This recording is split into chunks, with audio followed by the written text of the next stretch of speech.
So as we are about to begin, once again I request you all to please settle down.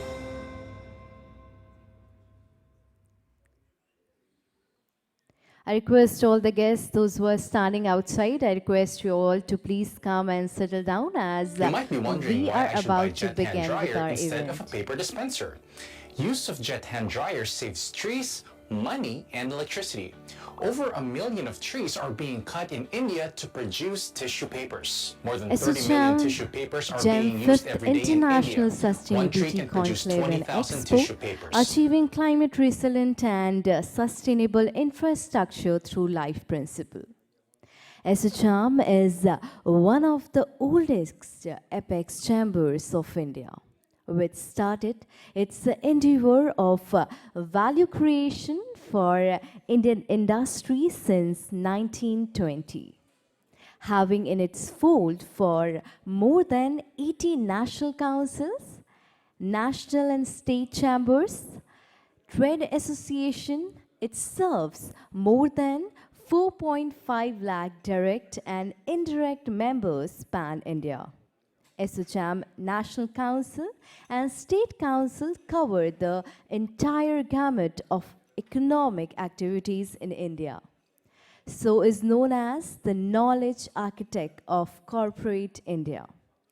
It's a wonderful feeling witnessing one of the finest brain with brilliant ideas. A very pleasant morning to respected chief guests, honorable guests of honor, and all the dignitaries present over here. On behalf of ASSOCHAM, I, Swati Chandra, your host for the event, would like to welcome you all to ASSOCHAM GEM 5th International Sustainability Conclave and Expo and Awards 2023, achieving climate resilient and sustainable infrastructures through life principles. A lot of people think about an idea. A lot of people mark compliments, but a very few stand out and initiate the initiative to bring out the revolution contributing in the society with their efforts. Today, we all are gathered here in International Sustainability Conclave and Expo and Awards 2023. ASSOCHAM is the oldest industry association in India, operating since 1920, representing over 4.5 lakh large, medium, and small-scale companies. ASSOCHAM focus has been on fourth pillar of sustainability, empowerment, entrepreneurship, and dissertation. ASSOCHAM participated in the UNFCCC, COP26, Glasgow, and COP27 Egypt, and support the LIFE initiative and a clarion call from our Honorable Prime Minister for bringing in charge in individual lifestyles for a climate resilient, sustainable, and just future. The G20 presidency also encourages pathways on environment and natural resources management. In addition, we are proud to introduce our GEM Green Building Certification Program, which is the first indigenous green building certification program of India in line with the Mark in India initiative based upon BEE, ECBC 27 and NBC 2016. Continuing its legacy of many years to connect the global community on built infrastructure and sustainability, the GEM 5th International Sustainability Conclave and Expo has been organized yesterday and today at Taj Mahal, Lucknow. We are confident that this conclave and expo would also pave opportunities for industries and service provider for UP Global Investor Summit Feb 2023. Here's today's get-together points that we are going to discuss.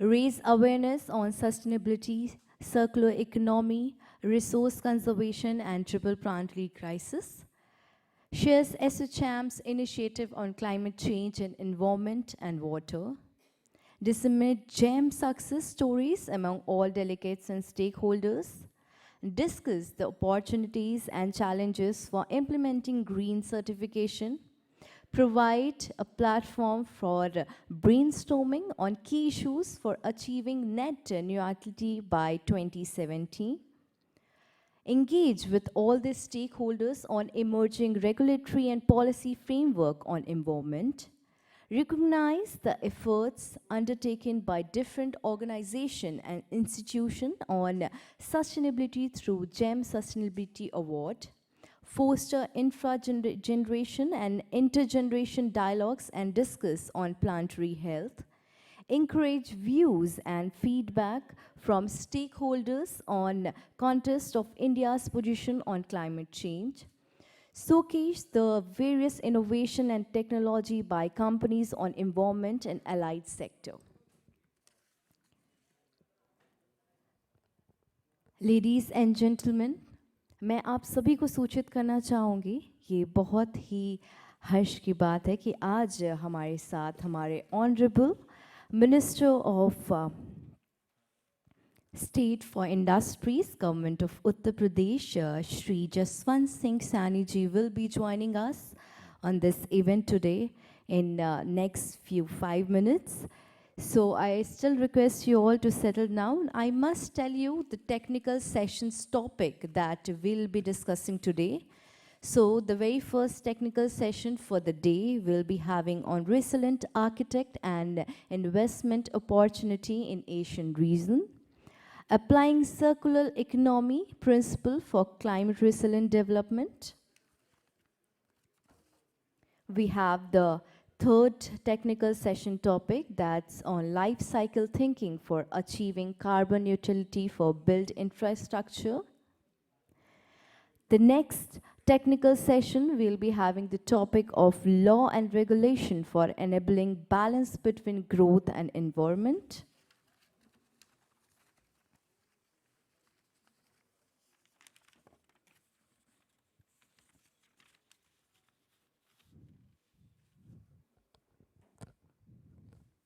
I must tell you that many other dignitaries are joining us today to our technical sessions.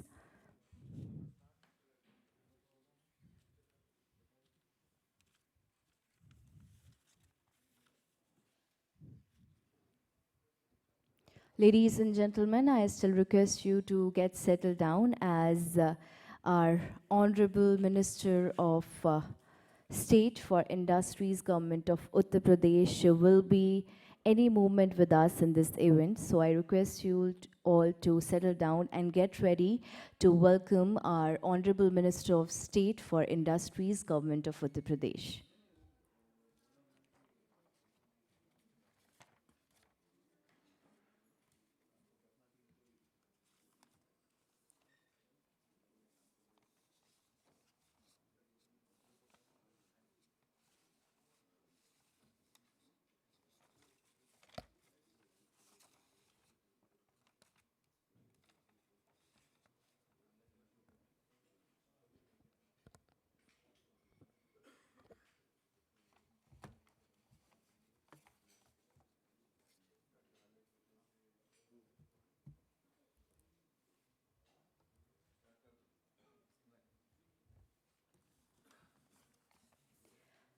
As we are about to begin with our very first technical session for the day on the theme of resilient architecture and investment opportunity in Asian region, I would like to invite from ASSOCHAM GEM, Mr. Shibrata Rath, to please come and start the technical session. Thank you so much. Ladies and gentlemen, please welcome with a huge round of applause, Mr. Shubha.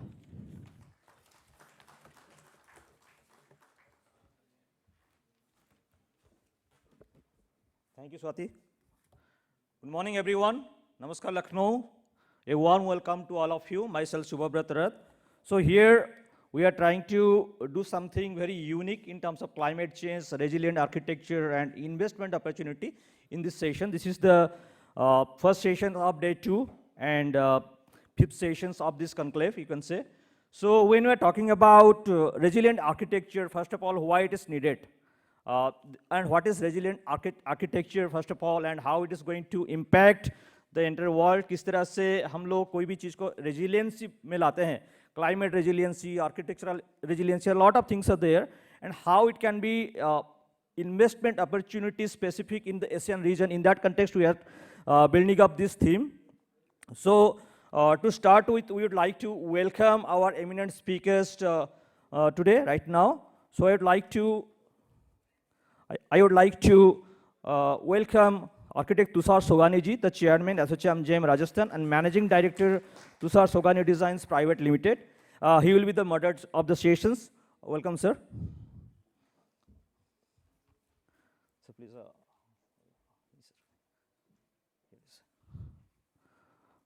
We welcome Architect Bindi Saulapurakar, Co-Chairman, GEM Karnataka and Founding Partner, and Architect Saulapurakar and Associates.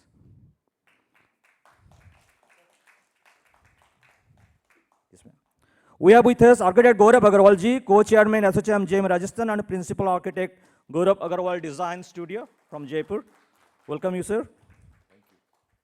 We have with us today Architect Naveen Sharma ji, Chairman, ASSOCHAM GEM Chhattisgarh, and Principal Architect Naveen Sharma and Associates. We also have Ms. Salu Agrawal ji, Senior Program Lead Council on Energy, Environment and Water, CEEW. Welcome to the stage. Dr. Balu Kechappa ji, Regional Director, Reserve Bank of India, Lucknow, Uttar Pradesh. And last but not the least, we have Architect Acharavan Chutarat ji, PhD, School of Architecture and Design, King Munkar's University of Technology, Thonburi, Bangkok, Thailand. She flew all the way here to be a part of these sessions. Welcome, sir. So welcome all of you.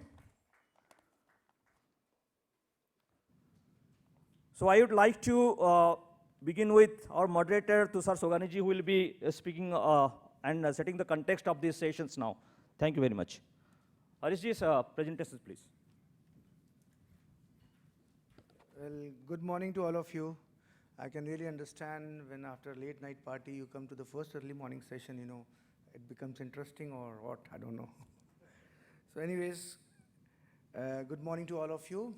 And the very reason of this session, you know, resilient architecture and investment opportunities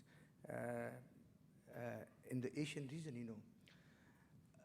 I think we architects, designer, and all the consultants have a very clear concept that what is the relevance of having a resilient architecture in the country, in the region, or in the globe. But when it is being related with the investment opportunity, I think it's a question mark, you know, how come it is related to investment opportunities? So let me just give you a brief so that, you know, we kickstart our session so that we come up with certain good deliberates and certain good outcomes, take-homes. See, if a country is not being affected by any disaster, or if a city is not being affected by any disaster, look at the beauty of the city. The city is going to, you know, last for a longer period of time. And suppose if it is being devastated by some any natural disaster, and just look at the impact. Because if recently, you know, we talk about the city like what happened in Pakistan, you know, it was devastated by flood. The entire economy of that country, you know, crashed down. When it comes to, I remember in 1981, there was a flood in Jaipur. Jaipur being such a prime tourist destination, you know, the entire state was devastated. So until and unless we being the designers, the creator of any city, any architecture, if we do not do justice to it, ultimately the impact is going to be on a very longer run.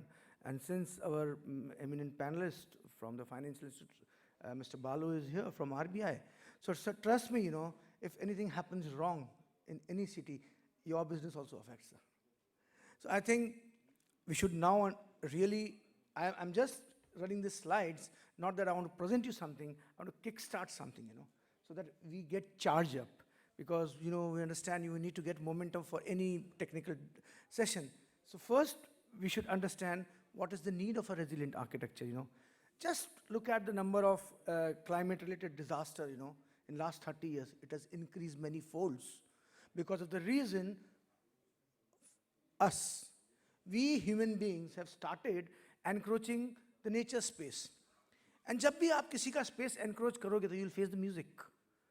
If it is not your space, if it is not your domain, and you try to enter into that, ultimately you have to face the music. And this is what we have done. We started cutting forests. We have started, you know, reclaiming the sea area. We have started doing a lot of things which does not belongs to him. And it was a lesson. And I tell you, I take this pandemic in a very positive manner. It was a blessing in disguise. Every common man of this country, of this globe, has started thinking about nature. And it happened only because in pandemic. So I think it is the wish of Almighty that whenever human beings do something, you know, very beyond their control, and they do like this, so it's the duty of Almighty to have an eye on us. He said, nahi, this enough is enough now. We started talking about nature, we started talking about daylight condition, we started talking about natural ventilation, we started talking about health, well-being, you know. So this is what I started. And last so many, I came from Kathmandu just yesterday only, and I went to see the Mount Everest, and I saw that in the same time, 2019, the amount of snow which was there in Everest, it has actually curtailed down by more than 30%. 30%. So it is what? I think it is a repercussion of what wrongs we have done. So I think resilient architecture aims to build buildings, aims to build structures that can endure both natural and man-made calamities, and, you know, offer a very quick recovery. It's like a medicine to you, that for anything you want to heal up very fast, I think it is resilient architecture which helps us a lot. And let us understand what is resilience, you know. Resilience is our ability to bounce back from the life's challenge and unforeseen difficulties. Tsunami, earthquake, a lot of things, you know. So how we respond to them. And the modern definition of resilience is, you know, advancing. Understand, it should be very goal-oriented, work towards your own vision. Then despite, you know, we be proactive, but don't wait for the adversities. Just don't think that first a problem will come, then I want to solve it. And adversity, you know, both large and small, everyday challenges need to be understood.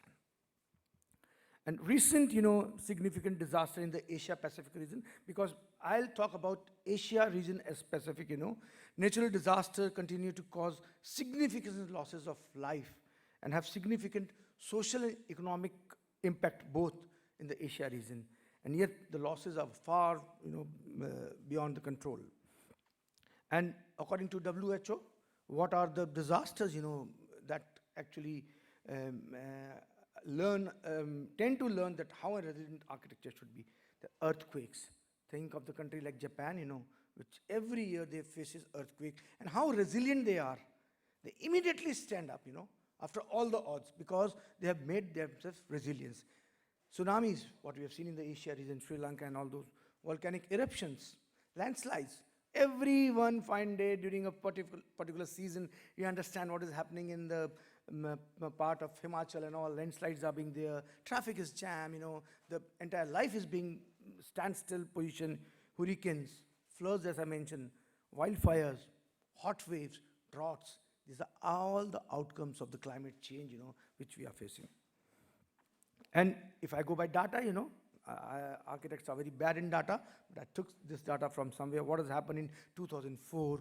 How many death tolls are here? Just look at the death tolls in different regions of Asia. These are alarming to us, you know. It's very dangerous for us that these are the death toll we do not actually understand, and we do not understand that how it has come up. It has actually tangibly or intangibly directly has come through us, because, you know, we were the culprits, we were the real culprits. So I'll not just go into the statistics, you know. So these are all what has happened in the last 30 years, I want to understand. Now, data by terms of damages. Many times we think it's only, you know, that tolls are there, but they are all, both of them go side by side. So um, what has happened in a lot of the countries, because of the natural disaster, it has devastated the entire country. And if you see total number of disasters by region from 1919 to 2019, what has happened? If I talk about the entire globe, see what has happened in Russia, Middle East, North America, Europe, and Asia Pacific is the most. So we should understand. It's a high time that now we should need to sensitize this issue. And it actually happens at a grassroots level. We should understand what we have to do as an individual, as an association, as an institute, and of course, you being the government. And the policy maker, sir, has got a very important role in this. I don't think, whenever there is a city or there's a country being affected by any natural disaster, I'll insight that many countries, they are top-notch financial organization, institute, come up with a different package, So I think this is what has happened. So I think now we have got our Honorable Minister, State here. Please welcome.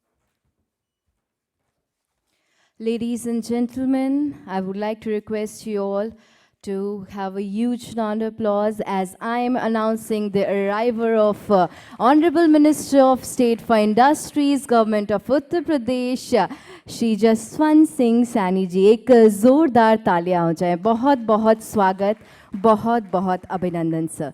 जैसा कि हमारी परंपरा है कि किसी भी शुभ कार्य से पहले हम दीप प्रज्वलन के साथ शुरुआत करते हैं, तो आइए उसी परंपरा को निभाते हैं और ईश्वर के नाम के साथ शुरुआत करते हैं. We would like to begin by taking blessings of almighty as in our tradition in India.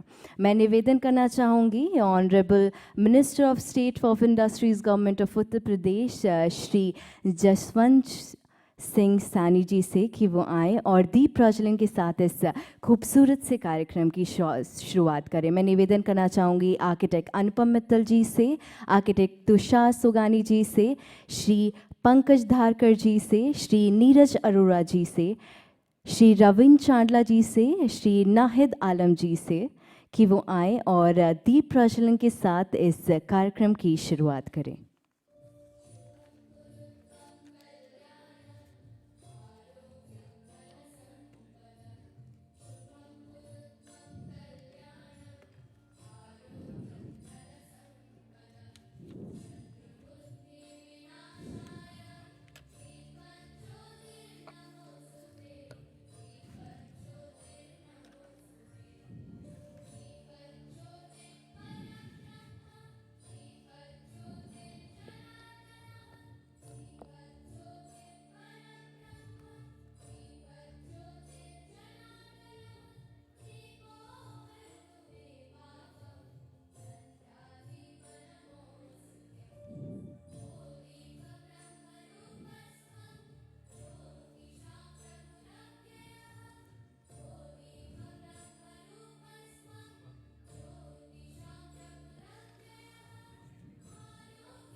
बहुत बहुत स्वागत, बहुत बहुत अभिनंदन करते हैं हम आपका honourable minister of state for industries government of Uttar Pradesh Shri Jaswant Singh Saini ji का.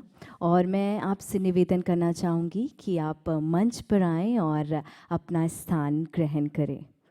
Ladies and gentlemen, please welcome on stage Honorable Minister of State for Industries, Government of Uttar Pradesh, Shri Jaswant Singh Saini ji. बहुत बहुत स्वागत, बहुत बहुत अभिनंदन. I would also like to request Architect Anupam Mittal ji to please come on stage and would also like to request Shri Pankaj Dharkar ji to please come on stage. Ladies and gentlemen, let's have a big round of applause for our esteemed dignitaries seated on the dais. बहुत बहुत स्वागत, बहुत बहुत अभिनंदन. Ladies and gentlemen, after lighting the auspicious lamp, it's time to move on with plant presentation. मैं निवेदन करना चाहूँगी श्री पंकज धारकर जी से, और मैं निवेदन करना चाहूँगी आर्किटेक्ट अनुपम मित्तल जी से कि वो आगे आएँ और हमारे अतिथि honourable minister of state of industries government of Uttar Pradesh Shri Jaswant Singh Saini ji को पौधे की प्रस्तुति के साथ उनका स्वागत करें। Ladies and gentleman, let's have a big round of applause.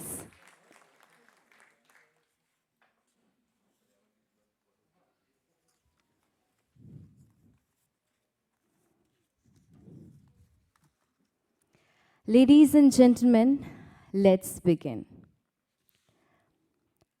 कहते हैं मुश्किलों से भाग जाना आसान होता है, हर पहलू जिंदगी का इम्तिहान होता है।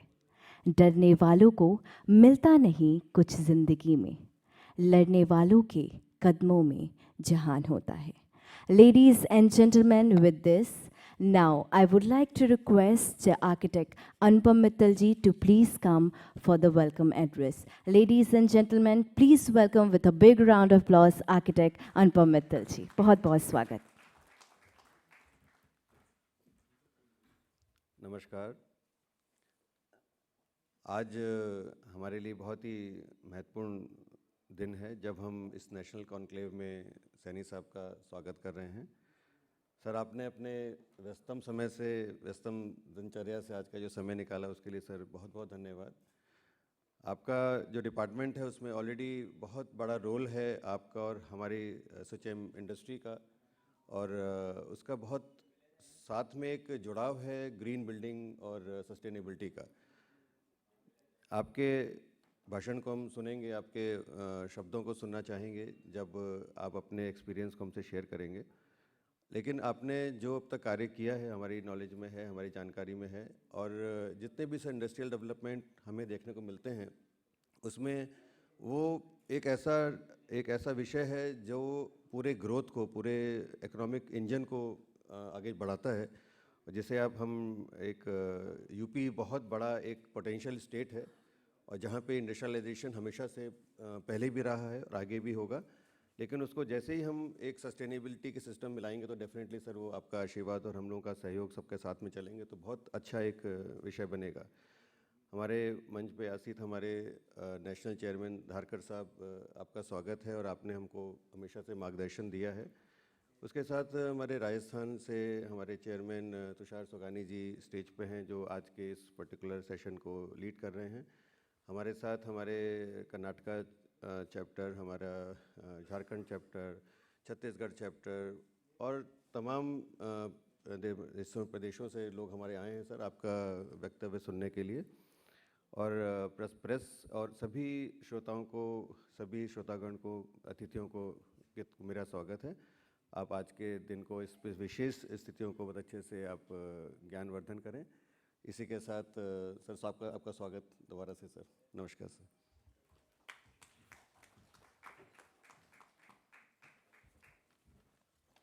Thank you so much, sir. Now, for the special address, I would like to request, ladies and gentlemen, please welcome on stage Chairman ASSOCHAM GEM Rajasthan and Managing Director Tushar Sugani Design Private Limited. Ladies and gentlemen, please welcome Architect Tushar Sugani ji. Welcome, sir. Good morning, everyone. Namaskar. माननीय मंत्री महोदय, stage पे पधारे सारे गणमान्य व्यक्ति of the stage, on the stage.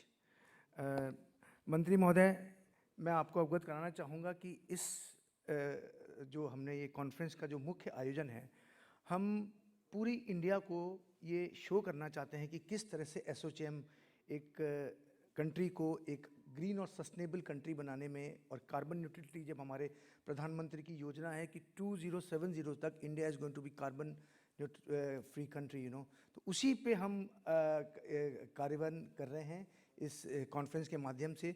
और आपको जेम के बारे में बोलना चाहूँगा कि जेम एसोचैम की एक वो संस्था है जिसको green and eco friendly movement है और जो basically green building rating tools बनाती हैं। और किस तरह से कि देश में ग्रीन बिल्डिंग, ज़्यादा से ज़्यादा ग्रीन बिल्डिंग बने, उसके ऊपर हमारा मुख्य ध्येय होता है। आपको बताना चाहूँगा कि हमारे ऑलमोस्ट 7 स्टेट्स में इसको अप्रूव कर दिया गया है and we get a FAR benefit. तो आपसे निवेदन है, यूपी में भी शायद मेरे ख्याल से we are on the verge and we have completed that and we thank you on behalf of ASSOCHAM GEM कि आपकी सरकार ने हमारी ये सुनवाई सुनी है और आपने FAR में हमको बेनिफिट देने का वादा किया है। एंड और जो हमारे इसमें डिफरेंट टॉपिक्स हैं, हम टॉपिक्स काफ़ी करंट टॉपिक्स के बारे में we are discussing all this things कि किस तरह से हम स्टेट को सेंसिटाइज कर सकें। आपको स्टेट में जितने डिफरेंट विंग्स हैं, हमसे आपसे रिक्वेस्ट है कि आपकी जितनी भी इमारतें हैं, जितनी भी सरकारी बिल्डिंग्स हैं, हम रिक्वेस्ट करते हैं on behalf of my president Pankaj Dharkar साहब कि हम उसको ग्रीन और इको फ्रेंडली मूवमेंट का एक सर्टिफिकेशन देना चाहते हैं। तो आप हमें अलाउ करें इसके लिए। हम जितनी अनुपम मित्तल जो मेरे भाई यहाँ पे बैठे हुए हैं, लखनऊ से हैं, रिक्वेस्ट करूँगा कि इस पे सरकार के साथ कंधा से कंधा मिला के हम आपके विजन को आके ले जाएंगे, आप हमारे विजन को आके लेके जाइए सर, यही आपसे रिक्वेस्ट है। और आप, क्योंकि बहुत कम मौका होता है जब प्रोफेशनल्स के साथ में पॉलिसी मेकर्स और पॉलिटिशियंस होते हैं, तो सर हम आज आपको बुलाने का हमारा ध्येय आपको सुनने का तो है ही है, इसके साथ में हम आपसे कुछ वादे लेंगे सर कि आप किस तरह से हमारी आर्किटेक्ट प्रोफेशनल्स को, किस तरह से हमारे कंसल्टेंट्स को आप कंधा से कंधा मिला के आपके एक प्रदेश में सर्वांगीण विकास के लिए आप हमें किस तरह से उपयोग करेंगे। सर हमारे पास हम एक असेट हैं, आप इनको एक्सट्रैक्ट कीजिए। तो आपसे रिक्वेस्ट यही है कि किस तरह से आप हमारा उपयोग करते हैं ताकि आपके प्रदेश में आपके विजन को, जो आपका विजन है, हम किस तरह से उसको आगे ले जा सकें। और इसके लिए अगर आपको हमारी संस्था की तरफ से कोई भी मदद चाहिए तो हम आप सिर्फ एक फ़ोन कॉल दूर हैं। आप जो भी चीज़ हमसे जिस भी तरह का हमको उपयोग करना चाहते हैं, most welcome for that. And lastly जो आज का सेशन है सर, मैं आपको बताऊंगा, today's session is resilient architecture and investment opportunities. Resilient architecture का मतलब ये है कि किस तरह से अगर कोई प्रदेश, कोई सिटी, कोई देश नेचुरल डिज़ास्टर से अगर अफेक्ट होता है तो उसके रीजंस क्या होते हैं और वो किस तरह से उसकी फाइनेंशियल इम्पैक्ट पड़ता है। तो आज हम इसी पे चर्चा करेंगे, जो कि हम आपके अभिवादन के बाद में हमारे सारे जो स्टॉलवर्ड्स आए हुए हैं वो करेंगे। और हम आपसे अंत में इतना ही कहना चाहते हैं कि आपकी सरकार में हम आपके साथ पूर्णतः सहयोग करने के लिए कटिबद्ध हैं। धन्यवाद, थैंक यू, जय हिंद।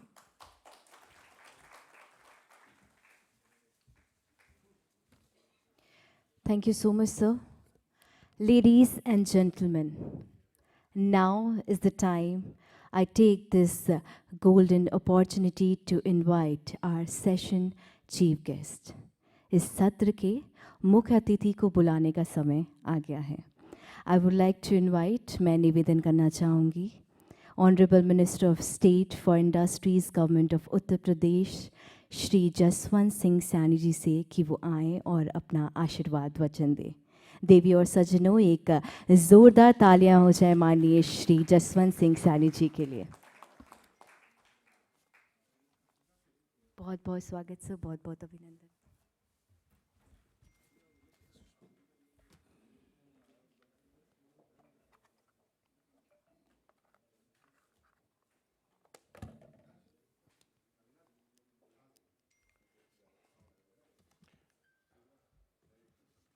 आज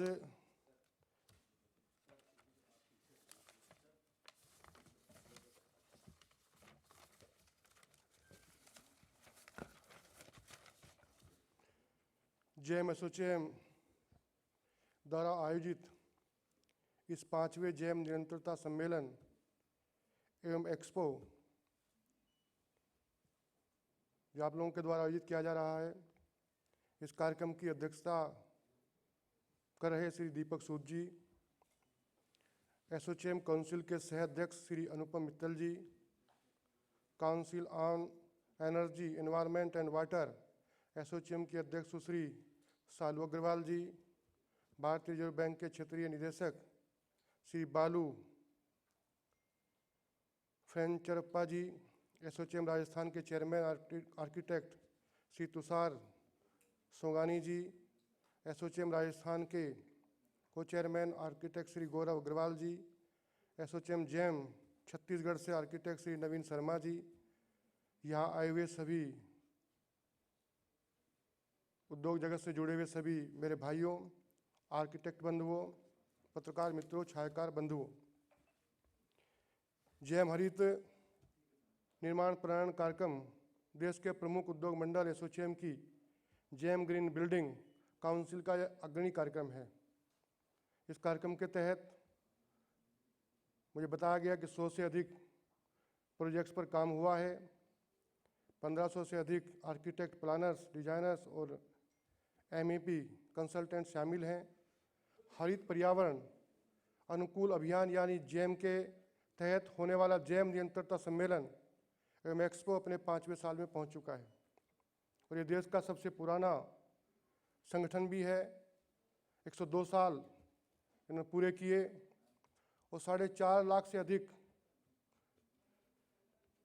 कंपनियां इससे जुड़ी हुई हैं। सम्मेलन के लिए आप लोगों ने उत्तर प्रदेश को फोकस किया है। विकास परियोजनाओं के मामलों में उत्तर प्रदेश ने कई महत्वपूर्ण कदम भी उठाए हैं। प्रदेश ने विकास परियोजनाओं के साथ साथ पर्यावरण नियंत्रणता के सिद्धांत को भी बढ़ावा दिया है। मैं इस कार्यक्रम के आयोजकों, उत्तर प्रदेश सरकार और उनके विभागों के साथ निकट भविष्य में नए अवसरों की खोज के लिए आप लोगों को शुभकामनाएं भी देता हूं। उत्तर प्रदेश तेजी से बढ़ती अर्थव्यवस्था है। एक बड़ी जनसंख्या यानी देश की 24 करोड़ जनसंख्या उत्तर प्रदेश के अंदर निवास करती है। ये एक बड़ा बाजार और एक श्रम बाजार भी है। उत्तर प्रदेश के अंदर एक अच्छा वातावरण हमारी सरकार के द्वारा बनाने का काम किया गया। 2017 से पहले का उत्तर प्रदेश और 2017 से अब तक का उत्तर प्रदेश, आपको उसमें बड़ा अंतर दिखाई देगा। 2017 से पहले के उत्तर प्रदेश में चलने के लिए सड़कें नहीं थी, बिजली की व्यवस्था चरमराई हुई थी, वो कानून व्यवस्था बिल्कुल चौपट थी। इसी के कारण से उद्योगपति उत्तर प्रदेश की तरफ मुंह नहीं करते थे, पलायन करते थे। आज उत्तर प्रदेश के अंदर अच्छी कानून व्यवस्था है, चलने के लिए अच्छी सड़कें, 13 एक्सप्रेस वे उत्तर प्रदेश के अंदर बन रहे हैं, जिनमें से 6 कंप्लीट हैं और 7 पर काम चल रहा है। राष्ट्रीय राजमार्ग, राज्य राजमार्गों की संख्या बढ़ी है। अंतर्राष्ट्रीय हवाई अड्डे 5 संचालित हैं। जेवर में देश का सबसे बड़ा एयरपोर्ट पर काम चल रहा है। रेलवे कनेक्टिविटी उत्तर प्रदेश की बहुत अच्छी है। ईज ऑफ डूइंग बिजनेस में उत्तर प्रदेश 14वें स्थान पर था, आज दूसरे स्थान पर पहुंचा है। देश के प्रधानमंत्री आदरणीय नरेंद्र मोदी जी देश को $5 ट्रिलियन की अर्थव्यवस्था बनाने का संकल्प लेकर के काम करते हैं, तो उत्तर प्रदेश के मुख्यमंत्री भी उत्तर प्रदेश को $1 ट्रिलियन की अर्थव्यवस्था बनाने के लिए संकल्पित हैं। उसी की ओर काम भी हो रहा है। और उत्तर प्रदेश में ग्लोबल इन्वेस्टर समिट जो 10, 11, 12 फरवरी को एक बड़े इन्वेस्ट के लक्ष्य को लेकर के उत्तर प्रदेश में उसका आयोजन हो रहा है और $1 ट्रिलियन की अर्थव्यवस्था बनाने में निवेशकों का बड़ा योगदान उत्तर प्रदेश के अंदर होगा। इसी के लिए हमारे मंत्री समूह ने अंतर्राष्ट्रीय स्तर पर रोड शो का आयोजन किया, जिसमें 16 देशों के 21 शहरों में उद्योगपतियों से संपर्क करके 7 लाख करोड़ से अधिक का निवेश प्रस्ताव हमको प्राप्त हुए। उत्तर प्रदेश के अंदर भी अलग अलग शहरों के अंदर दिल्ली, हैदराबाद, चेन्नई, बम्बई, कोलकाता, बेंगलोर, इन सब में भी उद्योगपतियों को आमंत्रण देने के लिए, निवेशकों के प्रोत्साहन के लिए हमारे मंत्री समूह गए और एक अच्छा संदेश उत्तर प्रदेश को मिल रहा है। 17 लाख करोड़ के से अधिक का इन्वेस्ट उत्तर प्रदेश के अंदर हो, ऐसा लक्ष्य पूज्य योगी आदित्यनाथ जी महाराज की सरकार के द्वारा लिया गया है। उत्तर प्रदेश निवेश के लिए एक अच्छा स्थान है। और जो हमारी उद्योग नीति है उसका भी सरलीकरण किया गया, 1 विंडो सिस्टम प्रणाली को लागू किया गया। अलग अलग विभागों के जो एनओसी प्राप्त करने के लिए बहुत सारी दिक्कतें थी, उसको निवेश मित्र निवेशार्थी पोर्टल और निवेश मित्र पोर्टल पर एक साथ सभी जानकारियां उपलब्ध होंगी और आप लोगों की समस्या का समाधान भी होगा। हमारी सरकार पर्यावरण प्रदूषण को रोकने के लिए समय समय पर अभियान चलाती है और सरकार ने वर्षा के समय में 30 करोड़ पौधे रोपण का कार्यक्रम सरकार के माध्यम से लिया गया और उस लक्ष्य को प्राप्त भी किया गया। सभी जिलों के अंदर सरकार के माध्यम से, स्वयंसेवी संस्थाओं के माध्यम से, पार्टी और सरकार के माध्यम से भी वृक्षारोपण किया गया और आप लोग भी इसी कार्यक्रम में लगे हुए हैं। मैं आप सभी लोगों को धन्यवाद देता हूं, बधाई देता हूं। और जहां तक अभी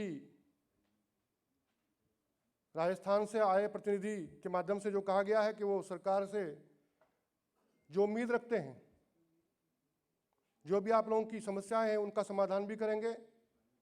सरकार और आप सब लोग मिलकर के एक अच्छा वातावरण उत्तर प्रदेश को देंगे और आप लोगों की हर समस्या के समाधान के लिए हम तत्परता के साथ काम करेंगे। हमारी सरकार लगातार आप लोगों के साथ है। हम और आप मिलकर के इस उत्तर प्रदेश को भी अच्छा बनाएंगे। पर्यावरण प्रदूषण की समाप्ति के लिए जिस प्रकार से देश के प्रधानमंत्री जी चिंतित हैं, इसी प्रकार से उत्तर प्रदेश के मुख्यमंत्री पूज्य योगी आदित्यनाथ जी महाराज भी लगातार इस पर काम कर रहे हैं। हमारी सरकार काम कर रही है।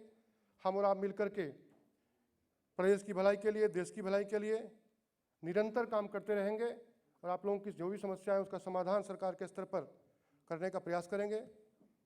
इन्हीं शब्दों के साथ मैं अपनी वाणी को विराम देता हूँ। जय हिंद, जय भारत, जय श्री राम।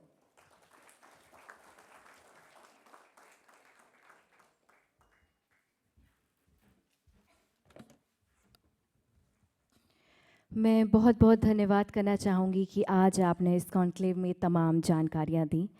बहुत बहुत धन्यवाद कि आप यहाँ पधारे।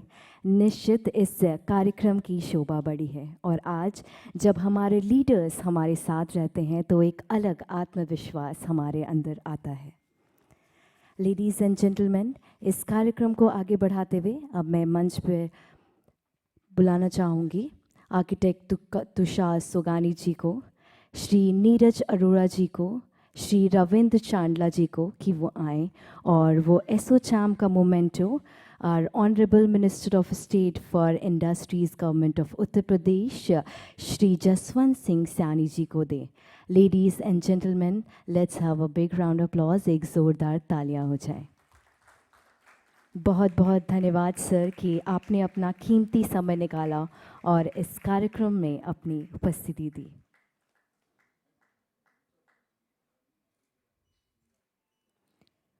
एसोचैम की तरफ से मैं आपका बहुत बहुत धन्यवाद करना चाहती हूँ।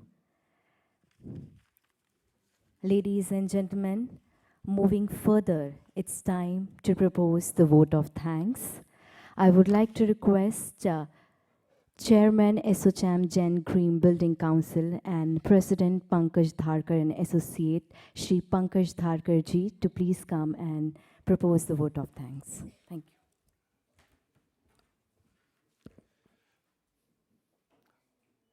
आदरणीय सैनी जी, आई थिंक हमारे लिए बहुत गौरव की बात थी कि आज आप पधारें। आपने अपना कीमती वक्त हमें दिया और जैसा कि तुषार जी ने पहले भी कहा, मैं भी आपसे एक वादा चाहूँगा कि आपके स्टेट में जो आप डेवलपमेंट पे फेज़ पे जा रहा है, प्लीज़ हमें ये वादा कीजिए कि हर बिल्डिंग जो बने वो ग्रीन बिल्डिंग हो। जो गवर्नमेंट का इंफ्रास्ट्रक्चर प्रोजेक्ट होगा वो भी ग्रीन होना चाहिए। यदि हमें सबको हमारे आदरणीय प्रधानमंत्री जी का सपना पूरा करना है और कार्बन न्यूट्रलिटी की तरफ बढ़ना है, तो ये उसकी पहली स्टेप होगी कि हर स्ट्रक्चर जो बने, हर बिल्डिंग जो बने, हर जो इंफ्रास्ट्रक्चर का काम हो वो ग्रीन होगा, तो शायद हम उस तरफ बढ़ पाएंगे। वरना ये इम्पॉसिबल है, क्योंकि ये जब तक ग्रीन स्ट्रक्चर्स, ग्रीन प्रोजेक्ट्स नहीं होंगे तब तक हम वो सपना कभी भी पूरा नहीं कर पाएंगे। तो ये शायद हमारा काम होगा सबका, यहाँ पे हॉल में बैठे हुए मेरे साथियों का, आपके माननीय मुख्यमंत्री जी का सपना पूरा करना है, प्रधानमंत्री जी का सपना पूरा करना है, तो हमें हर बिल्डिंग, हर स्ट्रक्चर, हर इंफ्रास्ट्रक्चर को सस्टेनेबल बनाना होगा, ग्रीन करना ही होगा। और उसके लिए सर आपकी पूरी मदद लगेगी। हमको प्रोत्साहित करना पड़ेगा इंडस्ट्री को, डेवलपर्स को, बिल्डर्स को। हमको ये पूरे सिस्टम में जागरूकता पैदा करना होगी, और उसके लिए एसोचैम जेम की तरफ से जो भी सहायता लगेगी, मेरे सारे साथी आपको वादा करते हम पूरा करेंगे उसके लिए। सो इसी शब्दों के साथ thank you sir, thank you so much.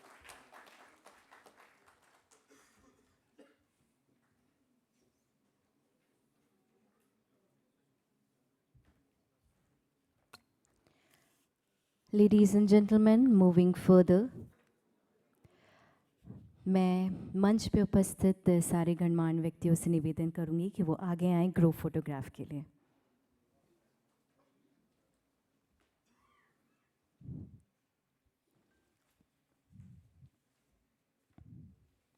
ASSOCHAM की तरफ से मैं बहुत बहुत धन्यवाद करना चाहूँगी हमारे honourable minister of state for industries government of Uttar Pradesh Shri Jaswant Singh Saini ji को, कि उन्होंने अपना बेहद कीमती समय निकाला और इस कार्यक्रम में अपनी उपस्थिति दिखाई। बहुत बहुत धन्यवाद सर कि आपने इस कार्यक्रम में अपनी उपस्थिति दिखाई।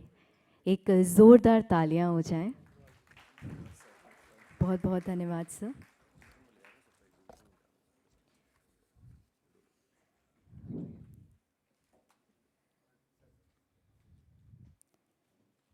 मैं honourable minister of state for industries government of Uttar Pradesh Shri Jaswant Singh Saini ji से निवेदन करूंगी कि वो एग्जीबिशन में जाएं और ज़रूर विज़िट करें sir.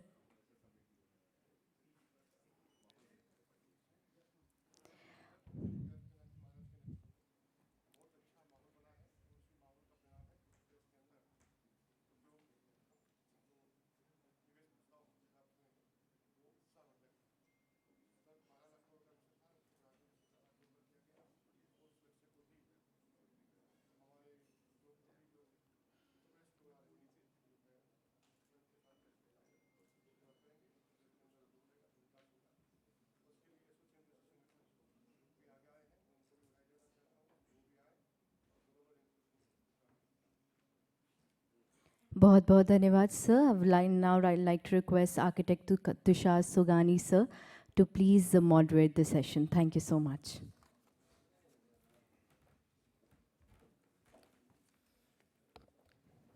In continuation to what we were discussing, I think when the politicians come, it's a right platform that we ask from them what exactly we need it for, you know. If it doesn't happen, you know, otherwise, if we do not involve our stakeholders, it doesn't happen. तो आपको politicians को देना भी आना चाहिए, लेना भी आना चाहिए. So can I have? So I'll just continue with my presentation. We were talking on the debt tools. We were talking on the damages, you know, which have been done by this natural disaster. And as I was mentioning, this is happening most in the Asian region. So we, being the architects, we being the consultant of the Asian region, it's our moral duty that we should start sensitizing the issue now. And these were the debt tools. Again, it was very high in the Asian region. So I think that is why the very topic of this panel discussion is that we should understand what are the business opportunities into this. And you know, let's move toward a resilient future. And although I understand it's not that fast, it's slow, but trust me, it is very steady, you know. So until and unless we work on this, you know, we are going to exactly get what we are requiring for. And there are certain, you know, recommendations for resilience, you know. We should have a reliable sanitation, we should have natural gas generator, rooftop pavers, and whatnot, you know. As we have been discussing in a lot of other forums and academically also, in our business also, we have been doing this. And, you know, the solutions has to be very apt, and we should go by it. I think, thanks. And the very reason of this presentation was to sensitize the issue, sir. And now I've got eminent panelists with me, so we should start the session with the permission of the House, because we've already activated, though there was a speed breaker in between, but we managed to overcome that. And I think I'll have my first question to Mr. Balu. Mr. Balu, the very reason I started with this presentation was so that we get activated, we get charged up. So I hope, though I know it's your not domain, we also do not understand finance, you also do not maybe understand architecture, but we are talking sense. We're talking from a layman's perspective. Sir, what is your line of action, when it comes to funding, or when it's come to increasing or decreasing the repo rate or CSR, whatever you call it, whenever there is a natural disaster in the country? So how do you take it? What is your immediate line of action? Yeah.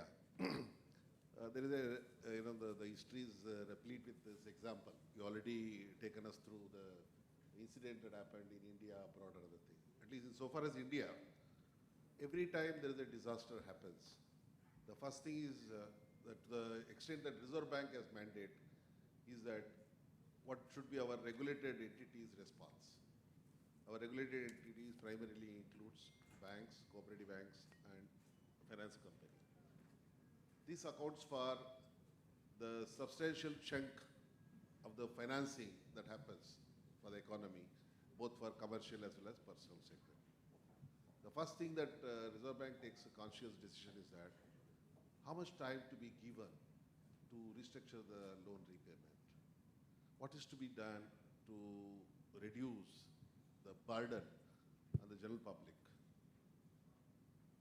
So this happens always. For instance, natural disaster like famine, drought, where the large-scale crop losses happens. So the agriculture is a priority area. It's a priority sector, we call. So therefore, the relief immediately comes for the agriculture. Reserve Bank do not believe in waiver as such, but restructuring, giving time, and continue to extend the loan. That is the first thing.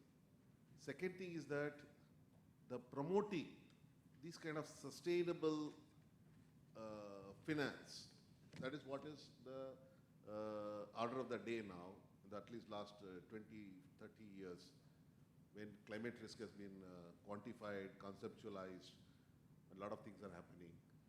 So now it has taken another stage where can we have a sustainable finance so that you worry about the physical architecture, I worry about the financial architecture, you worry about the resilience of the building, we worry about the resilience of the economy toward this kind of disaster, this kind of things that happens.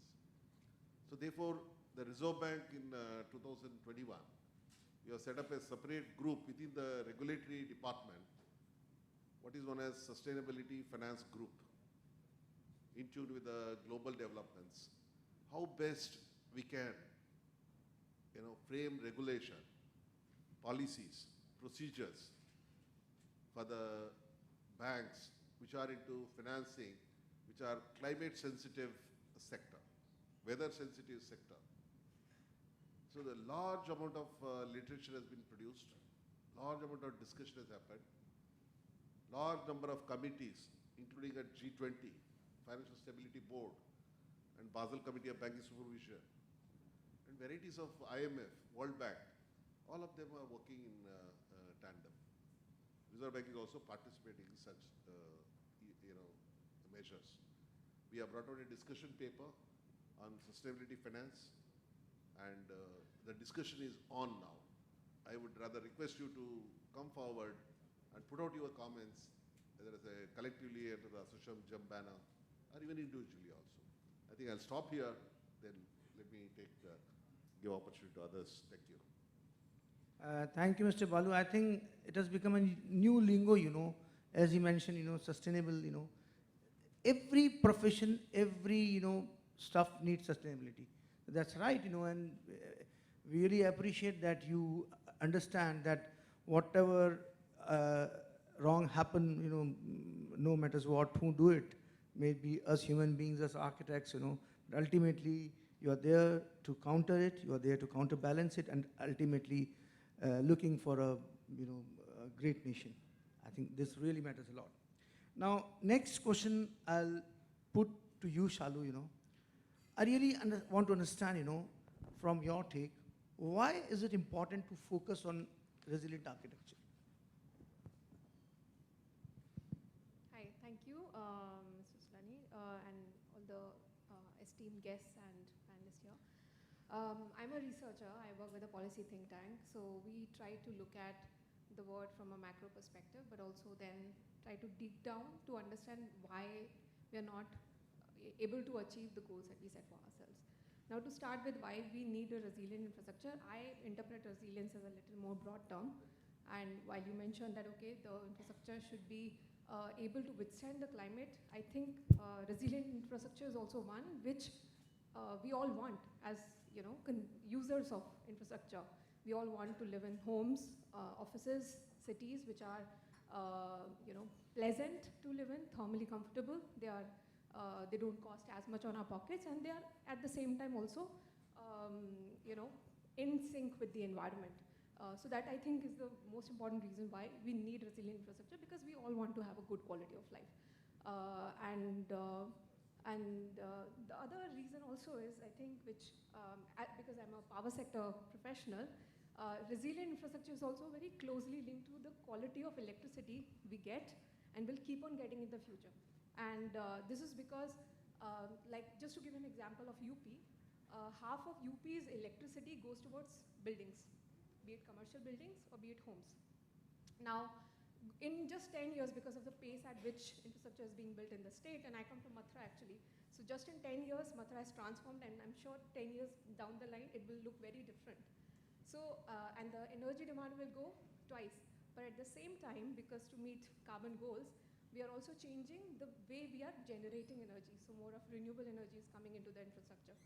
So if we are not reducing the way energy is being consumed in the buildings, it will become very difficult to continue expecting very good quality of electricity coming to our homes, because the supply is varying and it is mostly available in the day, but not in the night.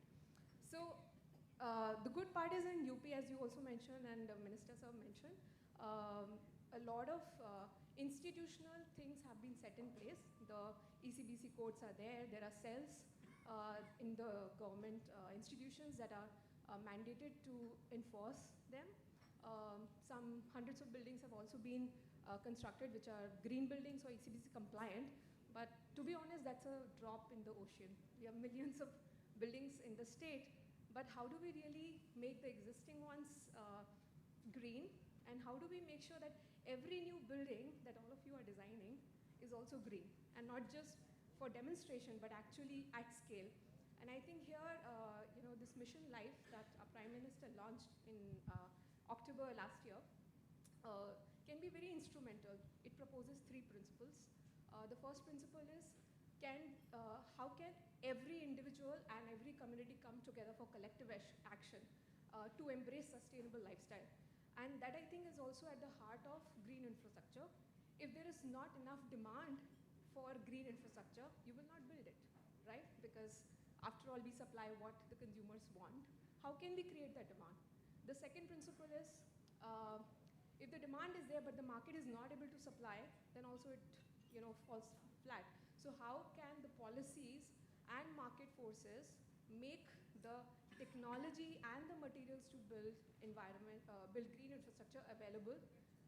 And I think here the government procurement, as you also mentioned, can play a big role. And the third one is social norms, redefining social norms. So it's one thing to say, okay, I demand as a consumer, market is there, but large-scale transformation happens when the society aspires for something. Now today, the society aspires for non-green buildings, to be honest. We all want to live in buildings that have glass facades that look very Western in the way they are, right? And that's why we are constantly locking in energy into it, which is why they are not green as much.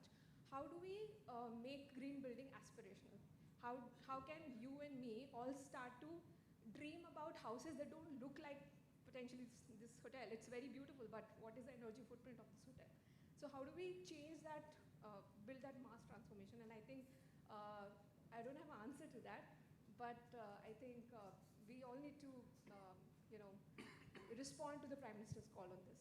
Thank you. Thank you, Shalu. I think you rightly pointed out to us the thing which you do not have answer, you know. Yeah. So, yeah, Acha, you want to say something? I want to add very quick to answer why resilience architecture. Actually, I want to share my experience. I was a victim of the big flood in Bangkok in 2011. At that time, the loss from the damage is $45 billion. That time. So I think resilience architecture and infrastructure will really help to prevent the loss and also the comfort of the people, because we sometimes we wait like 3 days before rescue comes. So I think how what features or how the way of new design for resilience architecture is very important. Then therefore we need to think ahead, like in what way, what features we should design in order to handle with that. I think, Acha, you know, we have been discussing this a lot, even in the Kathmandu, you know, 2 days back, that we have to be very proactive, you know. And as Shalu mentioned, just I was adding to her, that you talk about the energy consumptions, you know. So I think every state is now on the verge of getting all the buildings, you know, post-construction, pre-construction getting energy audited, you know. It is going to become mandatory from that ECBC norms. And I think it's a nice move that we are moving towards this direction in our country. Acha, you know, since you have been witnessing a lot, and you are the past chair of ASHRAE Committee for Green and Sustainable Architecture also. My question to you is this, you know, whenever something wrong happens, as I mentioned in my presentation before also, we should not shed our responsibility of we being a culprit, you know. We architects, we designers, we consultants being a culprit. So my question to you is this, that do you think in this entire episode of what I've shown in 30 years, this climate change, you know, a lot of things, you know, depleting, as I mentioned about that Mount Everest snow is, you know, vanishing. And so where did we went wrong, you know, we being the architect, we being consultants, you know, what was wrong on our line of action? Or was it, you know, it came by the virtue of, you know, the grace of Almighty that this is going to happen? Or if we did something wrong, I don't understand from you. Okay, I think I could answer into my situation. I couldn't say who's right or wrong because I don't know background behind. In Bangkok, when there's flood, you know, we thought, why, it's not one building alone, right? It's not one building alone, it's about community. Like, in Bangkok, we have to prepare between normal situation and flood situation. And when we design, we need to think about new requirement in design. For example, we look at the maximum flood level in 50 years or 100 years and how we elevate or how we design the new things. And also transportation and infrastructure.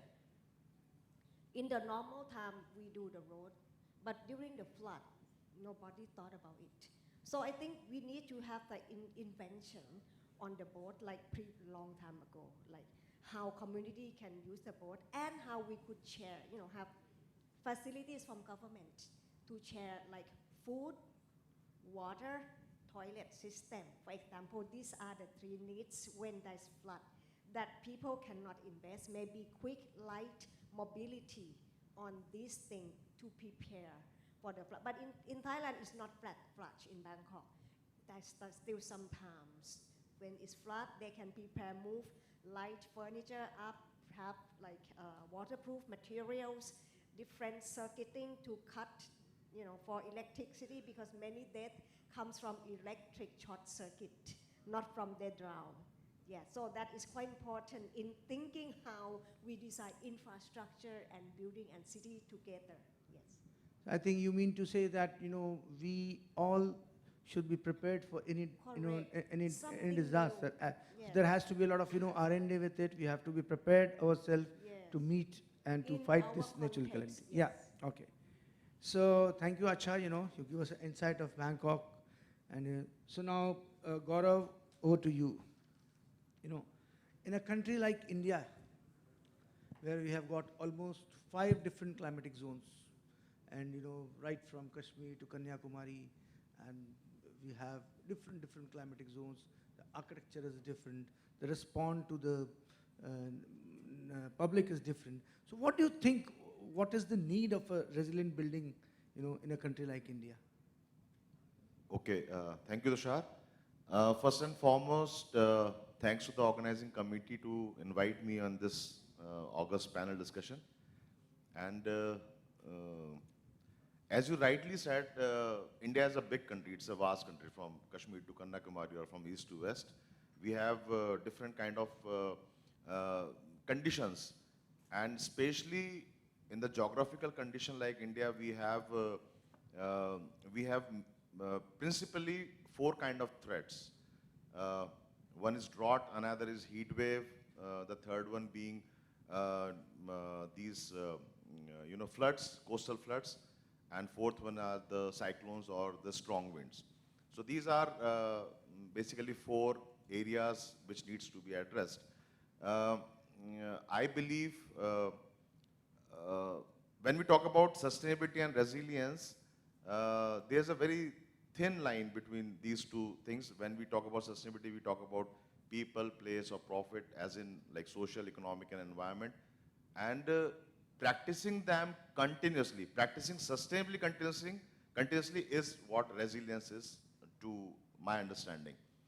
और हिंदुस्तान के अंदर ये जो मैंने 4 problems बताई हैं, like for heat waves, we all understand that passive measures are the one area, one concern which should be addressed upon. अभी दिल्ली के अंदर जुनानपुर हाउसिंग सोसाइटी के अंदर they have done a very beautiful thing, that they have come up with the entire complex as a bulk of mass, which gives mutual shading to the areas around, and having large trees and big green shades in the nearby vicinity. So that kind of an example can be repeated for coastal floodings and sea rise. Kerala is doing good. They are taking up structures which are made on stilts, like narcissus columns or even treated bamboos, and that is what countries like Malaysia and Vietnam are practicing these days. For the strong winds, we can't avoid the strong winds and cyclones, but definitely having a round structures, having the aerodynamic entity to it can cause a little damage. And probably all the outhangs and all the verandas are to be designed in a different way than the rest of the ceiling. And drought, of course, we are, we get this thing on and off. I mean, every year we have this news of having a drought. We all are working on rainwater harvesting, that's for sure. We are practicing it, we are doing it, and we have been talking about it from time and again. But my urge is that using the treated potable water should be sensitized, should be really poked up on it, and we must practice to do it so that we can generate water. Otherwise, we can generate energy by many means, but we can't able to generate the water. So that is the only way to generate water. So I believe for country like India, you rightly said, in a country like Singapore, where the treated water is being used as a potable water, and because of the kind of treatment plants they have, and I think it's very difficult for the Indo-Psycho to come out of that, because we don't have trust in the treated plant system. The treatment that's the plants are not mindset. That's the mindset. Yeah. So I think in times to come, when we'll have a video of India like what happened in Cape Town, when there's a scarcity of water, people thriving for a bottle of water, then our people, all of us is going to sensitize. Very rightly said, Gaurav. Thank you. So now, Bindi, over to you. So you came all the way from Bangalore. So I should definitely ask you some question regarding the infrastructure, because whenever I move in Bangalore, so I do not have any time count for me if I have to go from Koramangala to airport. So my question to you is this: do you really think that India, is building a very resilient infrastructure, or we are just, going far away from it? Yes. So, according to me, like the development of infrastructure always contributes to the growth of economy through investment. Like Dr. Bala said, about the sustainability investment, I think that is good news, I would say. As it is like the push to Indian infrastructure to more recent time is coinciding with the advent of globalization. So, resilience is the root of the infrastructure footprint, but like you also told that resilient infrastructure is generally understood that one which is able to withstand the natural calamities. But another aspect which I would like to tell you is capacity for a future expansion. Like we have a immediate ready hand is Bangalore Airport. So Bangalore Airport, many years it got constructed and there was a need for the expansion. And we were able to expand without impacting on the their day-to-day operations. Same way, we have another example for your point is a metro rail station. Like all the crowded cities like Bangalore have a huge traffic issues, where elevated metro corridor provided a huge opportunity for the building an elevated road integration between metro and the road level. This would have doubled the capacity of the road, and we would have got a much more area for the traffic than the land. We don't have to encroach the land. But unfortunately, we missed it in Bangalore. But the same way, while Nagpur, this is a photograph of Nagpur, Nagpur has capitalized this opportunity providing double-decker metro rail. The elevated road with the metro running above, this is one of the very good example of resilient infrastructure. Better the faster connectivity being achieved through the construction express in India is another example of resilient architecture. But I think the aspect of considering capacity enhancement while building infrastructure for reaching benefit for the society like India, that is resilience in infrastructure, I believe. Thank you, Bindi. I think our resilient infra needs to, as you said, needs to be worked upon a lot. This is what, when we go to the other part of the world and see how resilient they are in terms of the infrastructure. And this is how, what Acha was talking about, the preparedness. So it comes from the infra as well, I suppose, Now, Naveen, who has come all the way from Raipur, and I was in state few days back, and looking to the investment conditions there, I've seen that it was, I think, New Raipur area, which was like being talked about some 10, 12 years way back, and it was quite a big hype, so most of the people were shifting to Raipur because there were a lot of tax holidays, a lot of, subsidized land allotment. So I really wanted to understand that what is the current scenario in your state, in terms of the investment opportunities? Thank you, Tushar. Good evening, good morning, everyone. From yesterday, we are just talking about the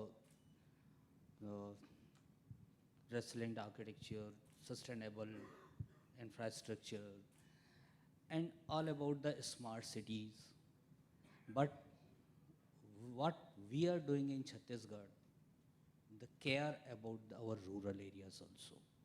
Bharat का दिल गाँव में धड़कता है, ये हम सबको पता है.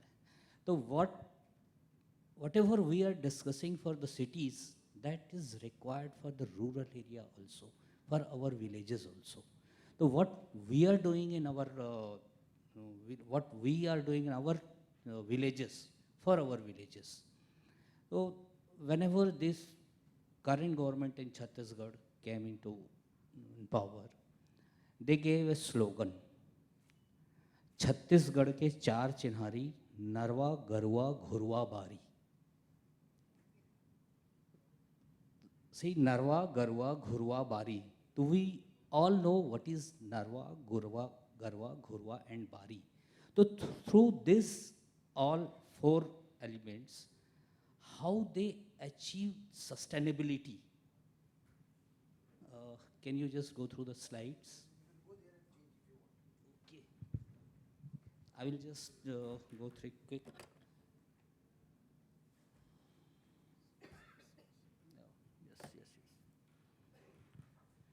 Chhattisgarh has outlined the roadmap rural transformation by using indigenous knowledge and technology through water conservation, livestock management, encouragement of organic manure, and backyard nutrition. To see what is NARWA. NARWA means revolutes regeneration. The drainage line recharge system from origin to facilitate increase in carpeting intensity. Garwa means cattle conservation, cattle productivity enhancement, prevent cattle from staying into fields. Ghurwa, that is biocomposting. We all know in villages, we dig a small pit, and this is a kind of, you can say, solid waste management in rural area.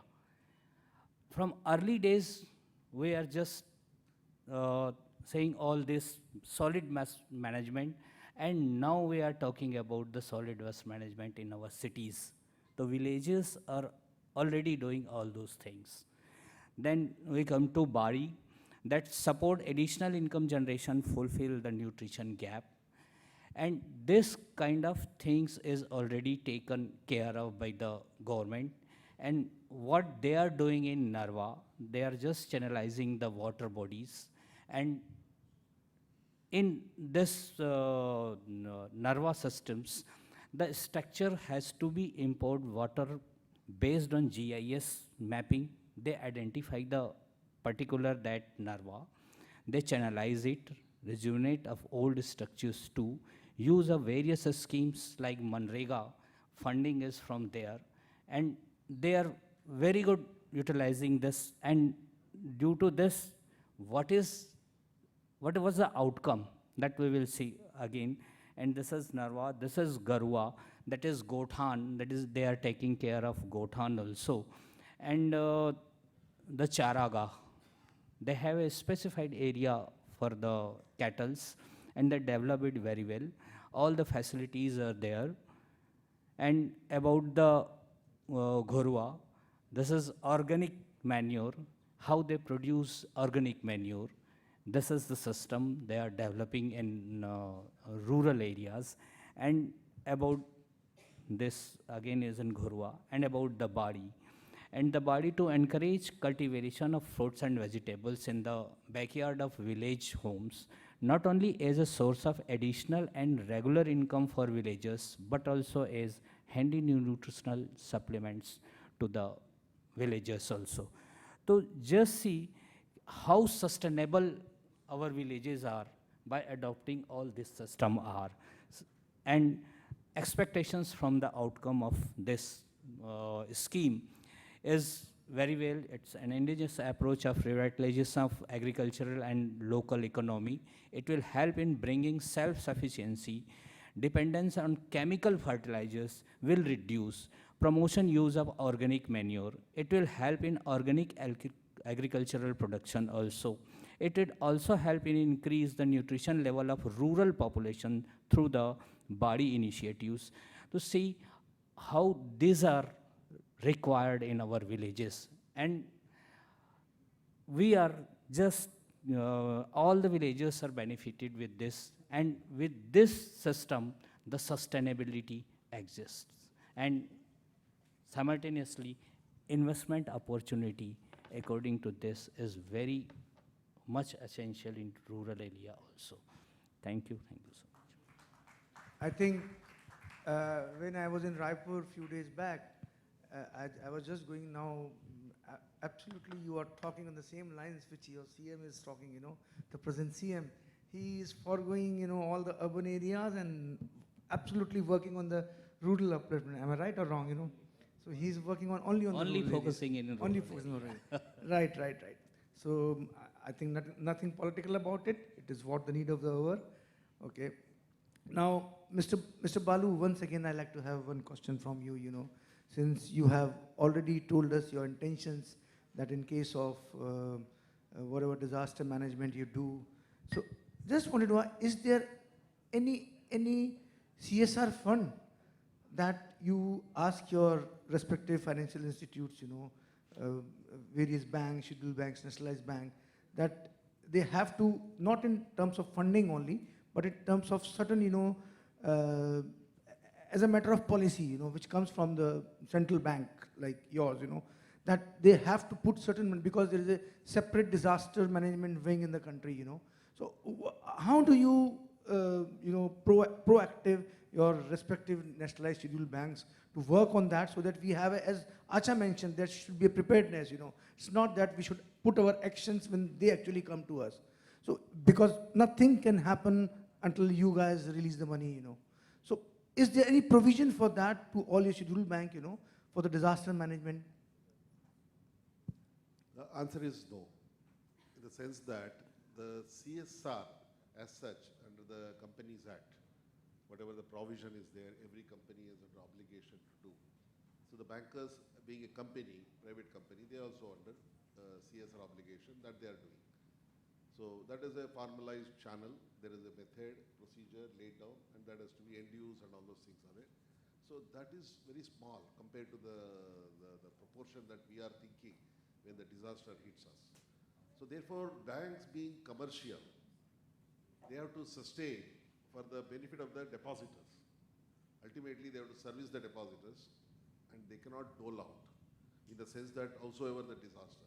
It is primarily that should arise from the government fiscal deficit or the borrowing program or the revenue that banks, government generates. Otherwise, Reserve Bank do not have any mechanism to create a fund, howsoever fund that you may visualize. Otherwise, from the finance angle, specifically to address the disaster, the natural disaster that what we are discussing, I'm afraid the answer is no. Interest subsidy and the varieties of other benefits is always there. For instance, if you take we have the grand plan of priority sector loan. So any loans that is given by the banks towards green, underlying theme is green, either it may be solar, hydel or biomass and varieties of new technology that is coming, up to 30 crore, that is treated as priority sector loan. Yeah. When I say priority sector loan, the banks have to necessarily lend 40% of their deposits, or 40% of their advances, not deposits, 40% of the advances Absolutely. of the loans has to go to the specified priority sector. So therefore, the upper limit is 30 crore. Up to 30 crore they can take exposure, beyond which also possible, but that may not be given the 40% mandatory lending that banks have to do. Otherwise, they will be penalized in a way. Yeah. So therefore, through this, that is being achieved. Again, it's a question of sustainable. It's not that disaster happens and then you give a loan. That is there always. But then the question is that the kind of losses the economy incurs on account of disaster, it's only loan that can be restructured, as I said earlier. Yeah. Thank you. You want to say, Acha, something? Yeah, please. Yes. I think this leads to new opportunities in new policies or the resilience architecture and city guideline. I would like to share my experience with German sustainability building certification. They have one category that if buildings are located in, for example, high-risk zone, for example, flood zone or earthquake, a drought or lightning even. So they have scoring for maybe we should get information from the country, like red zone for earthquake, yellow or orange, and give the score.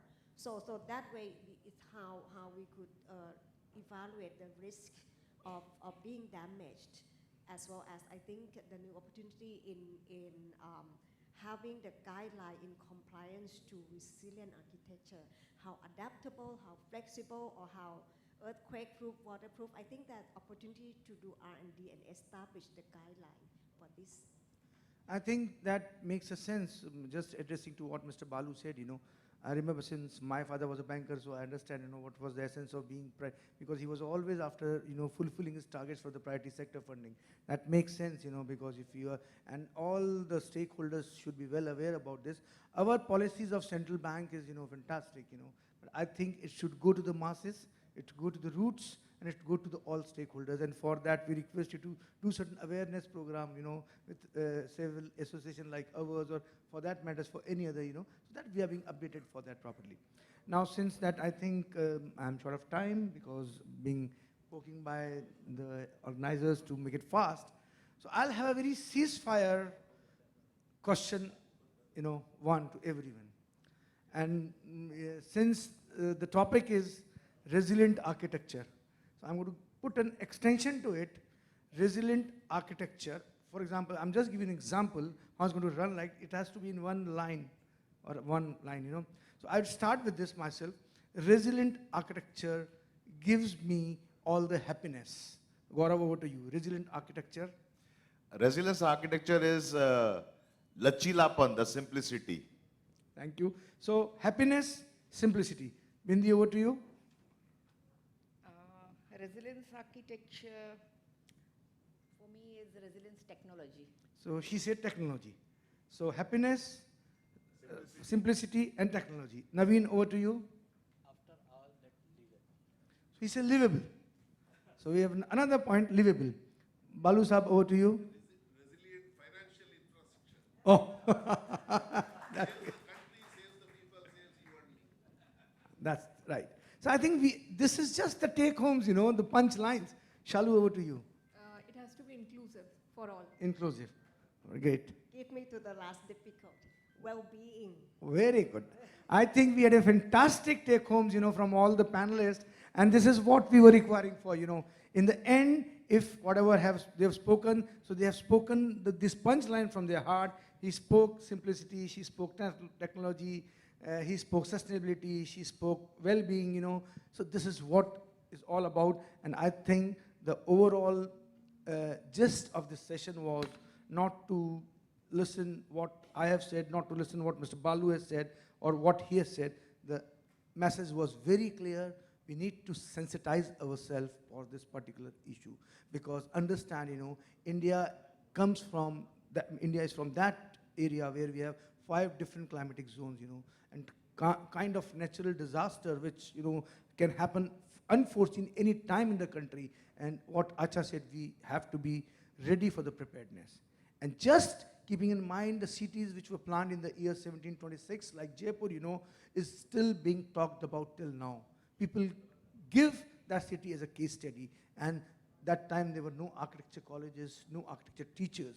But those ancestors, those so-called architects, have given that city a resilient power because they used their principles of vernacular wisdom. And trust me, we need to carry a lot from what has been done in the past. Legacies, our strong legacies need to be carried forward. I am not telling that there should not be any urbanization, but the principles of urbanization should have at least, some glimpses or some principles what has been done in our past. So I think learning from past is very important for us, and it's a high time now to cut down it. I can see a lot of waves from the organization. Thank you, all the panelists. We had a lovely panel discussion. Thanks a lot. Yeah, I think there's one question from the audience which we cannot, Mohit, over to you. Just a quick one to Naveen ji, Gaurav and Tushar. Tushar, we talk of disaster resilient structures. I mean, when it comes to typically your very, very strategic installations, in airports, hospitals, something which absolutely, as a nation, it can't be done with. So what kind of strategies do you look at planning, infra planning with that kind of, that in the earliest response time, we can make the airfields responsive and the entire city is not being laid to siege. Flooding will happen, cyclones will come. So I would talk more from disaster, resilient structure and response time associated with it. I think you rightly use the word response time. That is the catch actually, And you cannot predict what can happen when, never ever, Flood will not come to you by saying that I'm coming. Drought will not come to you say by I'm coming. So I think in terms, if I integrate it with my infrastructure, that is very, very important. We should learn from the country like Japan, when, they know that earthquake can come to them anytime, and I think they are prepared. So I think preparedness, and for that, you need to have a strong research with you, I mean, airports being shut down for 8 days. So I mean, can a nation? I think a nation can ill afford it. If I put it this way. So I think it is. I think Mr. Balu, you are going to ask. Yeah, I hold a PhD in infrastructure financing. Oh. So the one that you are referring to, the critical infrastructure, especially the economic infrastructure, especially built under a public-private partnership model. If you see the roads, bridges, and then urban and telecom and power and then airports, it's all under public-private partnership. One thing perhaps you should look at, the another dimension of the problem is that these are all being managed, run by the private entities under the concession contract given by the government for 30 years, 40 years, 25 years kind of thing. Now when the disaster hits, then they're already been run.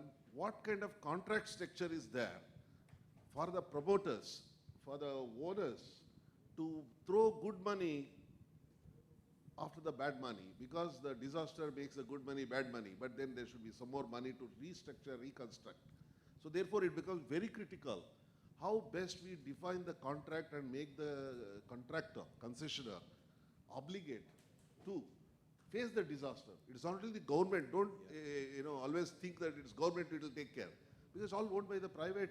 They have 30 years obligation to keep that in strong, sustainable condition, so that it is 30, 40 years during the concession it survives. So therefore, this is one angle I thought I'll leave with you. Thank you. No, because it's one is to do with response time. I'll again go back to the response time. I mean, while we are talking about doing aerocities, I think if we look at the concept of erythropolis is all about the dynamism of multimodal transport, high freight corridors, convention centers. I mean, the way we have it at Changi. So I think if we are talking about built infrastructure, it's all about a response time when a disaster really hits. And do we have, I mean, how is it being built up as part of reimagining airport design and planning? I mean, 5 days, 6 days, a nation of this scale can't be taken to ransom.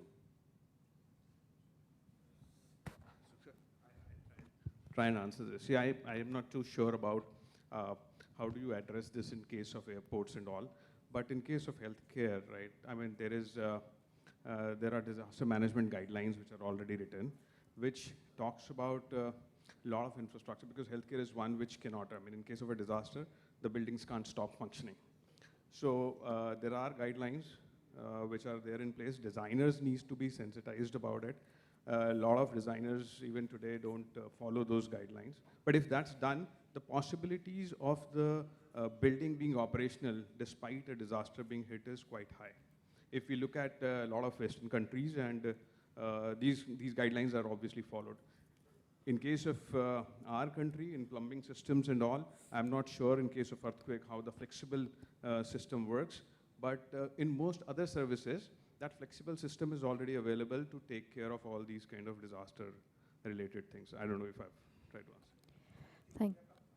Thank you so much, sir, for the answer. All right, ladies and gentlemen, it's time to give the ASSOCHAM souvenir to our speakers seated on the dais. I would like to invite Chairman ASSOCHAM GEM Kerala and Chief Architect Consortium, Architect Sudhir Balakrishnan, to please come on stage. Ladies and gentlemen, can we have a big round of applause? Would like to request him to give the ASSOCHAM souvenir to Architect Gaurav Agarwal,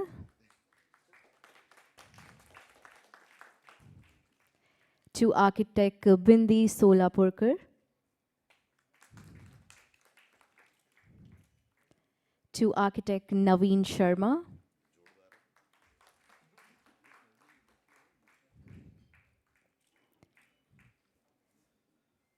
to architect Tushar Sugani.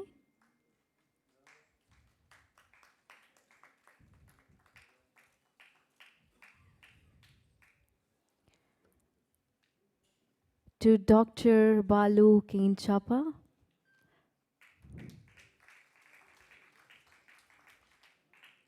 To Ms. Shalu Agarwal.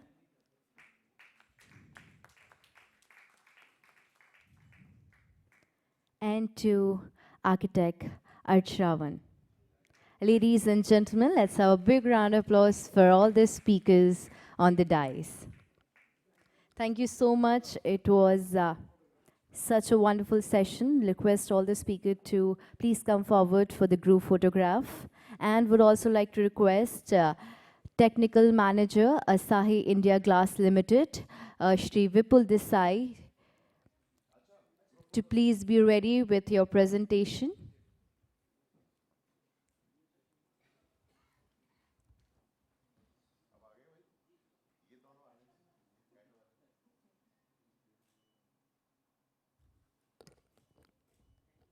Thank you so much.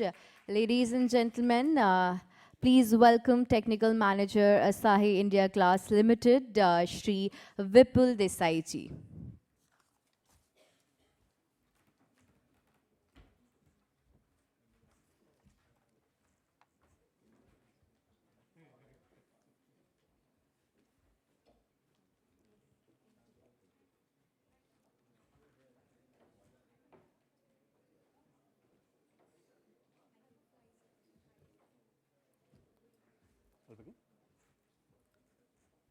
Morning, everybody. The world is moving towards net zero. We all know that, and we've been discussing that. A lot of sessions have happened yesterday, which focused on carbon neutrality, net zero energy building concepts, sustainability, and the likes. Well, according to me, actually, glass plays a major role in delivering to this idea, and it will play a very crucial role as a building material to complement this whole idea of net zero building energy. Glass is indispensable. It has unmatched aesthetics, as we all know that, and you've seen a lot of cosmopolitan buildings, they are laden with glass. So it has unmatched aesthetics. You have a lot of colors available, and any kind of aesthetics that any architect can think of, it is available. It does not deteriorate. So if you see any kind of brick and mortar building, there's a lot of maintenance required over a period of years. But glass is one material that it does not deteriorate, and the maintenance is like really low. It is transparent. So since there are a lot of guests who've talked about the well-being, daylighting, and the feel-good factor of a building, the glass as a material provides this in an ample amount. It is sustainable because it is 100% recyclable. So you can recycle glass a zillion times, and the quality will not go down. So in a sustainability aspect, glass plays a very, very critical role in terms of a building material and is a winner in all. It can be recycled indefinitely, that I've already talked, and it is very easy to maintain, so you've had that thing. Now, why glass, as a building material? It controls light. So if the building is designed well with the glass, you really do not need to put blinds and things like that. It gives you, it saves energy, it provides natural daylighting. So you basically save cost on your artificial daylighting. You save cost on your attenuating your workspace daylighting. Whatever lux levels that you're trying to maintain in your workspace, glass has the capability of doing that. It harmonizes the structure and the environment. So basically, if you really want your building design to be such that it blends with the skyline, you have all those versatilities to play with the glass. So if you really know the glass well, and if you can design with the glass, so the building can be like really spectacular. Um, how is glass green? Glass is recyclable. It is energy efficient. So in today's world, if you see a lot of buildings, a lot of high rises use heat reflective glasses. Now they are used because you need to basically save energy from that. AIS offerings towards glass, architectural glass are that we have clear and float, we have coated glass in our portfolio. So there are basically two types of coated glasses. One is for interiors and one is for exteriors. And I'll be talking to you about the exterior glasses. Now the energy roadmap for the green building is basically we are talking about energy efficient glasses. We are talking about the smart glasses, BIPVs and futuristic glasses. The role of glass is very important in the building, as I mentioned earlier.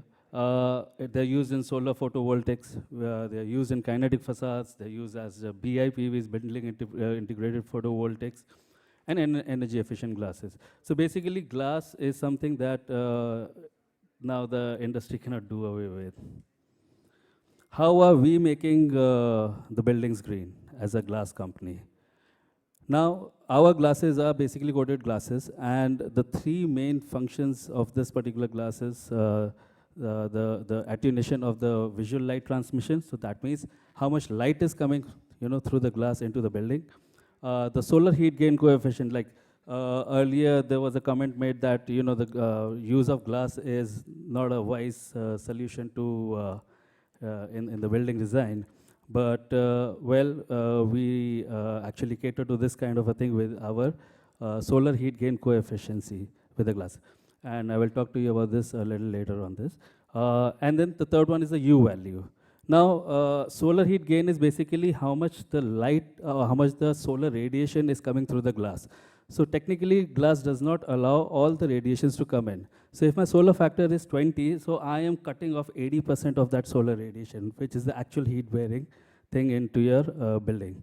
And the U value is the thermal transmittance of the glass, how much glass is letting, conducting heat inside.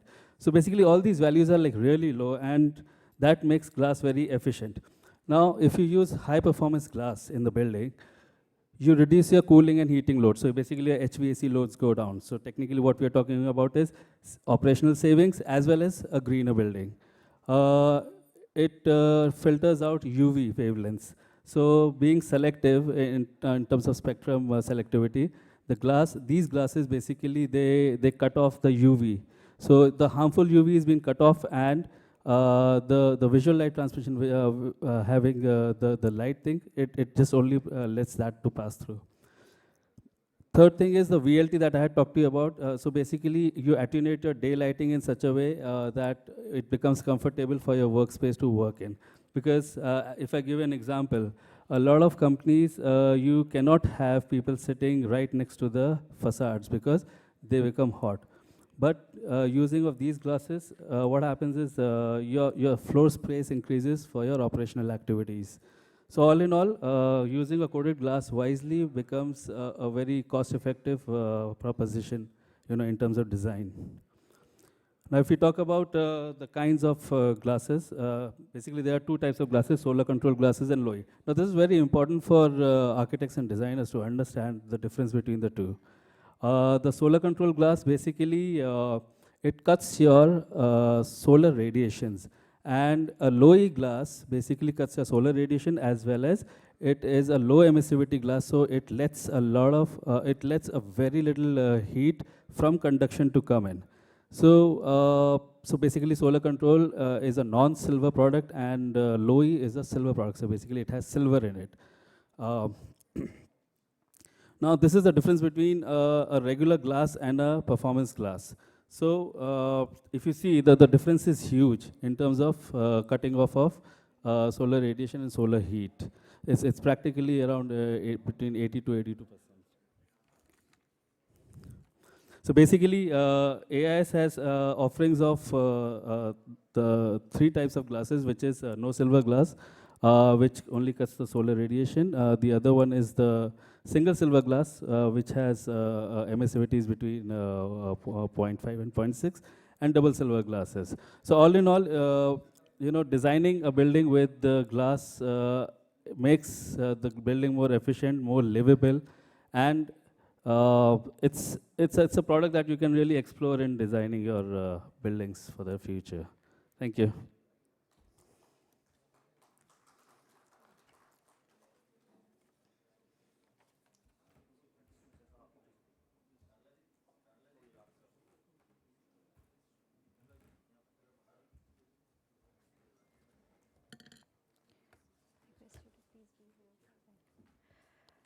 I would like to request Ravin Chandlaji to please come on stage and give the ASSOCHAM souvenir to Shri Vipul Desai ji.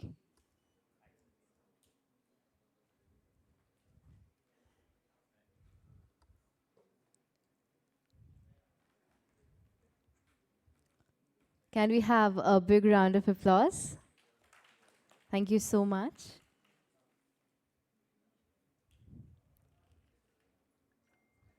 Moving further to our second technical session of the day, applying circular economy principle for climate resilient development. I would like to invite Mr. Shubha to please come and start up with the technical session.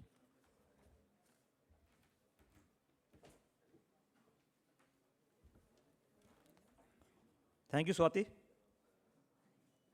Once again, welcome you to all of you. And this is the session 2 of today, and technical session 6 of this conclave.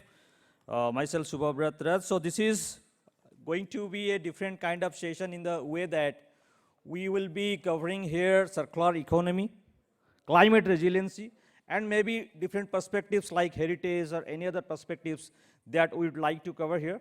So without wasting any more time, because it has to be fast, quick, and precise, so I'd like to invite upon the stage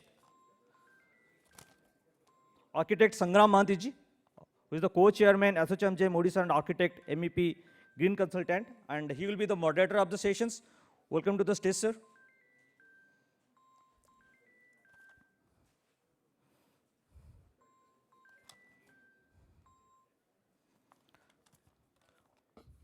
Yeah, thank you. We have Dr. Abnis Ansulji with us, Principal Scientist and Head, CSIR National Environmental Engineering Research Institute, NEERI, Nagpur branch. Please come to the stage, sir. Architect Sudhir Balakrishnan ji. Welcome you, sir. He is the chairman of ASSOCHAM GEM Kerala chapter and the chief architect, Architects Consortium, Trivandrum. We are honored that you are here, sir. Architect Somendu S. Rai, chairman, ASSOCHAM GEM Odisha, and director, School of Architecture and Planning, KIT University, Bhubaneswar, Odisha. And we also have with us Sri Shakti Lekha ji, who is the B2B business expert and independent director, Allied Digital Services. So we'd like to hear a lot of perspectives about circular economy, about how the climate resiliency development in terms of built environment and all. And there will be little bit perspectives, maybe we'd like to hear from you regarding some heritage buildings and how all these things can be applied beyond building as well. So welcome you, all of you, and I would like our moderator, Architect Sangram Mahanti, to take the charge here. Thanks, sir.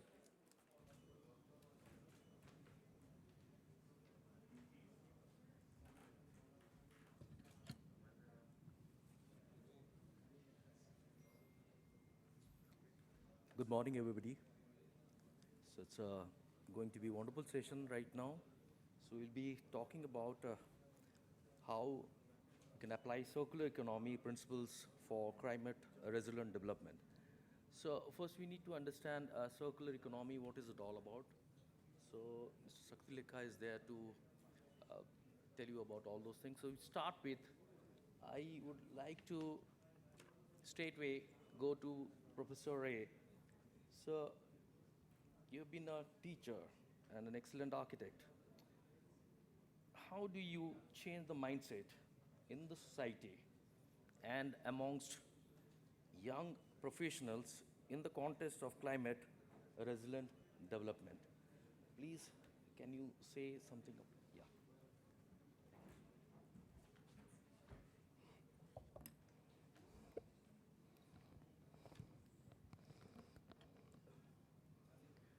So I've been asked to how to change the mindsets.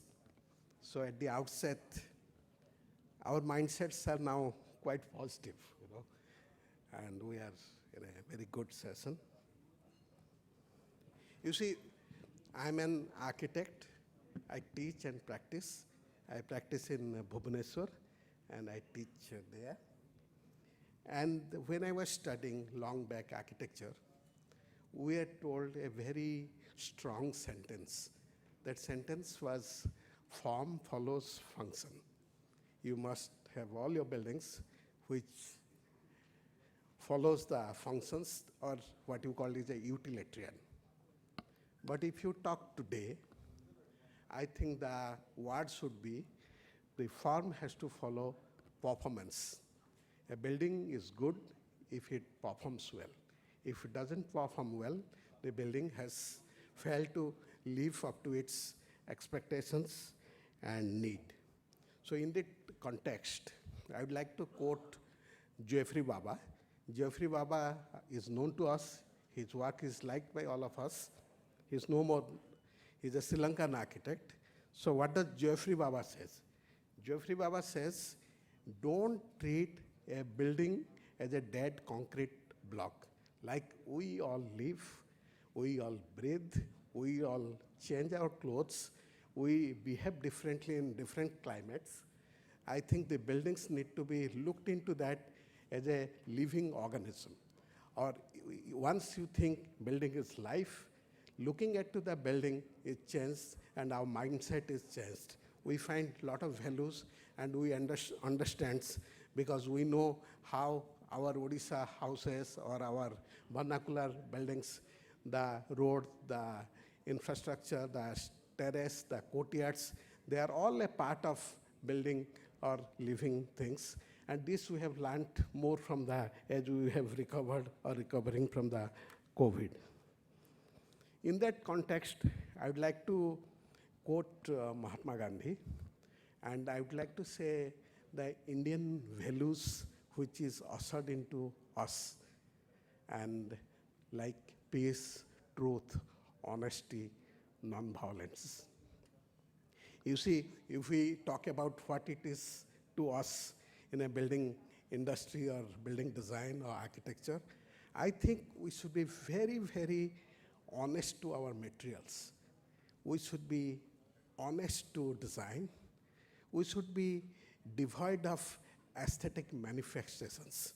What we do in the schools and the buildings, if you look into the cities all over, they all have aesthetic manifestations. They do not have an honest representation of honest form, of an honest need, or honest performance, or honest, what you call, response to the climate. I think this is what we must learn and understand. And if we do that, I think we have Sarvodaya. There is a very good architect by the name of Buckminster Fuller, we know, who used to say, who designed the geodesic domes. Buckminster Fuller used to say, do not put forces against each other, use them. So if we look into our buildings, so buildings are placed, or our cities are placed, cities are constructed against a lot of natural forces, the wind flow, the geothermal energy. And if we assess a building, you see each building or each construction we do, each sort of a intervention in natural process. And the best building is one which minimizes its intervention in natural process. If you just peacefully, very calmly, it goes along the energy current, I think that's a very wonderful, wonderful realizations.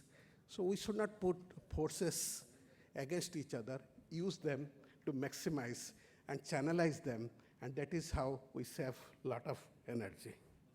One of the things we are losing nowadays, which was there we are trying to not respect geometry too much.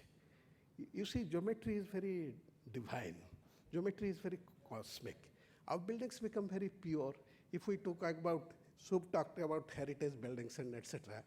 Our historical buildings have a lot of good respect for sensitive geometry. And if we have understand the energy behind the geometry and bring it, so that I think it resides very nicely with the nature, and I think the buildings look good, they perform much better. India has a very, very rich heritage, and we have a vernacular architecture trend that must be rationalized and understood. And if we look, all our cities now, they look similar. You see, if you look into any traditional cities, they are becoming history-less and geography-less. I think we should be very sensitive to our aesthetic, inherent aesthetic qualities of a place and location and bring it up. Thank you very much.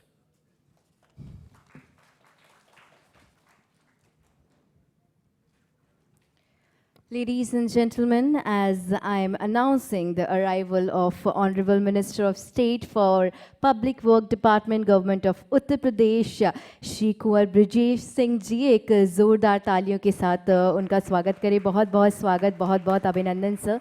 मैं आपसे निवेदन करूंगी कि आप मंच पर आएँ और अपना स्थान ग्रहण करें। एक ज़ोरदार तालियां हो जाए for honourable minister of state for public work department, government of Uttar Pradesh, Shri Kunwar Brajesh Singh ji. मैं निवेदन करना चाहूँगी IAS vice chairman Ayodhya development authority Shri Vishal Singh ji कि वो मंच पे आए और अपना स्थान ग्रहण करें। लेडीज़ एंड जेंटलमैन, एक ज़ोरदार तालियां हो जाए। मैं निवेदन करना चाहूँगी आर्किटेक्ट अनुपम मित्तल जी से कि वो मंच पर आएँ और अपना स्थान ग्रहण करें। मैं निवेदन करना चाहूँगी श्री पंकज धारकर जी से कि वो मंच पर आएँ और अपना स्थान ग्रहण करें।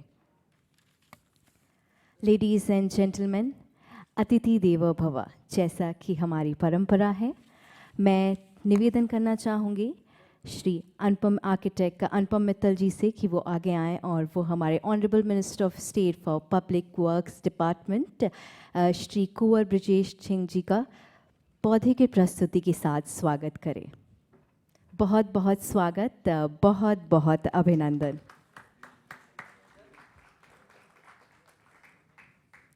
मैं निवेदन करना चाहूँगी आर्किटेक्ट अनुपम मित्तल जी से कि वो IAS vice chairman Ayodhya development authority Shri Vishal Singh ji का पौधे की प्रस्तुति के साथ स्वागत करें। बहुत बहुत स्वागत, बहुत बहुत अभिनंदन सर।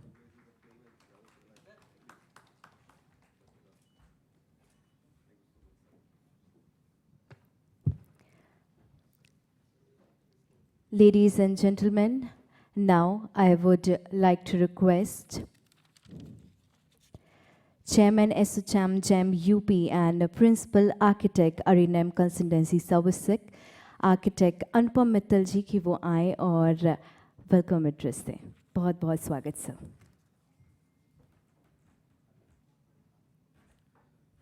नमस्कार। वैसे तो लखनऊ शहर अपने आप में ही एक स्वागत करने योग्य शहर है और उत्तर प्रदेश जाना जाता है अतिथि देवो भव में के लिए। और आज माननीय मंत्री जी और IAS ऑफिसर श्री विशाल सिंह जी हमारे बीच में आए हैं।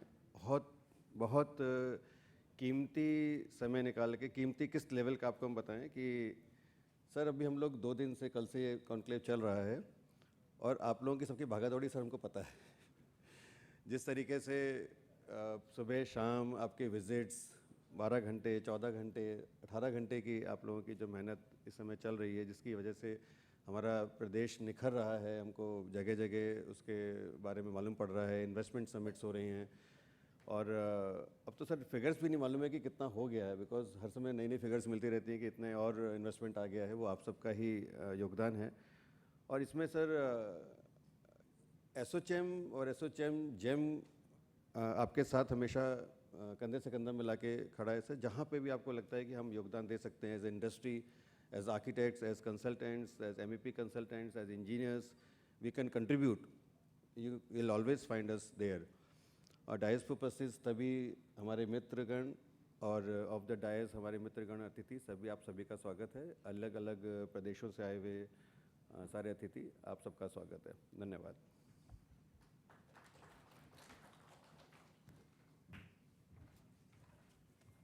Thank you so much, sir. Ladies and gentlemen, now I would like to take this opportunity to invite IAS Vice Chairman, Ayodhya Development Authority, Shri Vishal Singh Ji. Ladies and gentlemen, please welcome with a big round of applause, Shri Vishal Singh Ji. Welcome, sir.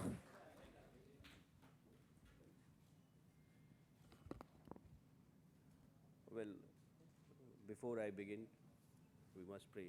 Jai Shri Ram. Why I said this? Because I don't know, this inspiration to work 18 hours, 19 hours a day is coming from nothing, nowhere else but Lord Shri Ram. It has been 2.5 years that I'm in Ayodhya now, and Honorable Minister Sir knows what is happening in Ayodhya, the kind of pressures that we have in Ayodhya, what we are trying to do in Ayodhya. All that is available, it's just like it's there on social media, it's there on internet, the content is being created continuously. But I would like to thank ASSOCHAM today that they are holding such an august gathering and the kind of discussions that we had here today. I had a brief discussion for maybe 2 minutes with Mr. Mehta, and suddenly we clicked, and there are things which we are looking for, and solutions are being talked about right away. So thank you so much for having us here. I mean, I'm not an architect by profession, I'm a generalist, and we try to learn from wherever we can. We try to keep our minds open. For those of you, I am not carrying any formal presentation or anything, but I'll just touch upon what we are doing for sustainability and a life cycle approach for building infrastructure in Ayodhya. That is something I'll touch base upon, and maybe I'll tell you what we are trying to do and where we can learn from you. That's the approach. We have been building a lot of roads. We are trying to connect Ayodhya with all the major cities by at least 4-lane highway. So that comes to 6 major highways connecting Ayodhya to different places are being converted into 4-lane or 6-lane at least. Then we are building a big airport which should be ready by the end of this year, and we will be able to take at least Boeing 737 by April of 2023. So concourse is almost ready. Terminal building will be ready very soon. And as we are also building we are laying one extra railway track to Ayodhya from Lucknow so that we can connect it with fast-moving trains and connect it with other parts of the world so that spiritually inclined people can visit Ayodhya at their comfort levels. We are creating a lot of infrastructure for public or pilgrims which are going to throng around once the temple is open in January 2024. That's another lot of big construction, big ticket construction projects of multi-level parkings and plazas and food courts and public amenities. It is also going on. So I, as a responsible citizen, sometimes feel I'm creating so much of gray infrastructure. What is to be done so as to make it sustainable? So, gentlemen, just by the common sense and maybe some stakeholder consultations and with me meeting people like you who are forward-looking and futuristic, we have sufficient emphasis on green and blue infrastructure also in Ayodhya. When we are saying this, Ayodhya is the first city in Uttar Pradesh, I can say, that which is ready with its master plan, GIS-based master plan. And the basis of master plan itself is the drainage pattern and the contour map. So we are just trying to keep the profile of Ayodhya as it is today and as it would have been intact, even while master planning. So nothing will supersede nature, nothing will supersede ecosystem. Whatever we are doing, it has to be inclusive, it has to be equitable, it has to be comfortable, it has to be accommodative of kind of pressure and rush that we're expecting. But at the same time, we are giving the prime importance or the basic, the bedrock of all this is the nature. That's what we are trying to do in Ayodhya. While diversifying tourism also, we are working with many eminent consultants on that aspect also. We have already created almost 167 acres of wetland, and we are receiving highest number of migratory birds this year as we are discussing as on date. This continuous enumeration is also being done by Agricultural University and ornithologists of repute, who are confirming that number of migratory birds and varieties and species has increased. So that is one part. We are reviving as many as possible old channels and river beds which were dried up because of greed of land or unplanned development. So we are reviving them. We are reviving almost 108 major water bodies of Ayodhya which has historic importance or which are mentioned in Skanda Puran. We are, the whole planning is basically river-centric. We are emphasizing upon everything should be focused upon the Saryu River, which defines where Ayodhya is. If any of you have read Valmiki Ramayana or Skanda Puran, you must be knowing that Ayodhya is situated on northern side of Saryu River. So Saryu River is of significance, and that is the center for our planning also. So similarly, we are making efforts, and while we are constructing all this, while we are saying what we are saying, to make it evidence-based, we have tied up with VITO. It's a Flemish government-backed institution, research and scientific research institution. We have tied up with that, and probably Ayodhya is the first city or the only city in Southeast Asia which is working on thermal comfort model for construction. So we are continuously gathering data from various environmental factors and attributes, and we are mapping the whole city and creating infrastructure. While we are creating infrastructure, at the same time, our emphasis is to mitigate it with creation of blue and green infrastructure, so that number of hot wave days per annum at least should not increase in future also. So we are taking care of climate change. We are taking care of whatever we are doing. I mean, whatever gray infrastructure we are creating, that also should be matched up with natural and mitigating efforts at the same time. So starting from these macro interventions, macro planning process and issues, we are also focusing on sustainable life cycle based construction in Ayodhya. It's a continuous learning. When I started this journey 2.5 years back under the guidance of Honorable Chief Minister, sir, and Honorable Prime Minister, sir, we were not very much aware how to go about it, and it was more in theory. So, but we are now trying to bring this sustainable construction and life cycle based approach in our day-to-day practice also. We are creating buildings that we are creating multi-level car parkings or things like that. We are using fly ash-based bricks. And along with that, we are also now exploring using glass, but we have to take care of facade also, because Ayodhya has a specific facade guideline designed by our partners, that Ayodhya building should have a similar kind of facade. So as much as that permits, we will be using latest materials for making sustainable construction. And we have a very big redevelopment project in offering. I think in a couple of days, we'll be floating EOIs and contest for that. It's a very big redevelopment project, and after going through these things, sustainable construction practices, this is not exactly in the middle of the core city, so we have that freedom, and we can explore with building material, as I think a gentleman from AIS was mentioning here. We can use glass, we can use steel, we can use such material which is more reusable, which is more sustainable, which is going to use less amount of kind of energy while constructing, and it will be an energy sufficient building. And apart from all these small initiatives that we are trying to do in Ayodhya, I will invite almost everybody who is interested to come over. We can have brainstorming sessions in Ayodhya Development Authority.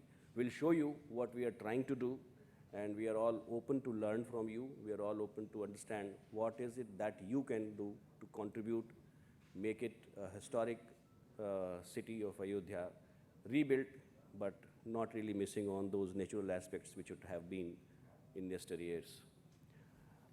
With this, I would like to convey my thanks to this august stage that we have here. Thank you so much for listening to us, listening to me, and again, all of you are welcome. I want your mind space, a corner of your mind space should be occupied that UP is, or we are rebuilding Ayodhya. So keep thinking about it. We are open for your contributions and knowledge. Thank you so much. Thank you.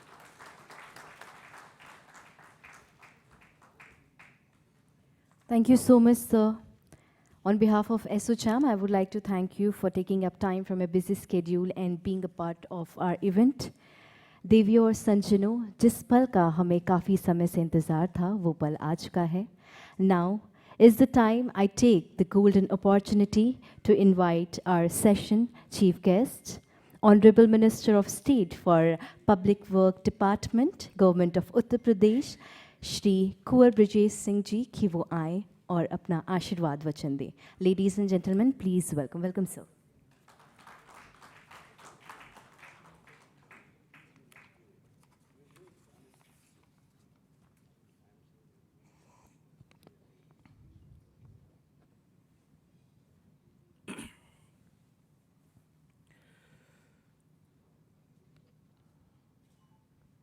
जिस अयोध्या की चर्चा अभी अयोध्या विकास प्राधिकरण के उपाध्यक्ष, मेरी सरकार के एक अधिकारी के रूप में वहाँ भगवान राम की नगरी को पुनः उसका जो आदर्श था, उसके जो मूल्य थे, उसकी स्थापना के काम में लगे हुए हैं.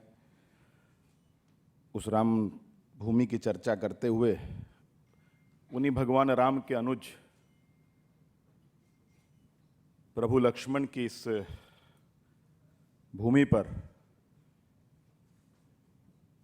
जिसको धीरे धीरे लखनऊ का नाम दिया गया,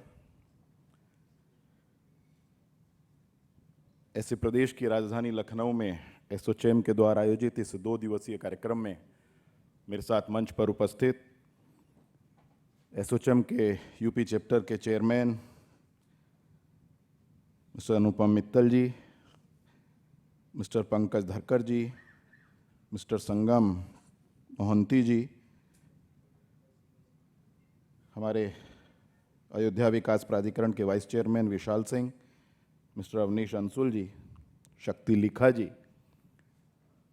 और हम सब से ज़्यादा अनुभवी और हम सब से ज़्यादा ज्ञान अर्जित करके इस 2 दिन की कार्यशाला में यहाँ पर उपस्थित हुए मुझसे ज़्यादा सभी सामने बैठे हुए उपस्थित सभी माताएं, उपस्थित बहनें, उपस्थित भाइयों, सबसे पहले एसोचैम को अपनी ओर से, अपनी सरकार की ओर से ऐसे एक सुंदर आयोजन के लिए बहुत बहुत बधाई और शुभकामनाएं देता हूं कि वर्तमान में जो सबसे मात्र भारत के लिए नहीं, पूरे विश्व के लिए जिस टॉपिक पर सबसे ज़्यादा चर्चा होती है, उससे जुड़े हुए तमाम अनेक टेक्निकल सेशंस को लेकर के आपने इस 2 दिवसीय कार्यक्रम का आयोजन किया. एसोचैम के लोग जब मेरे पास आए थे तो मैंने कहा कि वो 20 को मुझे बुलाना चाहते थे, मैं 20 को यहाँ उपलब्ध नहीं था. रात भी 12:30 बजे यहाँ पहुँचा और केवल आपके कार्यक्रम के निमित्त आज मैं यहाँ पहुँचा, चूँकि मुझे लग रहा था कि आप सबके बीच में जो चर्चा होगी, परिचर्चा होगी, उसमें से मंथन होने के बाद जो कुछ निकलेगा वो मेरे उत्तर प्रदेश के लिए लाभकारी होगा और उत्तर प्रदेश के बाद मेरे देश के लिए लाभकारी होगा. और जब इस सोच के साथ कोई भी वर्ग काम करता है तो वो देश दिनों दिन तरक्की करता है.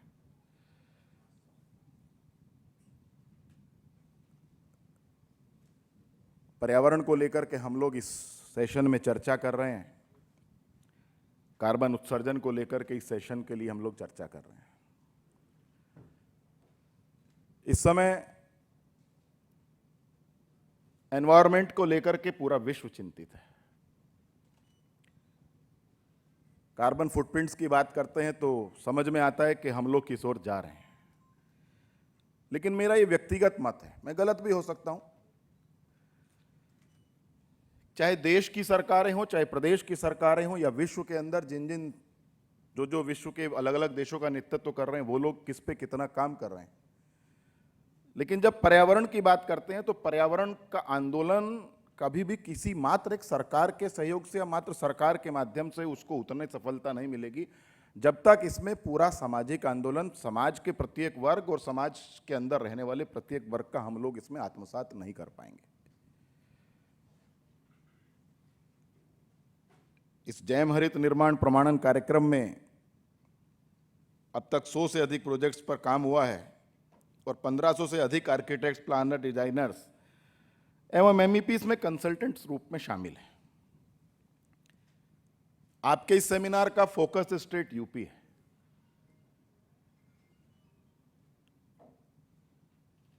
मैं बधाई देता हूं आप सबको, धन्यवाद देता हूं कि आपने उत्तर प्रदेश को इसके लिए चुना। लेकिन आप सबको ध्यान होगा कि मेरे यशस्वी मुख्यमंत्री योगी आदित्यनाथ जी के नेतृत्व में जब देश राष्ट्रपिता महात्मा गांधी जी की 125वीं जयंती को मना रहा था तो देश के अंदर एकमात्र विधानसभा उत्तर प्रदेश विधानसभा थी जिसने लगातार 48 घंटे का एक सत्र आहूत किया था और उसमें यूएन के जो 12 सस्टेनेबल गोल हैं उसमें से ये भी एक टॉपिक था और उसमें लगातार हमने 48 घंटों में से 4 घंटे के अंदर इस एक टॉपिक पर भी विधायक लोगों ने बैठ करके इस पर चर्चा की थी। इस विषय की गंभीरता इससे नजर आती है। लेकिन मैं विषय में प्रवेश करते हुए केवल इतना कहना चाहता हूं, जैसा मैंने अपने प्रारंभ में कहा कि प्रदूषण एक वैश्विक समस्या है और धीरे धीरे एक बड़ी समस्या बनता जा रहा है। प्राइम मिनिस्टर नरेंद्र मोदी जी की बात करें या अपने चीफ मिनिस्टर योगी आदित्यनाथ जी की बात करूं, उन्होंने शुरुआत से ही देश की कमान संभालने के तुरंत बाद से पर्यावरण को कैसे बचाएं इस पर अपना खुले मन से काम करने का संकल्प लिया था। और 1947 से 2014 तक स्वच्छता शब्द का प्रयोग किसी ने नहीं किया था, ना लाल किले की प्राचीर से किया था, ना अपने सरकारी संबोधनों में कभी किया था।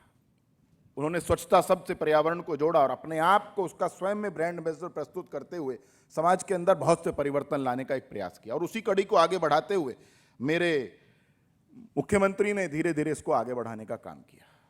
लेकिन जब मैं सामाजिक संरचना की बात करते हैं तो इसमें हमारा और आपका कितना पार्टिसिपेशन हो। और आज जब हम ग्रीन एनर्जी की बात करते हैं, हम पॉल्यूशन कम करने की बात करते हैं, उसमें हम सब की सहभागिता सुनिश्चित करनी होगी। और यदि बहुत छोटे छोटे से उदाहरणों पे हम बात करें तो आज एक घर के अंदर यदि 6 प्राणी है और वो एक सक्षम घर, एक संपन्न घर है, तो वहां प्राणी 6 हैं और गाड़ियां 12 हैं और हर 6 के 6 प्राणी हर अलग अलग गाड़ी से अपने अपने कार्यालय जाते हैं। क्या हम ट्रांसपोर्ट शेयरिंग कर सकते हैं? क्या हम लोग पब्लिक ट्रांसपोर्ट को और अच्छा बना करके उसका इस्तेमाल कर सकते हैं? यदि हम विश्व के परिदृश्य में देखूं तो हम लोग अभी उस कंपोनेंट में बहुत कम है, क्योंकि हम लोग रीयूज की नेचर में काम करते हैं, हम लोग रिपेयर की नेचर में काम करते हैं। आप यूएस जाइए, आप यूके जाइए, वो लोग रिपेयर में विश्वास नहीं रखते हैं, वो यूज एंड थ्रो में विश्वास रखते हैं। हमारे यहाँ तो घर की गृहिणी भी, यदि मेरी वॉशिंग मशीन खराब होती है, मेरे होम अप्लायंसेस में से कुछ खराब होता है तो हम उसे रिपेयर करते हैं, उसको रिपेयर करा के दोबारा से उसको यूज करने की नेचर में है। ये एक इंडियन टेंडेंसी है और ये अच्छा है। नहीं तो अभी हम लोग भी उसी स्थिति में होते जिस स्थिति में आज एनवायरनमेंट की जो स्थिति प्लास्टिक को लेकर के, रीयूज प्लास्टिक को लेकर के, सिंगल यूज प्लास्टिक को लेकर के यूएस और यूके में बनी हुई है। और मैं जिस डिपार्टमेंट से बिलोंग करता हूं, जिस डिपार्टमेंट को संभालने का काम हम लोग ने किया है, हमारे जो राष्ट्र में हमारे विभाग के मुखिया हैं आदरणीय नितिन गडकरी जी, उन्होंने तो यूज प्लास्टिक को भी स्प्रेड रूप में करके हम लोग रोड्स में उसका रीयूज कर रहे हैं। ऐसी बहुत सी चीजें हैं जिनसे हमें पर्यावरण को बचाने का काम करना होगा। अभी आप सबको ध्यान होगा कि उस सब के लिए यदि सबसे बड़ा कोई माध्यम है तो हमें सोलर एनर्जी पे जाना होगा, हमें सोलर पावर पे जाना होगा। हम लोग अपनी रूफ टॉप्स पर सोलर का प्रयोग कर सकते हैं और अब तो विभिन्न सरकारों की पॉलिसी है, उसमें उत्तर प्रदेश सरकार की भी पॉलिसी है। आप सोलर पावर से जनरेट कीजिए पावर को और हम उसको परचेज करेंगे, आपको अर्निंग भी होगी। और मेरी सरकार ने तो बाकायदा बुंदेलखंड सोलर विकास निगम बना करके एक बहुत बड़ा हम लोग प्रोजेक्ट लेकर के आ गए हैं। लेकिन इस पर हमें विचार करना होगा।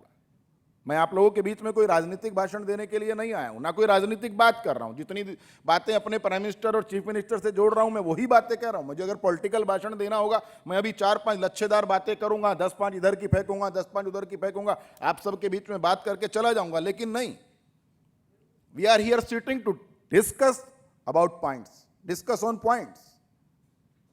It's a technical session and we are talking about environment, we are talking about green energy, we are talking about solar energy, we are talking about solar power.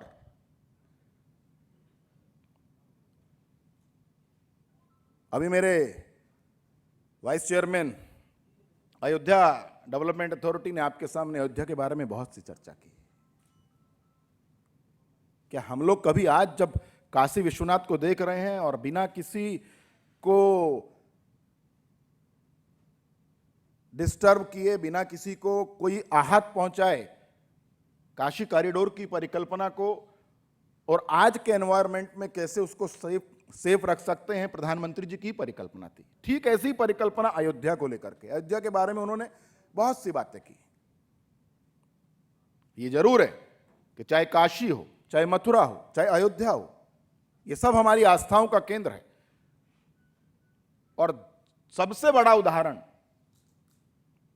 मैं उस कुंभ के बाद मुझे अमेरिका जाने का अवसर एक गवर्नमेंट के डेलीगेशन में मिला था। जो कुंभ का आयोजन प्रयागराज के अंदर हुआ था, प्रयागराज तीर्थ की धरा पर हुआ था, वो कितना स्वच्छ था, कितना एनवायरनमेंट फ्रेंडली था, कितना इको फ्रेंडली था। उससे बड़ा उदाहरण हम लोग प्रस्तुत नहीं कर सकते। 2025 में हम फिर कुंभ में जाएंगे और ये मेरी एक आम नागरिक के नाते मेरी भी जिम्मेदारी होगी, आपकी भी जिम्मेदारी होगी कि हम सब अपने पर्यावरण के प्रति कितना जागरूक रहें। मैं आज के इस अवसर पर, चूंकि मैंने पहले ही कहा कि आप सब मुझसे ज़्यादा ज्ञानी हैं, मुझसे ज़्यादा बुद्धिजीवी हैं, मुझसे ज़्यादा जिन टेक्निकल सेशन पे, जिन पॉइंट्स पर आप सब ने अलग अलग टेक्निकल सेशंस रखे हैं, उन सब पर यहाँ पर उसके अनुभवी लोग, उसके ज्ञाता लोग अपने अपने विचार रखेंगे। लेकिन मैं उत्तर प्रदेश का एक जिम्मेदार नागरिक होने के नाते, सरकार का एक प्रतिनिधि होने के नाते आप सबको यह विश्वास दिलाता हूं और एसोचैम के पदाधिकारियों को यह विश्वास दिलाता हूं कि आप सबके इस 2 दिवसीय आत्ममंथन से, इस मंथन में जो अमृत निकलेगा उसका लाभ उत्तर प्रदेश के लोगों को और उत्तर प्रदेश को अवश्य होगा। और उस मंथन से निकले हुए जिस कार्यक्रम के तहत भी आप सबको उत्तर प्रदेश सरकार के जिस सहयोग की अपेक्षा होगी, उत्तर प्रदेश सरकार आपके साथ कंधे से कंधा मिलाकर उस रूप में काम करेगी। आप सब ने अपने इस कार्यक्रम में मुझे आमंत्रित किया। आप सभी पदाधिकारियों का और आप सब यहाँ उपस्थित अभ्यागत महानुभावों का हृदय की गहराइयों से आप सबके प्रति आभार व्यक्त करते हुए अपनी वाणी को विराम देता हूं। बहुत बहुत धन्यवाद, बहुत बहुत आभार।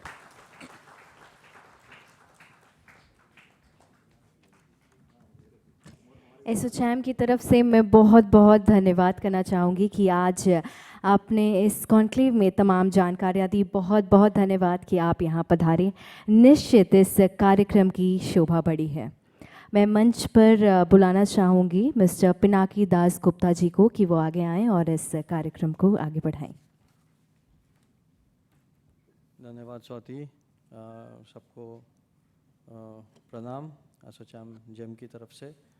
और अब हम लोग we are very privilege and honoured to have माननीय मंत्री जी कुंवर Brijesh Singh ji, Minister of State for Public Works Department, and Vishal Singh ji, who is the Vice Chairman of the Development Authority.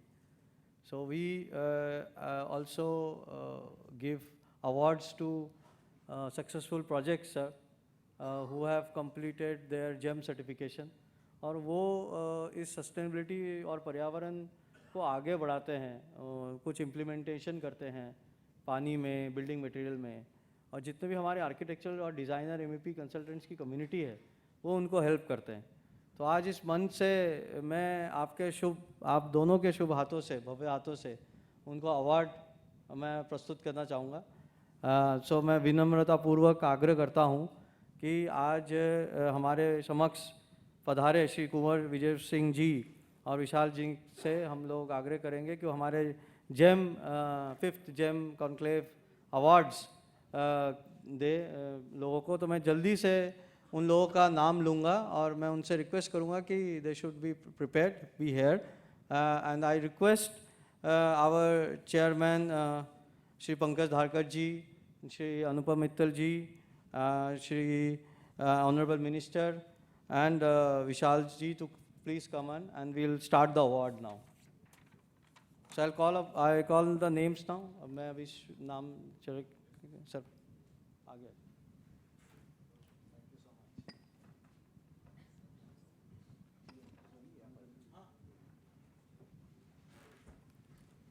So let me start. The first project is TCI Express Limited, Taj Nagar, Dilip Tiwari ji.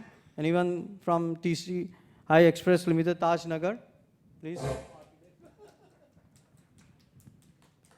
And please motivate them by give a good round of applause.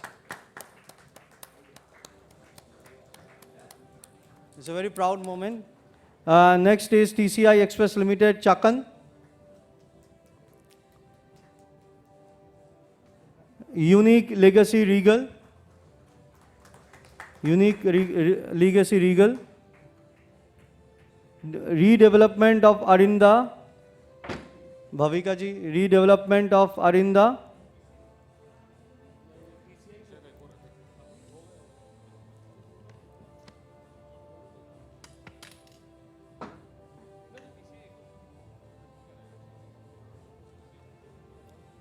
Then 13th Balewadi. 13th Balewadi.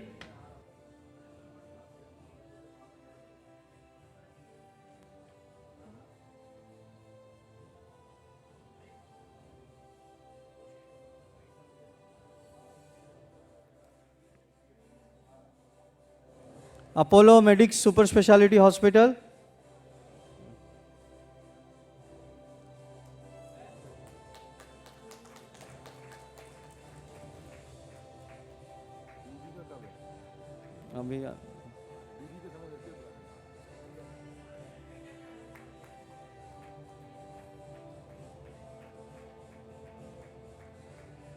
Then Apollo Medics Super Speciality Hospital.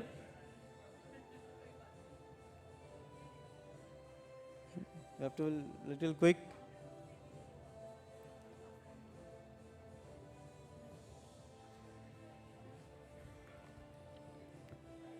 Then Tata AIG General Insurance Company. Tata AIG General Insurance Company.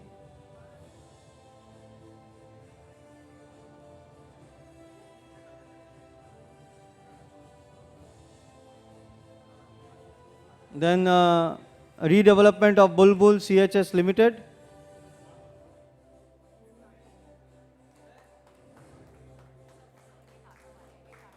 Okay.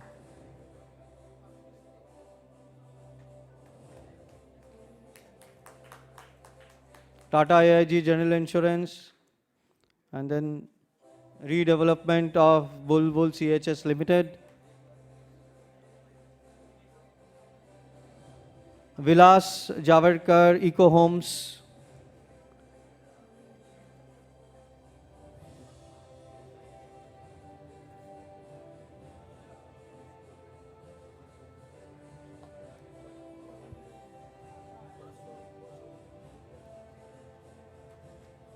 Vilas Javadekar eco Holmes.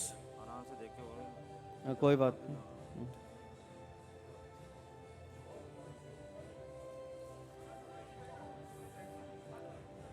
All India institute of Ayurveda Goa.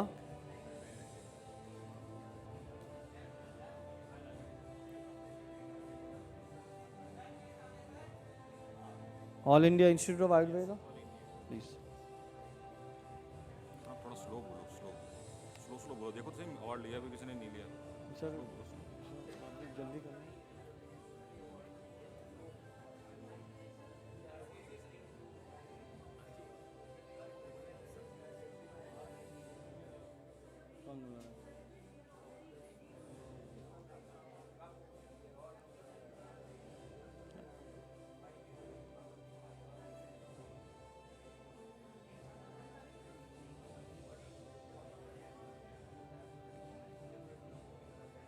RGT College, Porbandar, Billa Sagar.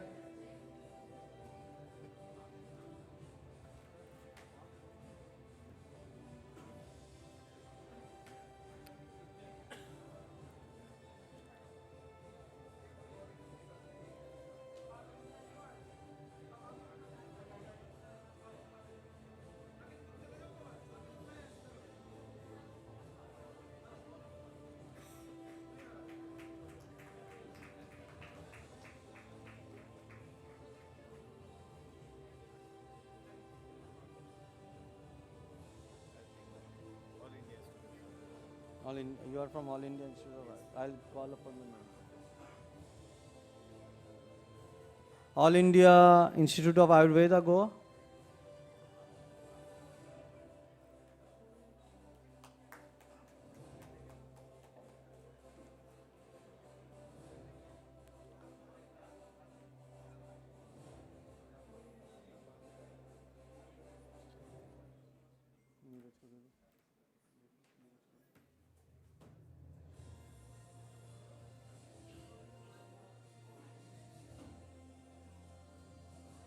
RGD College, Porbandar, Billa Sagar, Gujarat.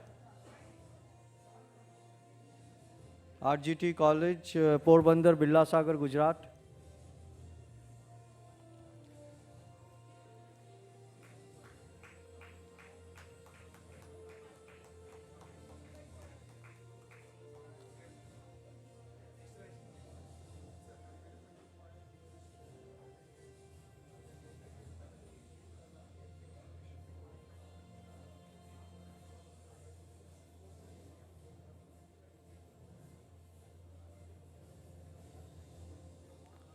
We move on to the next awardee.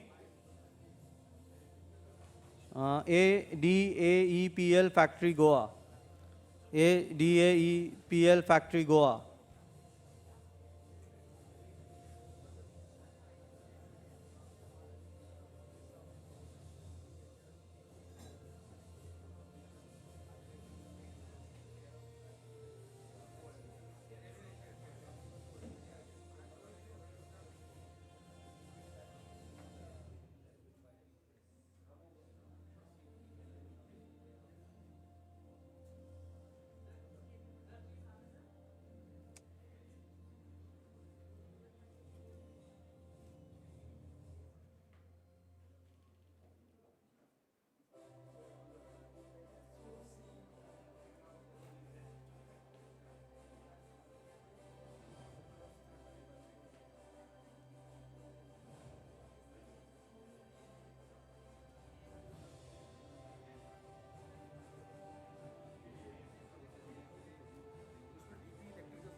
चल नहीं लिखा जो लिखा वहाँ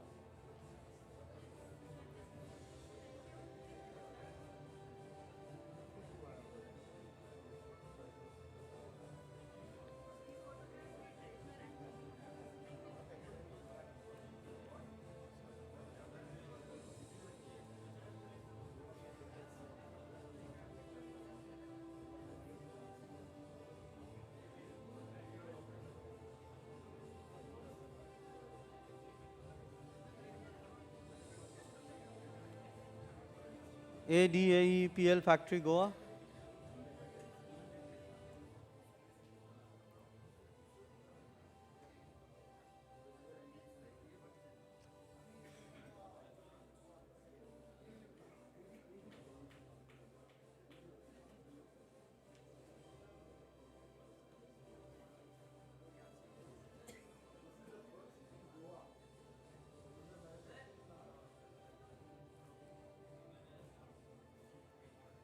Green Building Consortium, Bhubaneswar. Green Building Consortium, Bhubaneswar.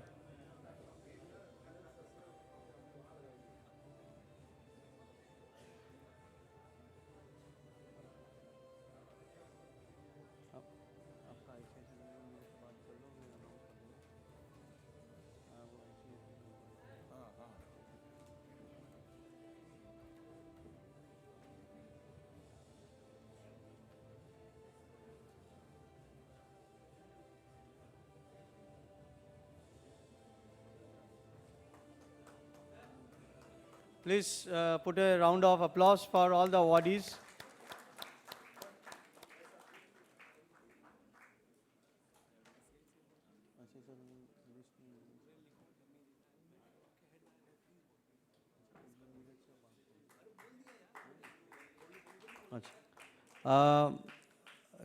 इसके बाद green building consortium Bhubaneswar, ये होगा, ठीक है। ICICI होम फाइनेंस,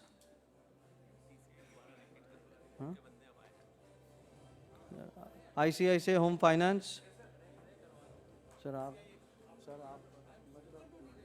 सर लेकिन आए लोग क्या ये वो पहले आएंगे ना, किसका है इसके बाद सर, प्लीज सर तो क्या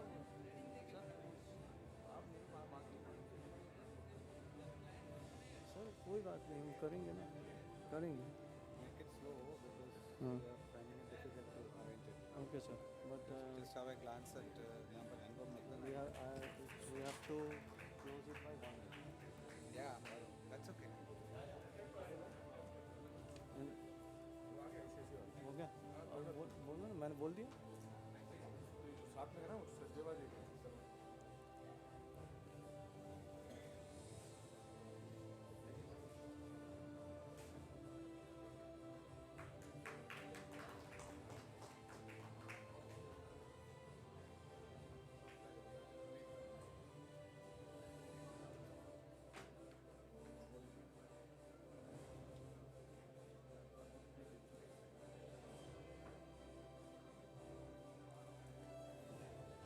Then, yeah, I was waiting for the awardees.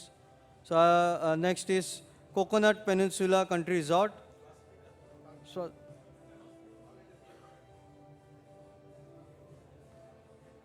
Swastika Enterprises.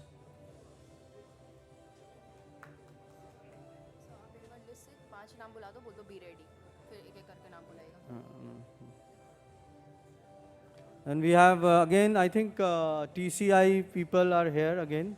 So I'll request them to come over the stage. TCI Express Limited, Taj Nagar and Chakan. TCI Express Limited.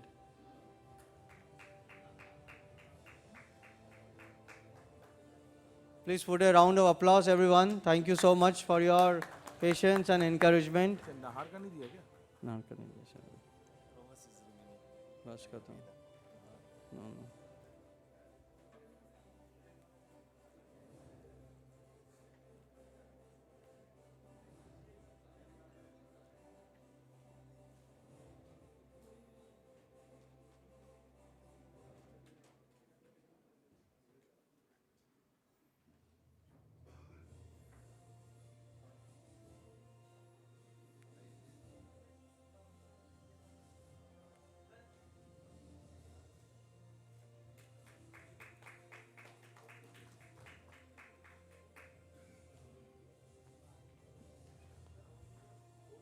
Okay.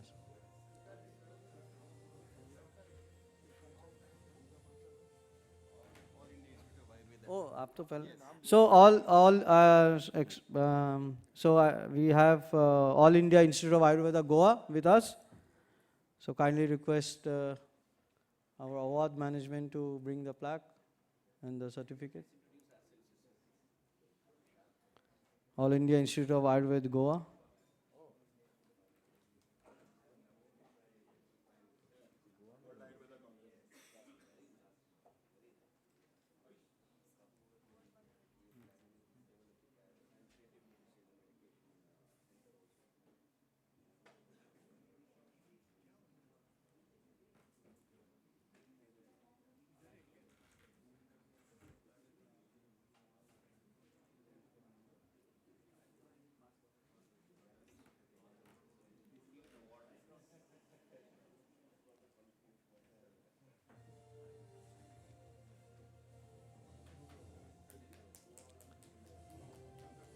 So ladies and gentlemen, please put a round of applause for All India Institute of Ayurveda Goa. And that concludes this session of award ceremony.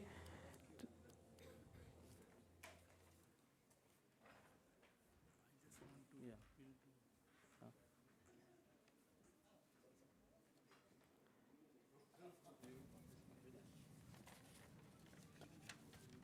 Thank you, Honorable Minister, sir. Thank you, thank you, Vishal ji. Thank you, Pankaj sir and Anupam sir, for taking out time for award. We now request our chairman, Pankaj sir, to give his address.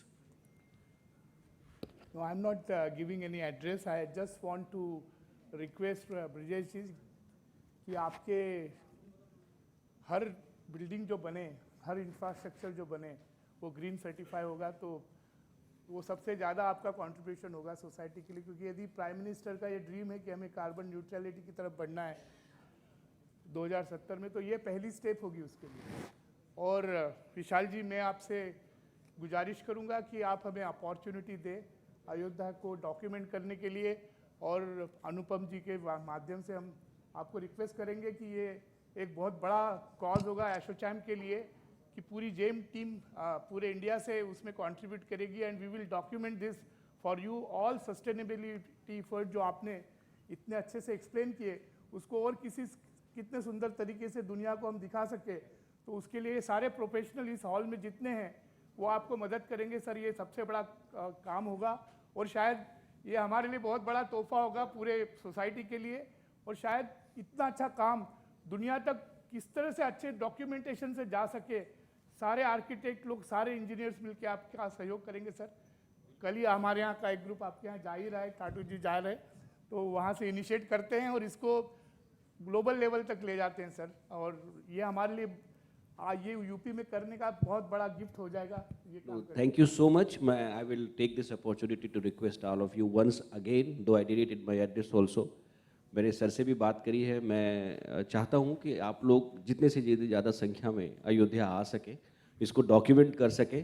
I have been fortunate enough, and with the blessings of Lord Shiva and blessings of Honorable Chief Minister and Honorable Prime Minister, I was also part of the project of Kashi Vishwanath ji.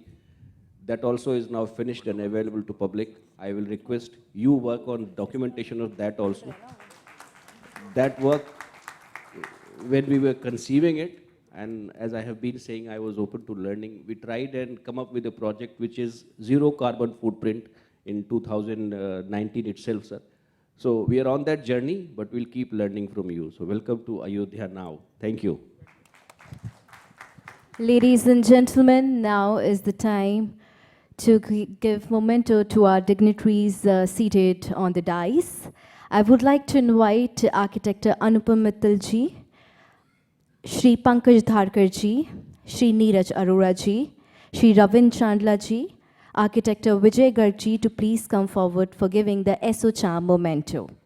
I would like to request all the people to give the ASSOCHAM memento to first IAS Vice Chairman, Ayodhya Development Authority, Shri Vishal Singh ji. Ladies and gentlemen, can we have a big round of applause?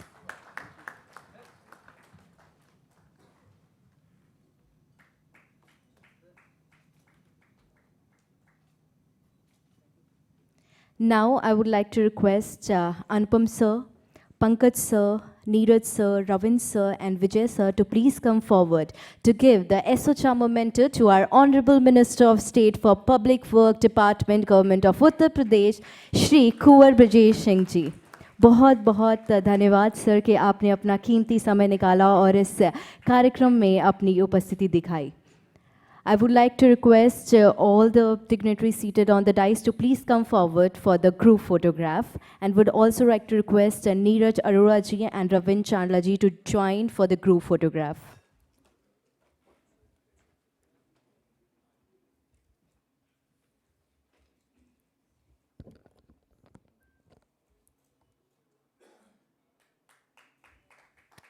Ladies and gentlemen, can we have a big round of applause? मैं बहुत बहुत धन्यवाद करना चाहूँगी Honorable Minister of State for Public Work Department, Government of Uttar Pradesh, Shri Kunwar Brajesh Singh ji का कि उन्होंने अपना बहुमूल्य समय निकाला और इस कार्यक्रम में अपनी उपस्थिति दी. I would also like to thank IAS Vice Chairman, Ayodhya Development Authority, Shri Vishal Singh ji कि उन्होंने अपना कीमती समय निकाला और इस कार्यक्रम में अपनी उपस्थिति दी.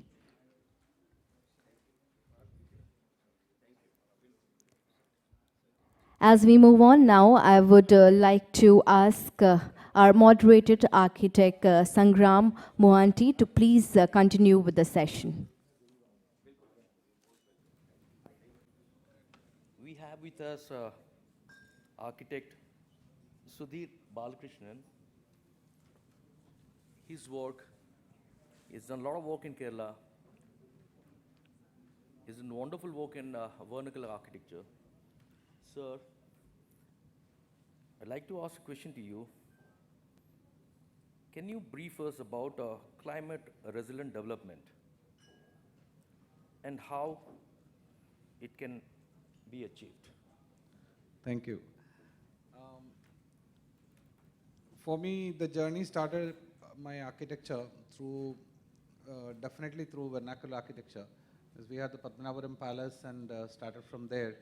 Our first year learning of architecture started with traditional architecture. And kind of doing it again and again, vernacular architecture was supposed to be the kind of the frame, the outer part of architecture that we really concentrated on, not the inner principles of vernacular architecture. Then slowly we learned that we are not able to produce the same kind of architecture that has been vernacular out there, only and only if you really know about the internal aspects of or the concepts of architecture. Then we found that the soul of the vernacular architecture is lies on certain principles, which we call it as the Vastu Shastra, and also that is now I'm talking about 25 years back, and now 20 years back we have introduced the topics called green in 1990s, and it's almost matching. So surprising that we are looking for happy, healthy, inclusive and livable spaces, and also now it comes as safe spaces. So how it becomes all these 5 elements, only because of when you think about different materials, different technology, different ideology, but all boils down to a fact called the Panchabhutas. The 5 climatic regions may be the reason, maybe not the Western was not come here. Now the Western is asking us to reduce and refuse and reuse, where the Western were taking things from here. They implanted coal into us, they implanted steel into us, which was not part of our building construction. And now they're asking, don't use coal, don't use steel, don't use glass. So we were not using glass. Our material palette was totally different. Our climate region, starting from Kashmir with the snowy to the windy eastern area and the rainy western area and the hot, humid, hot, arid climates. In all these areas, we had different windows, different sizes of windows, different sizes of roofs, different height for the rooms, and all those things were indigenously developed and we were practicing. That is why our architecture was common, and it was, even if it is diverse, our architecture was quite livable. And how do you, yeah. So I'll just make it very simple. Through the 5 elements of architecture, like the Bhumi, the earth, fire, and water, and space. That's all. Thank you.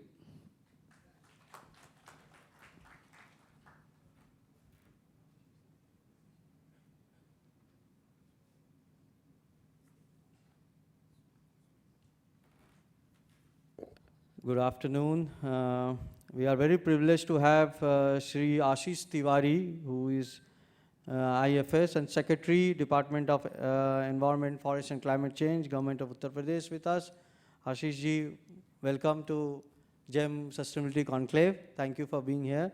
I would now request you to please come on dais. I would now request our Assistant Secretary General, Shri Neeraj Arora ji, to please place a gratitude for Shri Ashish Tiwari, and with a planter.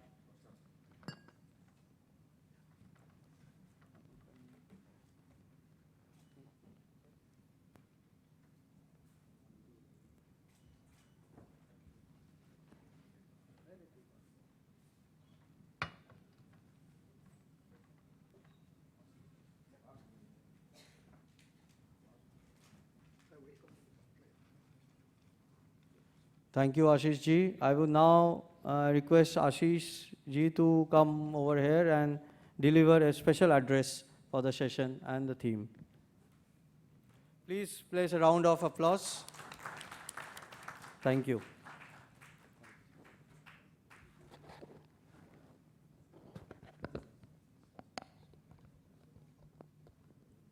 Thank you so much, ASSOCHAM, for inviting me over here. And I'm really very happy that talk of climate is being initiated from Lucknow by ASSOCHAM. And I would start why this talk is very important and why the actions at the ground level are very important. And where are we actually standing on the basis of data, climate data? I would like to start from there. You all know the Paris Agreement of 2015, in which all signatories countries, they have agreed to limit rise of temperature as compared to pre-industrialization period to 2 degrees Celsius by end of century. And all countries should strive for limiting it to 1.5 degrees Celsius by end of this century. The century is very far. The end of century is very far. We are standing just at the beginning of the century, and the rise in temperature is already 1.1 degrees Celsius. You all know. And that is why everyone can feel the extremes of climate change, which is resulting into a very intense heat wave in the month of April last year, 2022. It was most severe heat wave in the history of Uttar Pradesh. And the kind of snowfall which United States of America has faced in the last months, and the kind of slipping down of temperature which our state is facing in the month of January after Lohri. So this is kind of extreme weather events which we are facing. The impacts, you all know that all kinds of disasters will be coming. The rainfall has decreased, somewhere rainfall has increased, number of rainy days have reduced.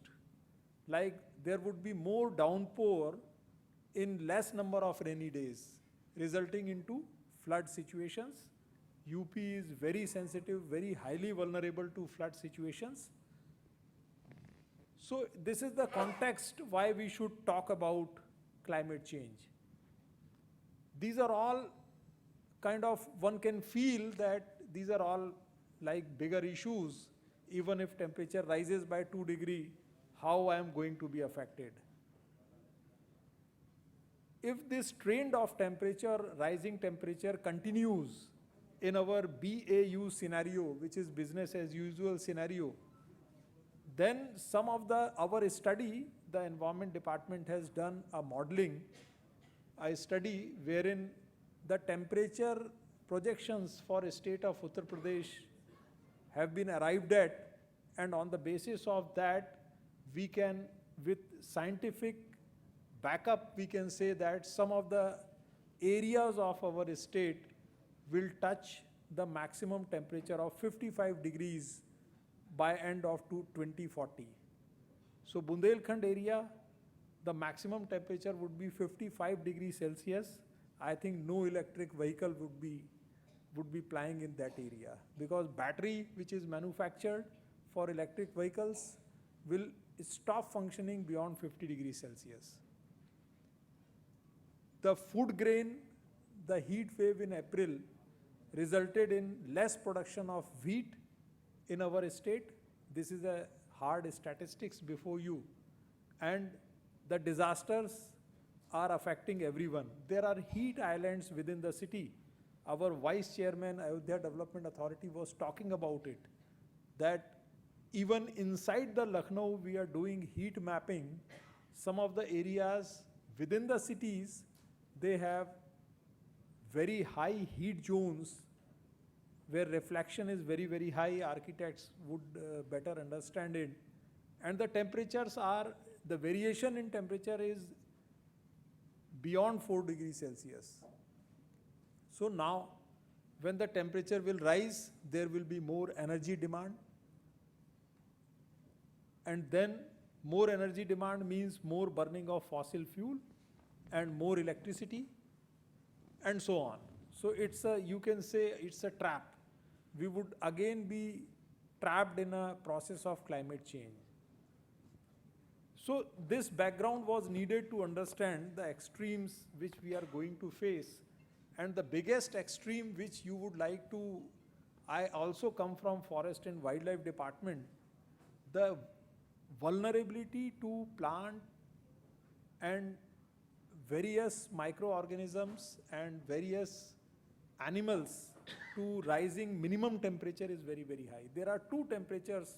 One is average minimum temperature, other is average maximum temperature. It's like your blood pressure. When the minimum temperature rises, the minimum limit rises, it is more detrimental.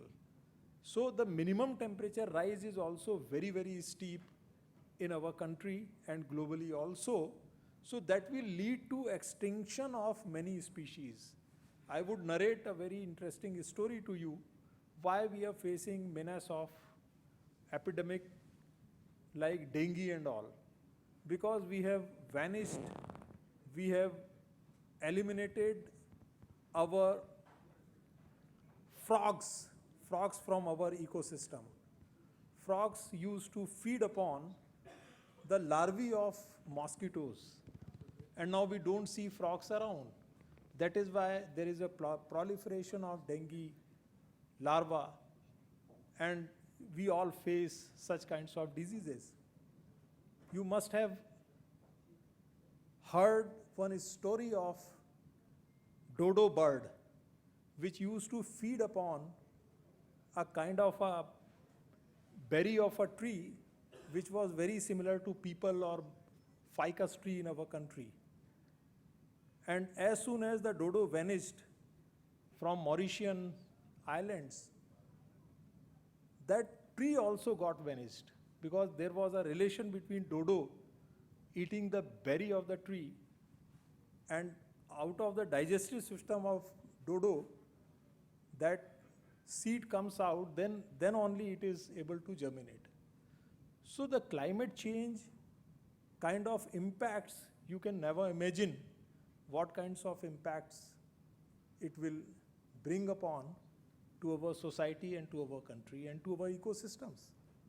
So with this background, I was just listening to the developments of Ayodhya, and our architect friends were also saying that there has to be sustainability in our architecture, there has to be sustainability in our, you can say, development.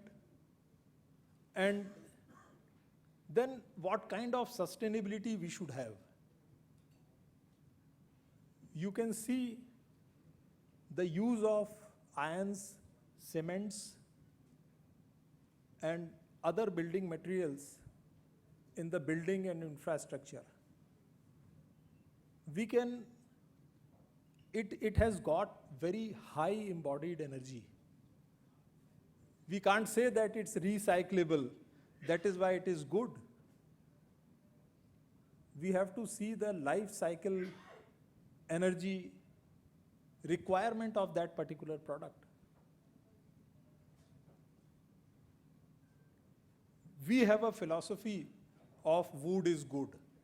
That is why in the state of Uttar Pradesh, the government has given a push to agroforestry sector. Australia is a country which uses lot of woods as building panels, prefabricated building materials, structures, etc. There are three benefits out of it. It locks carbon, it sequesters carbon into it, number one. Number two, It replaces very high energy intensive building material which is being used in our construction sector. And third, even if it dies out, it goes back to the soil as soil carbon. So this is how we can go for sustainability in construction sector. The best thing in Uttar Pradesh is that UP is not a forested state. We don't have much of a forest in Uttar Pradesh, but agroforestry is very prominent. The government has tried to link agroforestry to the carbon financing. There is a voluntary carbon market over there, and we have listed all our projects in voluntary carbon market, and our farmers will be getting $6 per voluntary emission reduction, VERs, and it will be tripling the farmer's income, not doubling. They will be having the agroforestry produce there as usual, but carbon credit, which is called carbon financing, would be directly transferred to their account, and first tranche, you won't believe, is scheduled to come in the month of December 2023, which is around 300 crore INR to the farmers of Meerut and Muradabad Commissionerate. The second thing is, it is really very, very difficult to retrofit the old development areas. We all understand and that India is adding a kind of urban space equal to Chicago city every year. So what kind of urban space we should be creating? That should be our major focus. I don't belong to the state of Uttar Pradesh. I come from a nearby state. When I came to Lucknow in 1996, after being allotted to UP cadre in Indian Forest Service, that time Lucknow was a very small city. And in a period of 20-25 years, Lucknow is multiplied. One can see the Google imagery also. It has, to my understanding, multiplied by 4 to 5 times. So every 5 years, the cities are doubling. So our focus should be what kind of new development we should have. We should have a development which provides you ease of living. We should have a development which provides more green spaces, more non-motorized transport mode of commuting, and the new urban spaces should not be such that heat islands would be there. There are so many models of green infrastructures which can be tried. We have mainstreamed Miyawaki model of forestry, which can be grown in a small patch equal to this room size. 160 square meters, one can grow Miyawaki forest. One can go for pocket park. The idea is we have to have maximum area under the tree cover. If not tree cover, then shrub cover. If not shrub cover, then probably grass cover, so that at least water percolation is there. So these are the few ideas broadly, what kind of sustainable development we should have in our urban spaces, what kind of, you can say, resilient infrastructure and more sustainable infrastructure we should have in our development space, and the kind of energy efficiency is also a major area of concern.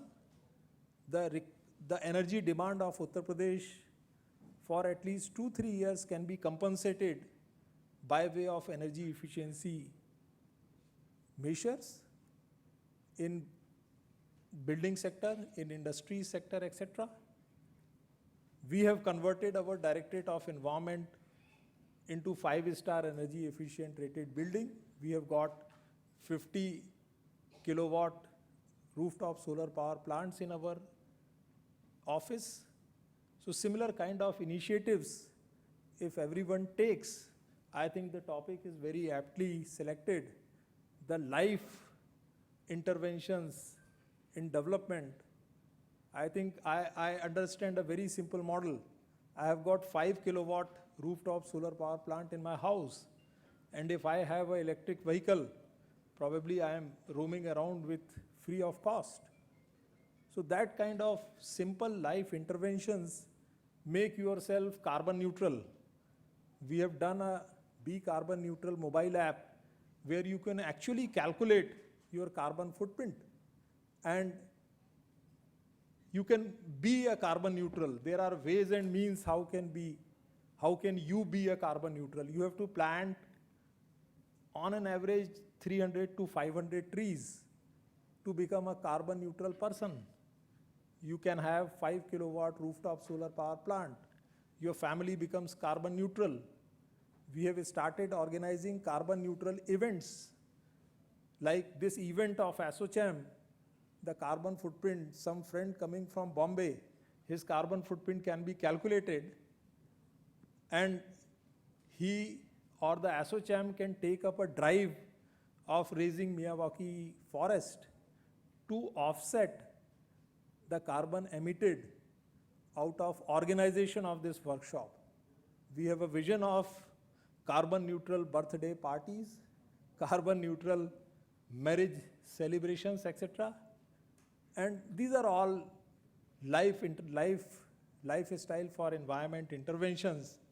If everybody adopts it, then probably our state and our country will become carbon neutral. Of course, by 2070, because 2070 is also a very, very ambitious timeline for a country like India, but the kind of intervention which UP state is taking on plantation side, in last 5 years, the state has planted over 1 billion trees, all trees geotagged. Because whenever we talk of plantation, people raise this question whether they are surviving or not. So all trees planted are now geotagged. They are geofenced. If they are blocks of plantation, then they are geofenced. And we, although there is a nationally determined contribution of creation of additional carbon sinks equivalent to 2.5 million tons of carbon dioxide equivalent. So there is no target at the sub-regional level, but UP state has factorized its own target, and on the basis of that, we have set a target of planting 1.76 billion trees by 2030, so that at least we are, although not a forested state, but we can contribute our bit to NDC of creation of additional carbon sinks. So with these words, this story is very, very long, but I don't want to take much of your time. And thank you, ASSOCHAM, again, and thanks for patiently listening to me. Thank you very much.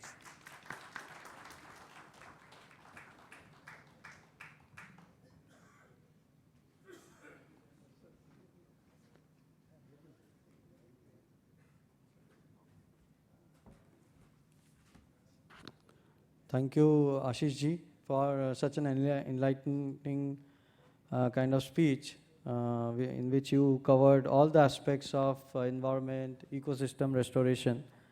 I would now request our Assistant Secretary General, Shri Neeraj Arora, to give a copy of our ASSOCHAM Carbon Assessment Footprinting Program to Shri Ashish Tiwari ji.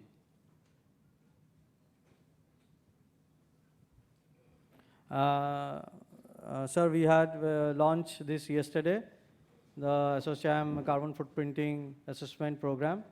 It's a qualitative rating point-based system program in which we rate the process, the products, and the factories as carbon neutral.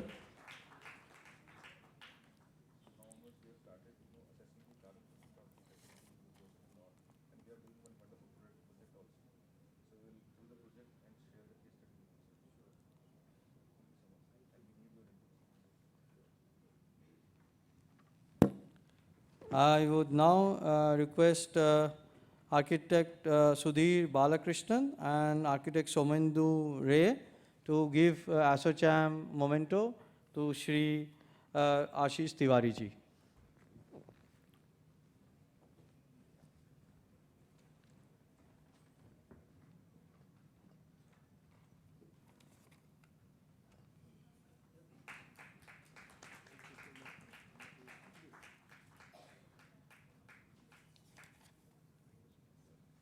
Thank you, sir.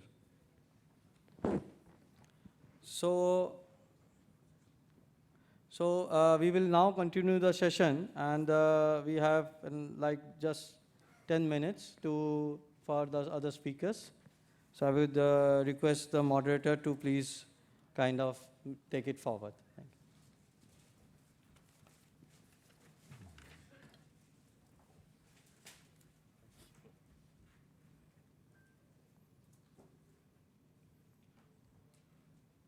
So we'll continue with that. In fact, the session was becoming very interesting with Mr. Ashish ji putting forward more into it. So there's a question. We have with us Dr. Avnesh Anshul. He is Principal Scientist Head near Nagpur. So he's working on carbon products. In fact, there's a question, sir, for you. Can a circular economy mitigate climate change? Yeah, you can come.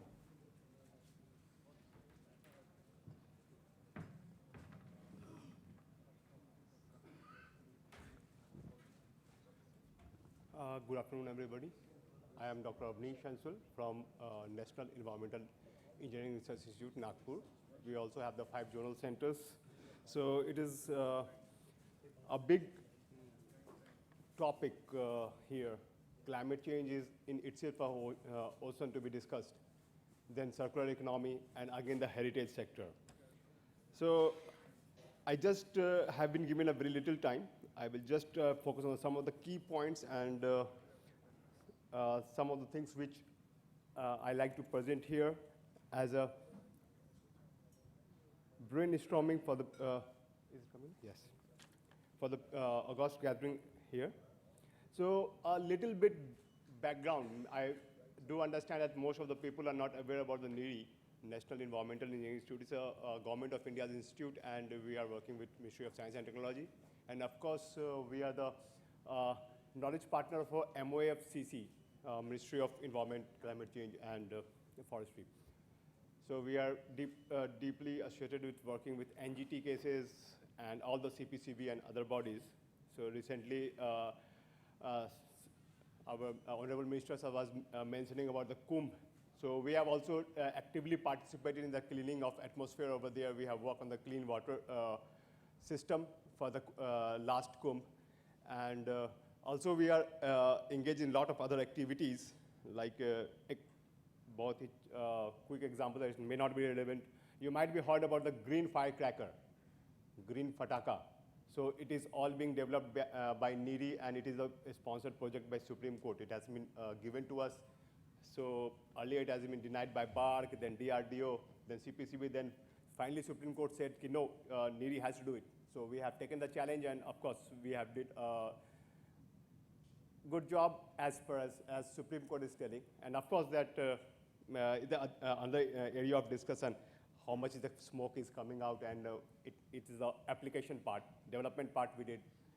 And we are also associated with a lot of other projects, like recently one example I want to give, the Supreme Court has given us the challenge to assess the environmental parameters what the Goa airport, recently inaugurated by our Honorable Prime Minister, and we are going every 3 months, and the project is been given by Supreme Court, and we are assessing the material what they are using and how they are complying with the environmental clearance and all that. So coming back to the topic, as we all here gathered here to discuss about the climate change.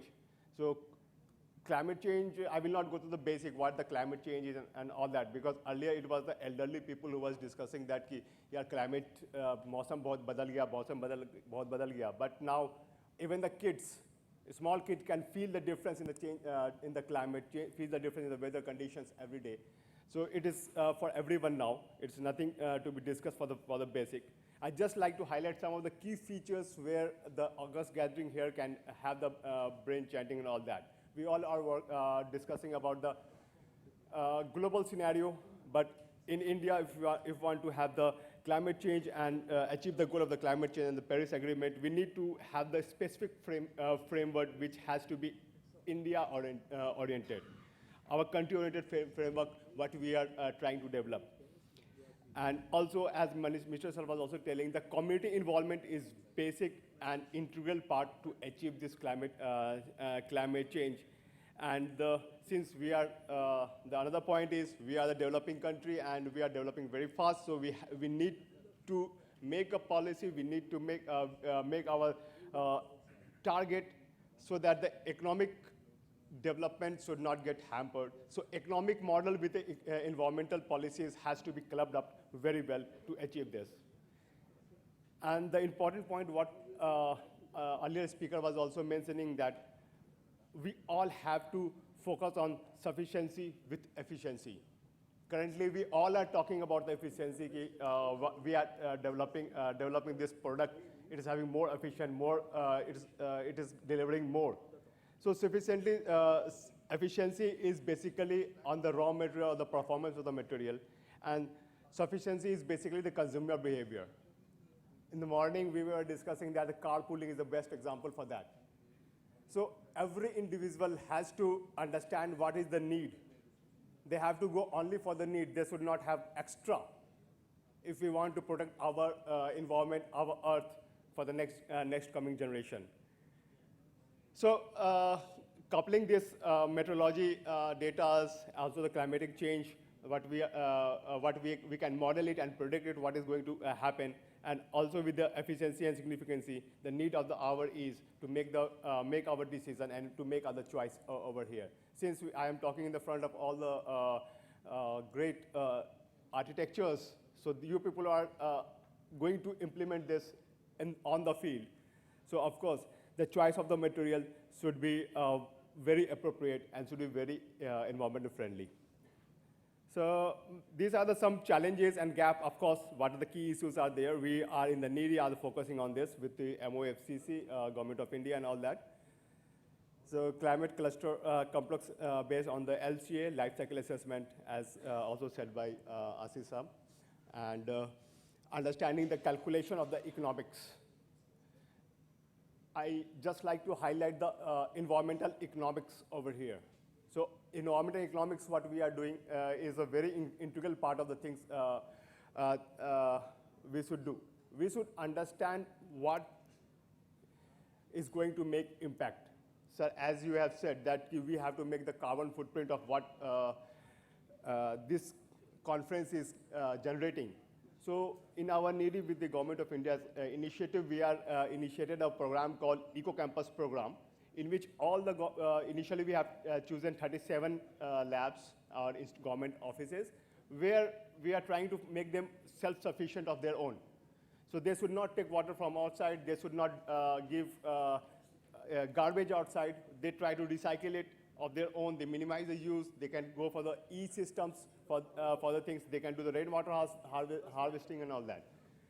So also, if 100 people are working in that organization, how much plants should be, trees should be planted to make that complete carbon neutral? Of course, most of the big cities don't have the place to plant the trees. So in that case, we are proposing to get the trees from the forest department where the barren land is there and plant equivalent number of trees. We can do the calculation, of course, if somebody is coming from 5 kilometers or somebody coming, living in the campus itself, how much the carbon people are generating. And accordingly, we can do the calculation how much tree should be planted to make that office carbon neutral or eco campus in itself. So these are some of the good initiatives. So I will not go in detail because I have the scarcity of time, as monitor sir is also telling me. So I will just quickly, this slide I will just like to highlight that because of the energy, without energy we cannot think green. So we have to think of the another sort, that clean energy technologies and all that. We should not be very much traditional, and the carbon utilization and sequestration is also be there. And biomass and bio things should be initiated, as we can see it is happening in UP. I will not go in detail, and if anybody want to discuss, I am always open there for that. Sir, 2 minutes, sir. Yeah, just 2 minutes. So I will just say that circular economy and all that. Circular economy, we always be discussing whatever can be recycled is a green. No. Being a scientist, I don't believe that. So whatever can be recycled is a green. No, we have to go for the complete life cycle assessment for that material, right from the cradle to grave or cradle to gate. So we have to think whatever product what we are generating, क्या हम जो product बना रहे हैं अपने recycled material से, it is environmental friendly. Whether the new product is having less environmental damage than the recycled product. क्या उसमें SOx कम होता है, ozone depletion कम होता है, environmental damage कम होता है, and all that we have to calculate, and we have to do the complete analysis before saying any product is green, and we should not say rather doing this. So I will just like to conclude, and the third topic, just very fast, I'll just to take, we have to go that we are also in the retrofitting things, since in environmental labs, we are also doing some of the restoration of restoration activities for this. So we are going for all the natural way, like biodefilmation and all that. And as I think the time is very less, so I would have discussed a lot. Thank you for all.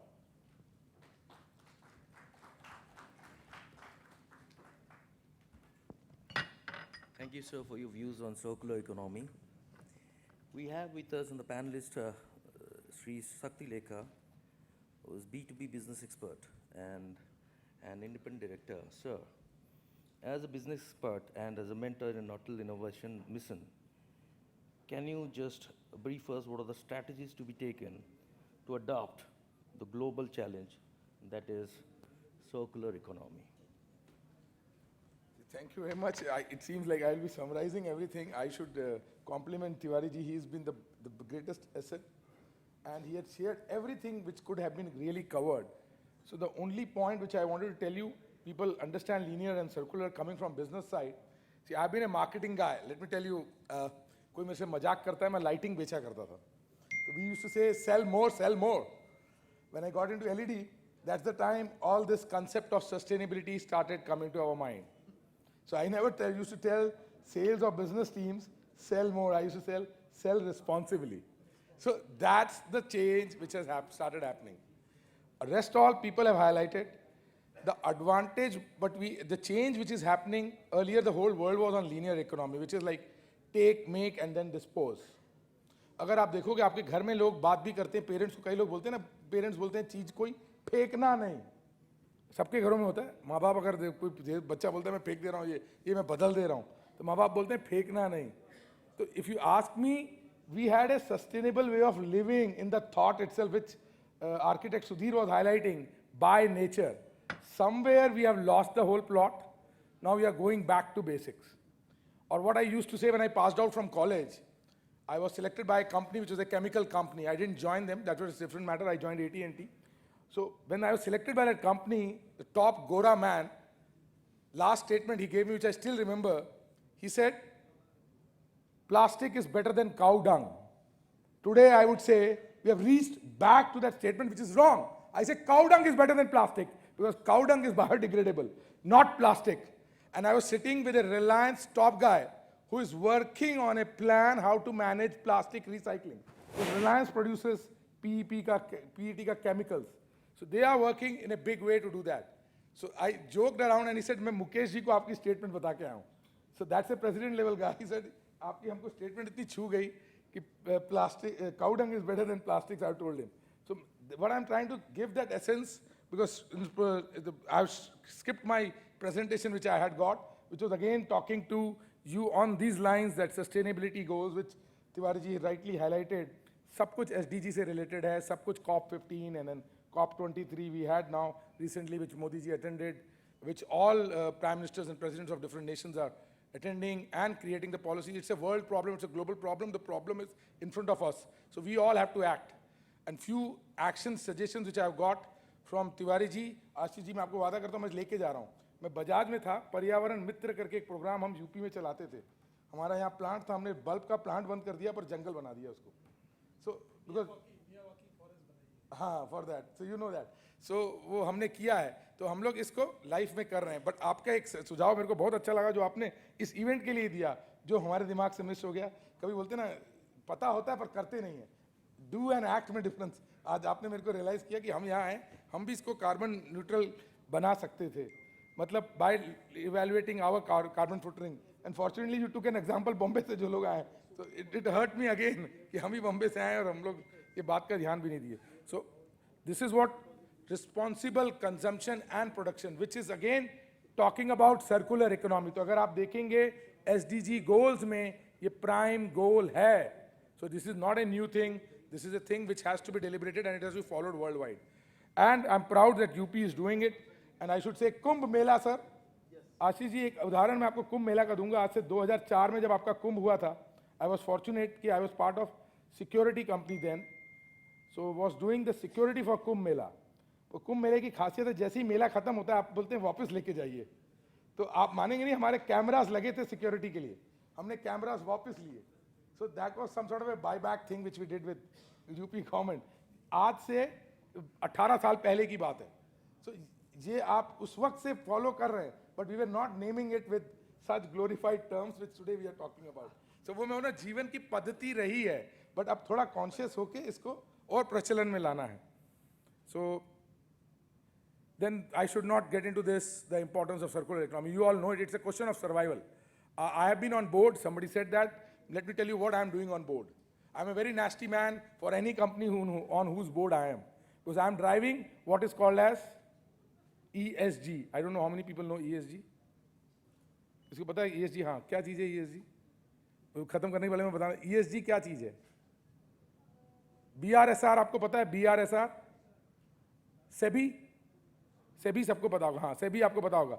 Securities exchange board of India regulation निकालता है किस तरह से आप business करेंगे, जिसको बोलते हैं कॉर्पोरेट लॉ. ये सब मिनिस्ट्री ऑफ फाइनेंस को रिपोर्ट करते हैं. तो सेबी ने एक रेगुलेशन निकाला है which is BRSR, which says business responsibility and sustainability reporting, जहां पे कंपनीज को डायरेक्टिव्स दिए गए हैं कि they have to follow environment, social and governance compliance. So उसमें एनवायरमेंट भी आ गया, सोशल भी आ गया, गवर्नेंस भी आ गया. तो उसमें ये रिसाइकलिंग, ये सारी बातें अब कंपनीज के रूटीन बोर्ड रूम में डिस्कस होती हैं. आप कितना वाटर कंज्यूम कर रहे हो, क्या कर रहे हो. तो I have been driving that at a corporate level and with institute of directors as well. So this is what is now known. This एक IKEA का मैंने एग्जांपल दिया, सबको IKEA ब्रांड पता है. IKEA is also driving this as a part of culture. That differentiates the brand. आज का youth IKEA का टेबल लेके आएगा. मेरे बेटे से मैं बोलूँ ना कौन से टेबल लेके आऊँ, कौन सी चेयर तेरे लिए लेके आऊँ, वो बोलेगा पापा IKEA से चाहिए. क्यों? He is following this. Because बच्चे को मालूम है कि मेरा बाप मेरे लिए जो दुनिया छोड़ के जा रहा है ना, इतनी बुरी अवस्था में छोड़ के जा रहा है कि शायद वो अगले, if you get it, we have leased this world from the next generation. We have to give it back in the shape and form which our forefathers give it to us. Can we do that? If you do that, that is what circular economy is. So that's what I will end with. And then people said the lifestyle stages, which is what this is what I was saying, Airbnb, sharing of vehicles. So this is what a repair shop coming to back to basics. So that's it. And I've been given to understand somebody very senior is coming, so I'm ending with this. And thank you very much for all your patience and listening to us. Let's change our lifestyles, and we all know these concepts. Go back to basics is what my message is. Thank you.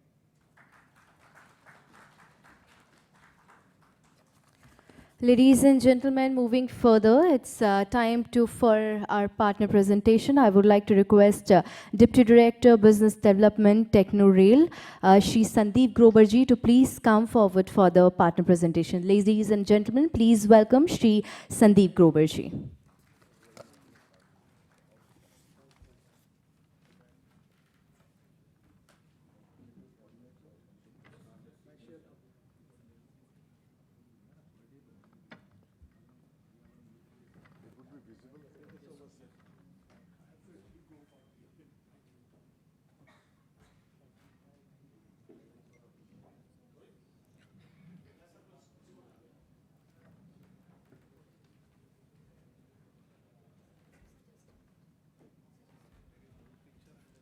So I will request all the speakers to please be seated, as we have other formalities, and we have ASSOCHAM souvenir to be given to all the esteemed dignitaries seated on the dais. I request you to please be seated. And again, I request Shri Sandeep Groverji to start up with the presentation. Thank you. Good afternoon, everyone. Thank you, ASSOCHAM, for giving me this platform to share the things with you. I tell you, we are Techno-Rail. We are giving the railing solutions. Railing is a very important part in any elevation. It is not only add the aesthetic value, but the safety is also a very important, plays a very important role in this. In Techno-Rail, we only focusing on the solution rather than selling the railings only. We understand the requirement of our customer, and then we provide him the solution as per whatever their requirements are. These are the, it's not moving, yeah. These are the certifications we hold for the railing, which is the only company in India who is having CE certifications for railing. So far the sector is very, unorganized, and we are trying to take it to the organized level so people understand what the quality is and what are the standards to be taken care of. These are the certifications which we are following. This is our global presence. We are not only serving India, but we are present in the 16 other countries, and we are servicing from India to all these areas. This is the glimpse of our plant where we manufacture it. This is in Surat. This is state-of-art machinery we are using to provide you the best of the railings in this industry. These are the factors I would like to discuss in detail, which matters much while you are selecting a railing. Railing, people are taking it so lightly, but it involves a lot of technology. First, what is the length and the height of the railing? If the length is more, if the height is more, you have to take care all these factors into account before designing a railing, not just giving it to a local vendor to give you a solution which is similar for every house. So these matters, length and height really matters, and we have to take that into account before designing any railing as such. Secondly, how high you are going from the floor. When you go up to the 10th floor, there is no problem, you don't have that kind of a wind speed. But you are going beyond 20 floor, the scenario starts changing. So you have to be very careful because you are going high, because land cost is going very high these days. So we have no option other than going to the vertical up. So, but the things really changes after the 30th floor, where the wind impact is very high, and you have to be very careful while you're selecting your railings. So, because the safety plays a very important role over there. So these really factor that matters very high in this. Then where is the place, whether it's a residential, whether it's a commercial, so you have to design the different railings for these different usability. Then the location, whether it is near the sea, whether it is a hilly terrain, or it is near to the highway, so you have to take that all factor into account before designing your railings. Then it is the mounting comes, whether you want a top mounting, you wanted a side mounting, you want to conceal it, so this is, and what is the surface, where you are putting the railing. So that surface really matters. Whether it is a soft surface, then your safety will not be ensured. It has to be, you have to test where you are fixing your railing, whether it is a brick, whether it is a concreting. So similarly, your fastening system has to change. So that you have to take very well into account before selecting any railing as such. We have a different product range. I'll take you a very quick review because time is not been given much to me. So I'll just take a quick review. We have a side mounting systems, we have a top mounting system, we have a concealed systems, and this is the side mounting system. This is the Bangkok one we have done. This is a 5 feet high railing, and we have done with a side mounting system. This is the newly launched Y section, which we have designed for a Bangkok one in Bangkok. This is again a side mounting for staircase. We can do the side mounting in the staircase, and we can give the LED option also. So this is a new concept. You have a staircase which has a side mounting, which you can utilize the maximum space of your staircase, and moreover you can highlight with the lighting in the LED. This is a top mounting system, which is a very conventional and the most used system now. We can do in the blocks, we can do in the continuous challenge systems. This is quite a range we hold. This is a new range we have launched to meet every requirement from 1.5 kPa to 4 kPa. Where if you have, you are sitting on a 50+ floor and you are looking for a 4.4 kPa of wind load, and you still wanted something to be without any vertical support. So we have the system where we can give you with the bottom channel as well as the top rail, and it could withstand up to 4 kPa of the load. These are the F channels. Again, we can give you the slant system. If you really wanted safety is concerned, so you can have it little slanted so that nobody can go up to the end. Then we can do in the staircase railing also in the concealed system. And then we could do the curves also. These are the all different handrails we have. And this is the salient feature for our systems. We use high grade of the raw material. This is totally dry fitting, no silicone, nothing of that, and varied color option. You can have the anodizing, you could have the powder coating, and then we can withstand up to 4 kPa wind load now with our new designs. And we use high quality of fasteners with the precise curves railings and no vertical to hold the glass as such. Now come to the SS railing. This is again, we have the everything in the SS for the commercial. Basically, the live load is required more.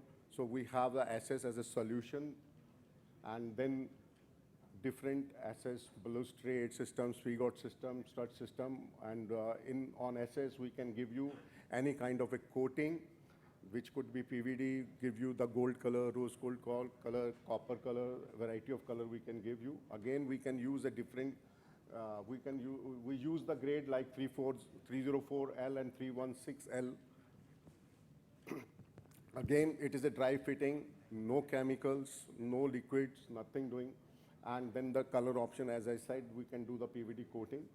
Then the quality fastener we use, and this is also, we can give the structure calculation, and any live load calculation you want, we can give the certificate for that as well.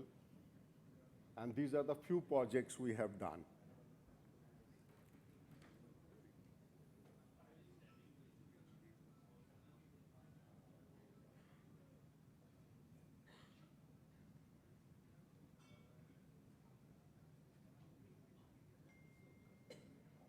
And many more. All malls, housing projects, commercial projects we have done. Why I'm showing this picture, you might be impressed with the beauty of Uttarakhand, or might be you carried away with the beauty of this model, but my request is to focus on the railing behind. This was done in Rishikesh, Taj Resort, where it is in the valley. The wind impact was very high. So they were looking for a solution, and they don't want any handrail also to support it. So it has to be designed in a way that it could take all the wind. It is working from last 5 years. We have designed the side mounting system with 17.5 mm glass. Until today, it is working perfectly in Taj Resort and Spa in Uttarakhand, Rishikesh. So this is the capability we hold, and we wanted that if you have some time, just come to our stall, which is near the entry, and allow us to express you and share you the product in more details in person.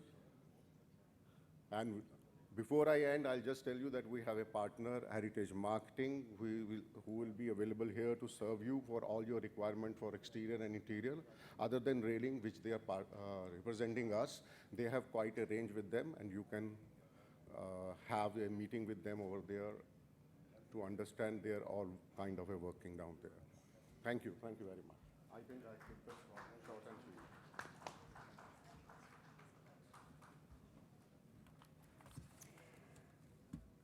मैं आप सभी को सूचित करना चाहूँगी कि माननीय उप मुख्यमंत्री लंच के बाद हमारे साथ होंगे। 2:45 पे माननीय मुख्यमंत्री हमारे बीच होंगे इस कार्यक्रम में। मैं आपसे निवेदन करूंगी कि आप सभी लोग लंच करके टाइम पे वापस आ जाएं। उससे पहले ladies and gentleman, it's time to give the, I request the audience to please be seated. उससे पहले ladies and gentleman, I would like to request Ravin Chandla ji to please come and give the ASSOCHAM souvenir. I'd like to request to give the souvenir to architect Sangram Mohanty.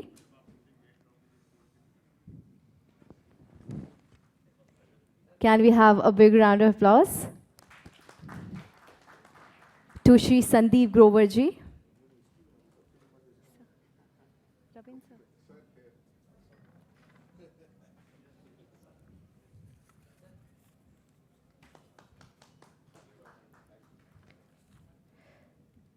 To Shri Shakti Lekha ji.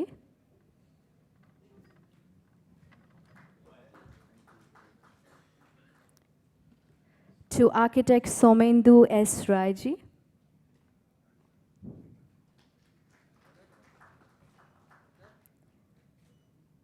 To Dr. Avnish Anshul ji.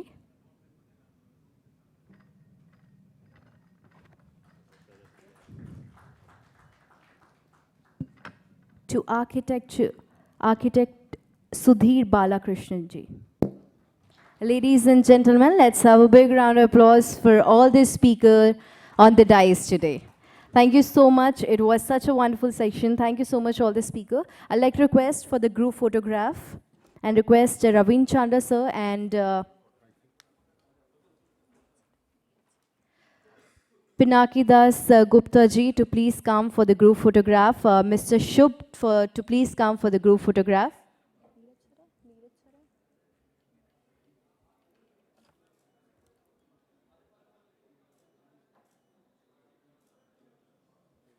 Thank you so much to all the speakers. Ladies and gentlemen, once again, आप सभी को मैं सूचित करना चाहूँगी हमारे माननीय उप मुख्यमंत्री हमारे बीच होंगे 2:45 PM शार्प। मैं आप सभी से निवेदन करूंगी कि लंच करने के बाद आप इसी हॉल में शार्प 2:45 पे उपस्थित हों। बहुत बहुत धन्यवाद।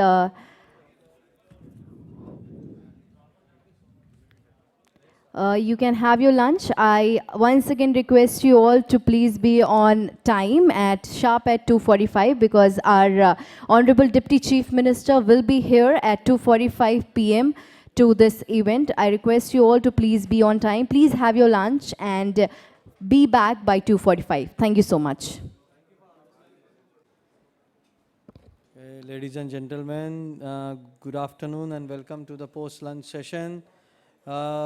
In fact, we are merging two sessions, keeping the time limit in mind. So the session 7 and 8 will be merged and we will now have both sessions together. We'll have around an hour for this session, the merged session. And each speaker will be given 5 minutes to express their opinion. So the theme for the two sessions, as Swati mentioned one session, is the life cycle thinking for achieving carbon neutrality for built infrastructure, as well as laws and regulation for enabling balance between growth and environment. So we'll be basically talking about two aspects: the life cycle aspect, wherein we will be discussing, the panel will discuss about the opportunities for achieving carbon neutrality in infrastructure ecosystem. And also we have experts from the legal sector, from the regulatory sector, who will also deliberate on what are the options, key takeaways for the growth and environment, keeping in mind the environmental compliances. So, and these sessions will be co-moderated by architect Gaurav Varmani, Chairman ASSOCHAM GEM Green Warehousing Certification Rating, and founder Studio Line Design. So I request architect Gaurav Varmani ji to be on the dais, sir. Thank you. And also I would request architect Anurag Vajpayee who is the Managing Director, Green Tea Global, who is also the co-moderator for the session, to please join on the dais if Anurag is here. Okay. I will now call on the other panelists. I'm very honored to call on architect Ravish Maharaji, who is the chairman, ASSOCHAM GEM Green Interior Rating and partner, RMDK Architects. Sir, most welcome. I'll request Colonel Navinder Narangji, Head Infrastructure and Facilities, ICICI Home Finance Company Limited, to join the session if Colonel Navinder ji is here. I'll ask Shri Vikas Yadav ji if he's here, Director, Future Warehouse Solutions Private Limited. I'll request Architect Harsh Varshnia, Director, Sapati Associates, to join on the dais. Welcome, sir. I will ask Architect Vijay Garg, sir. He is the Chairman, State Environmental Appraisal Committee, Delhi, to join on the dais. I will ask Shri Gautam Vikas Desai ji, Chairman, State Environmental Appraisal Committee, Goa. Yeah. I think also, yeah.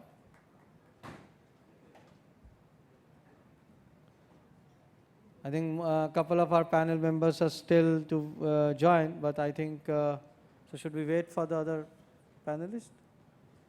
Or we can start?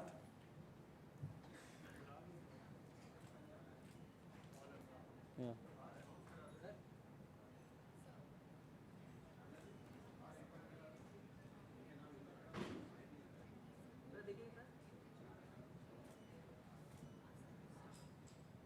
I think with the permission of the co-moderators, we can start because you're running also late, and we still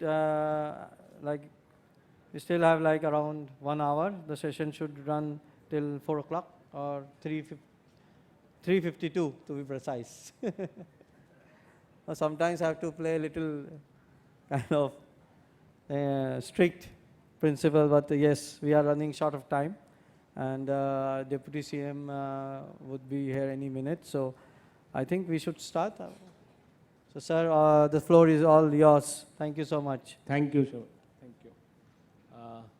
Welcome everybody after the lunch. And yes, we had to merge these two sessions. So let's see, it will be a more interesting dialogue between two different perspectives coming in together.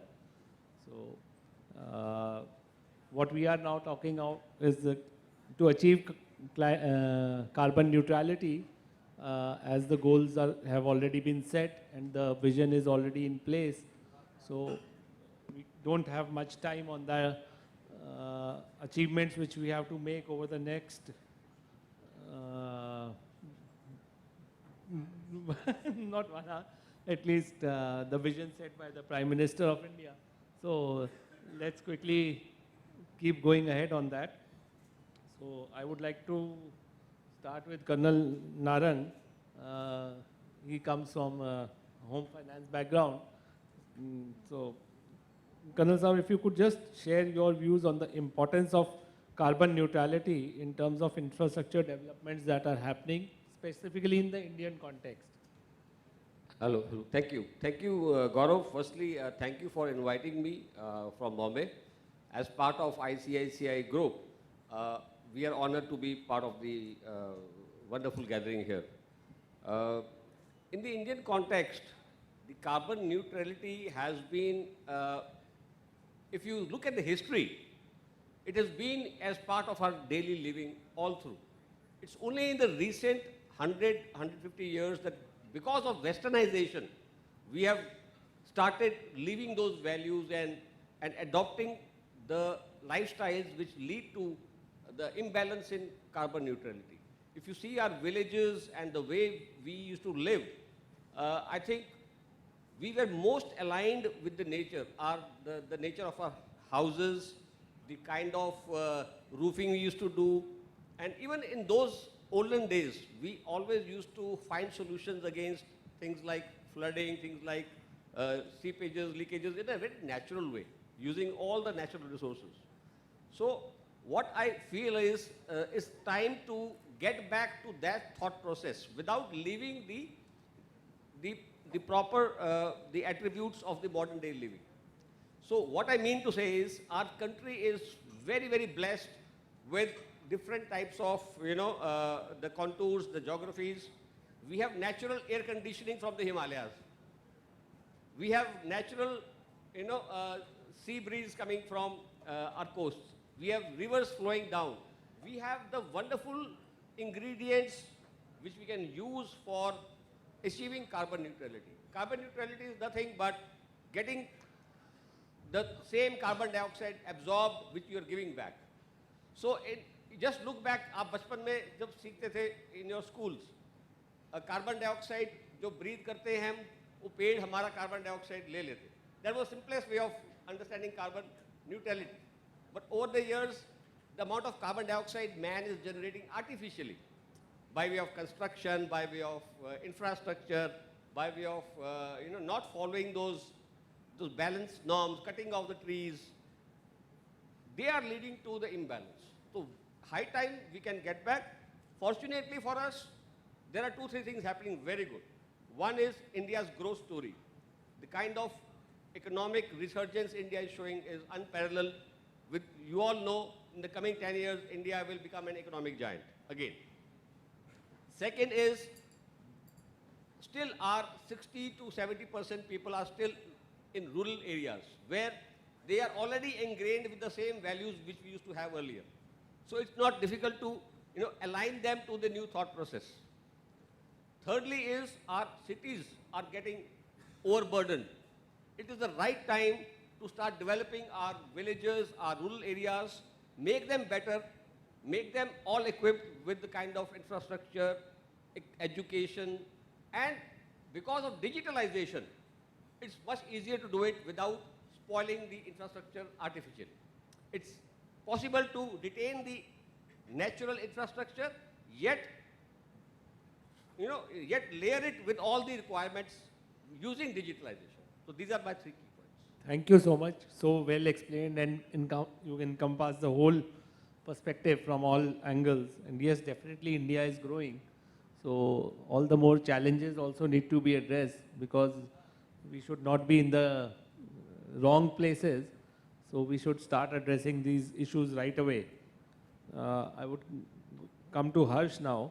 So Harsh is a practicing architect with a huge portfolio of various institutional projects.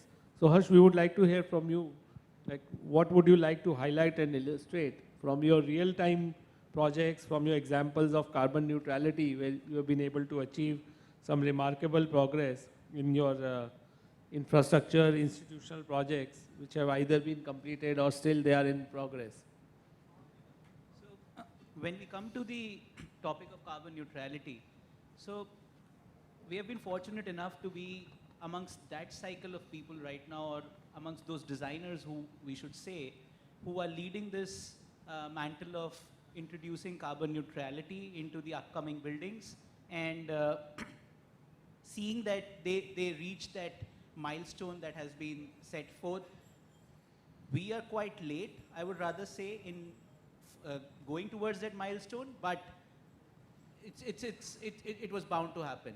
So when we say carbon neutrality, and in the last 10 years, 15 years, and even in recent times, there was a lot of focus on green building.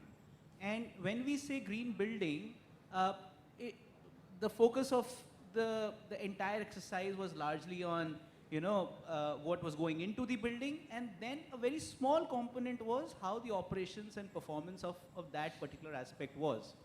Now when we come to carbon neutrality, for example, when we do airports, so we are focusing on operational level carbon neutrality as well as the building level. So the carbon neutrality itself happens in 4 phases for us. For example, how we do, it's the stage 1 that we call is basically the mapping. in mapping, what we say is that what goes inside the building, what goes in the construction, what material do we use, uska carbon footprint kya hai?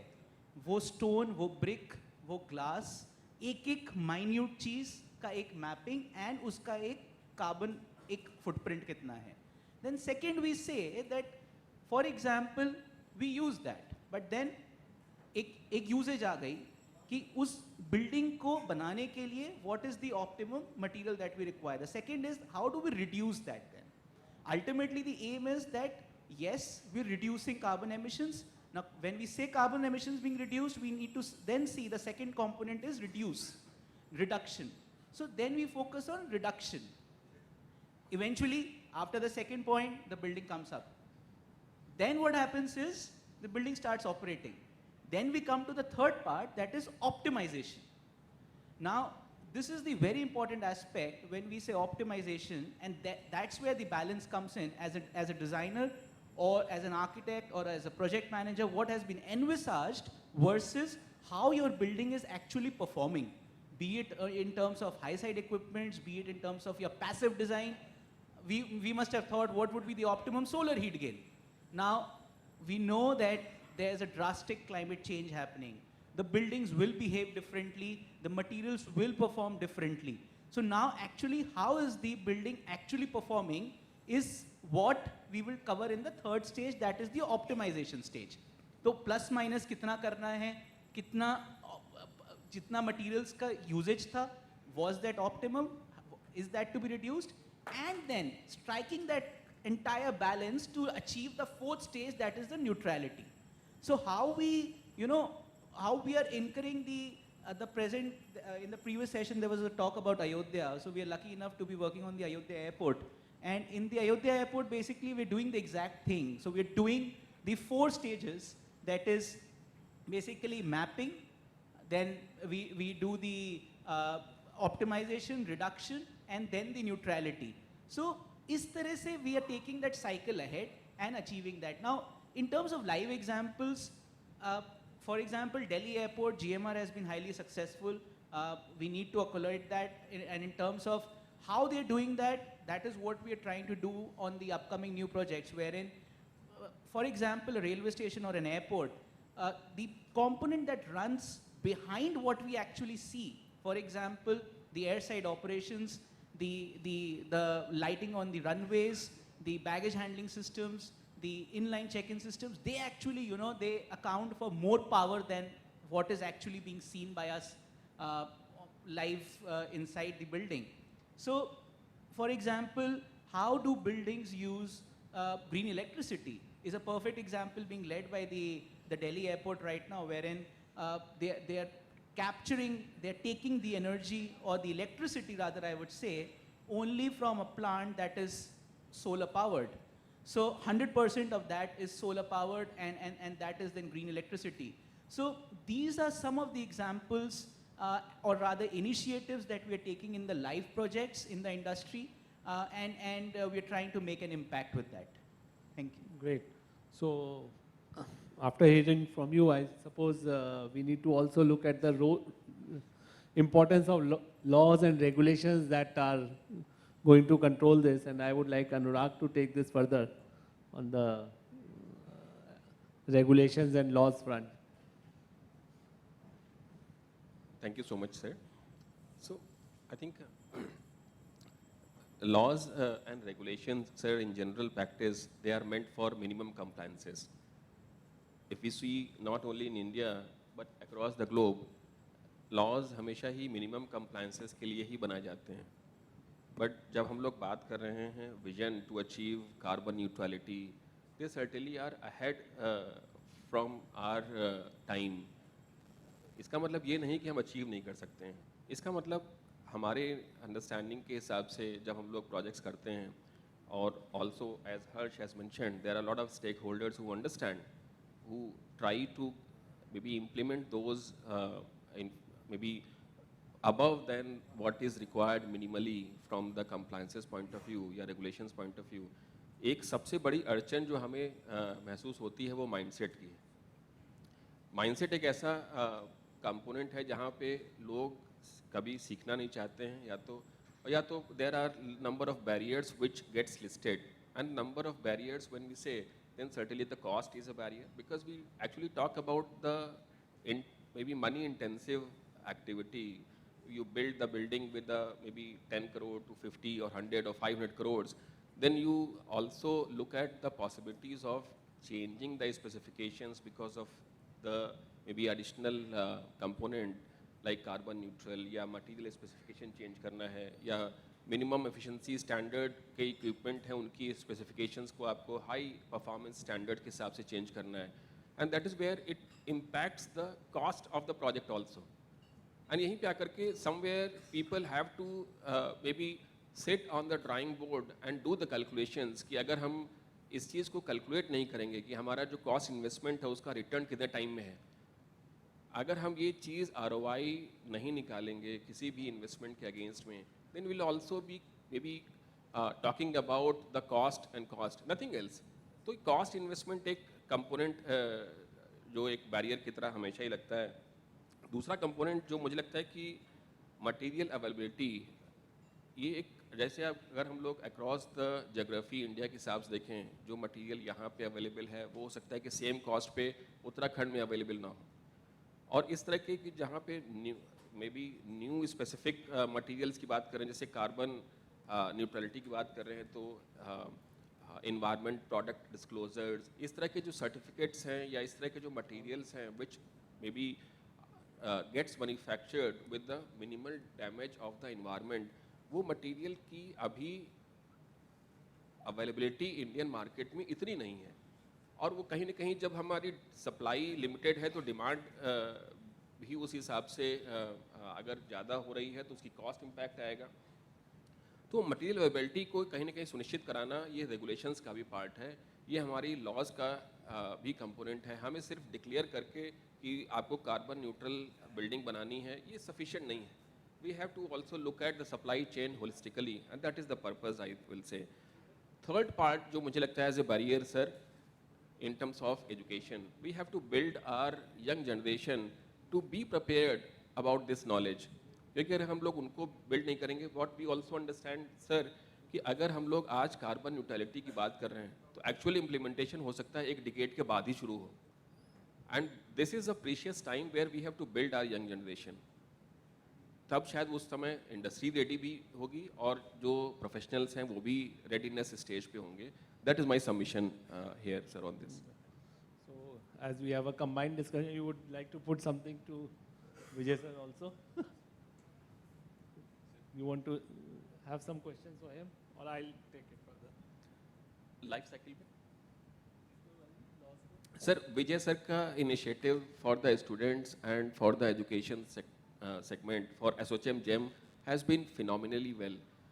Sir का एक और responsibility है जो sir share करते हैं, वो है दिल्ली की जो इन्वायरमेंटल कमेटी है उसके चेयरमैन भी हैं, और एक और यहाँ से एक रिस्पॉन्सिबिलिटी है क्योंकि इन्वायरमेंटल कमेटी का जो कंपोनेंट है that is the first step for a project to be environmental friendliness.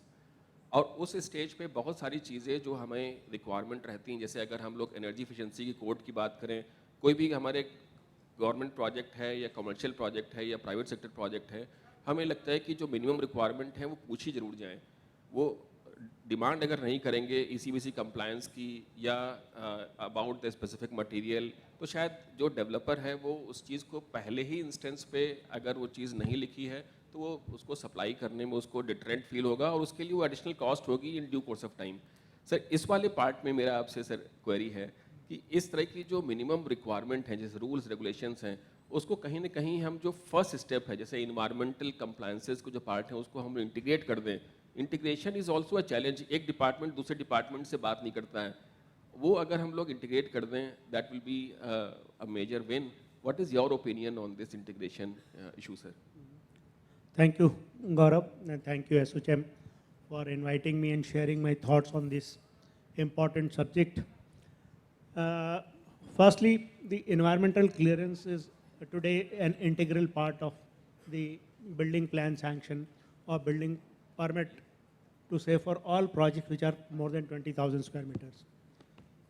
So But as you say, in Delhi, as far as my experience goes, and whatever environmental clearances we grant, that is a initial checkpoint that you have to have ECBC compliance. You have to show us the water conservation to the extent of minimum 40% of the standard benchmark of NBC. Similar on electricity and similar on underground utilization of water. Then 100% no discharge of water. So basically thereby meaning the treated, the used water has to be treated and reused in the building. So minimum, so as to achieve zero discharge of water. And similarly, when you say ECBC compliance, that is mandatory. If you don't do it, you won't get environmental clearance. And in Delhi, we have also made it mandatory that you have to achieve even the water and electricity and minimum 40% reduction from the base calculation, which is defined in NBC. And beyond that, air and water, which accounts for maximum pollution, and for which the traffic, which is mostly neglected by the architects. Because we say that we plan buildings, we say that much parking required and parking will come, and it is eventually making very big impact on air pollution. So we ensure that you do simulation studies, what is the impact of your building in stimulating or increasing the traffic, how much cars are parked in your building, how much pollution is being generated, how are you mitigating it to make it zero impact on the environment nearby. So that is also a compulsory thing which we have made in Delhi, exceptionally, which there are certain laws which are across the country applicable as per EIA, but as far as Delhi goes, we have made it little more stringent. In Delhi, if you have to get environmental clearance, this is a mandatory condition, you have to achieve 5-star rating, either GREA or GEM. So that is also mandatory, you have to achieve 5-star, nothing less than 5-star is acceptable to Delhi EIA. So those are the initiatives which actually most of the architects, as we understand, they, as Gaurav has also said, that you start with a site plan, site study, contour study, what is the field impact. But there are a lot of trees existing. But if you see a lot of government projects or big projects, they are not taken care of, which further damages the environment in a big way, which is being ignored. So to that extent, I will feel that the architects and the government are responsible, because these are the most of the cases government or the corporate world is involved, and the architect don't bother because the government will get the clearance and the architect will plan it without. So that is my experience in Delhi, that most of the government projects, they don't care about saving trees and saving plantation and mitigating. There the EIA or the environment committees play an important role. Like I would say, in Delhi we have been able to at least save 70% of the trees which have, from the initial proposal, making them rework. So one of the biggest example is when Central Vista is most talked about project. And in my tenure, we had this PMO office which were cutting about 360 trees. We made them to bring it to 100 odd trees, saving about 200 plus trees from the normal. So that is an intervention where the environment committees or the environmentalists or the architects can make an impact. It is not that architects may not make serious intervention at the initial stage, but if the laws make them insist, and because these compliances go a long way, because even if you get environmental clearance, it does not mean that you will implement. But a good thing about environmental clearance is that you have to submit compliance every 6 months. And if the compliance is checked regularly, then there's no way people can escape, and it will become a habit.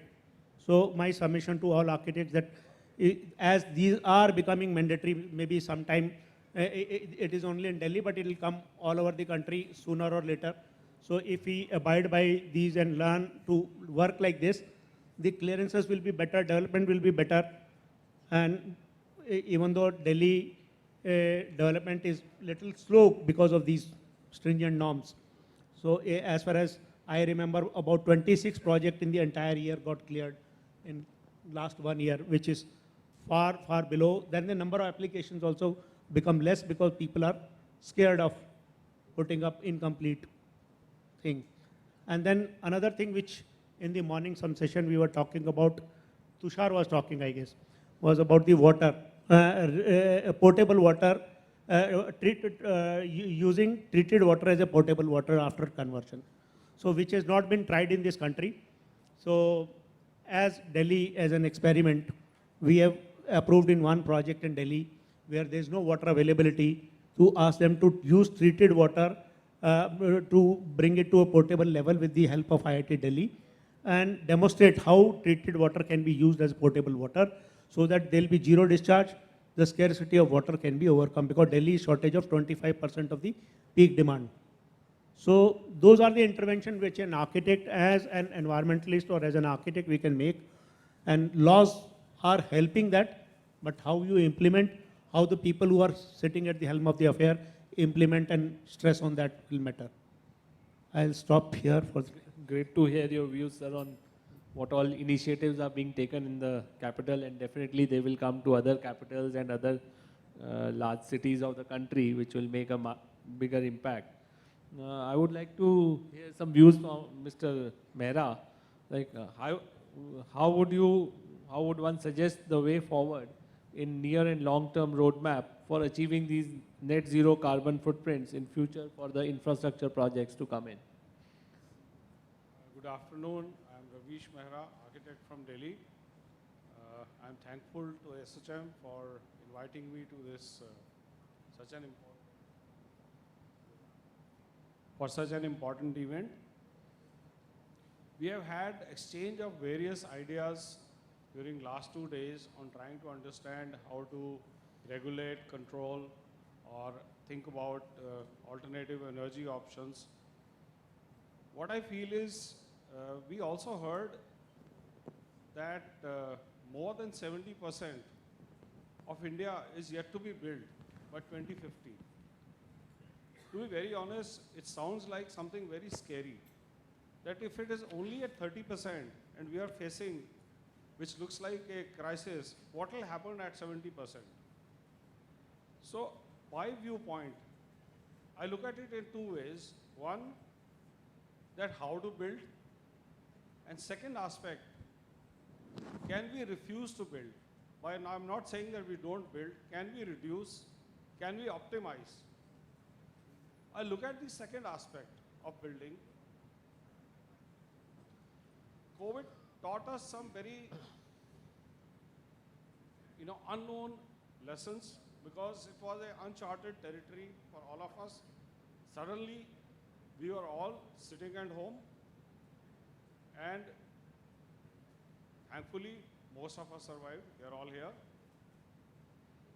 We also learned the way which I would like to coin a phrase, what we call as live, work, and play. We learn from our younger generation, we learn from our teenager children or younger children. Now, you have a mobile phone and a laptop, and you're sitting at one point, you order your vegetables, you order your groceries, you order your food, you order your clothes. So suddenly the lifestyle has changed. So it does have some impact on the overall carbon footprint. Probably we need to chart that and understand it. When it comes to work, most of the large organizations, including the governments, establishments, big corporates all across the world, suddenly now short form WFM, work from home. Very interesting. We thought home was for having fun. Play with children, watch TV, play with your pet, go for a walk. But now I'm working at home. So what does it mean? Which means that I am not traveling to the workplace. So it's an opportunity to reduce my carbon footprint.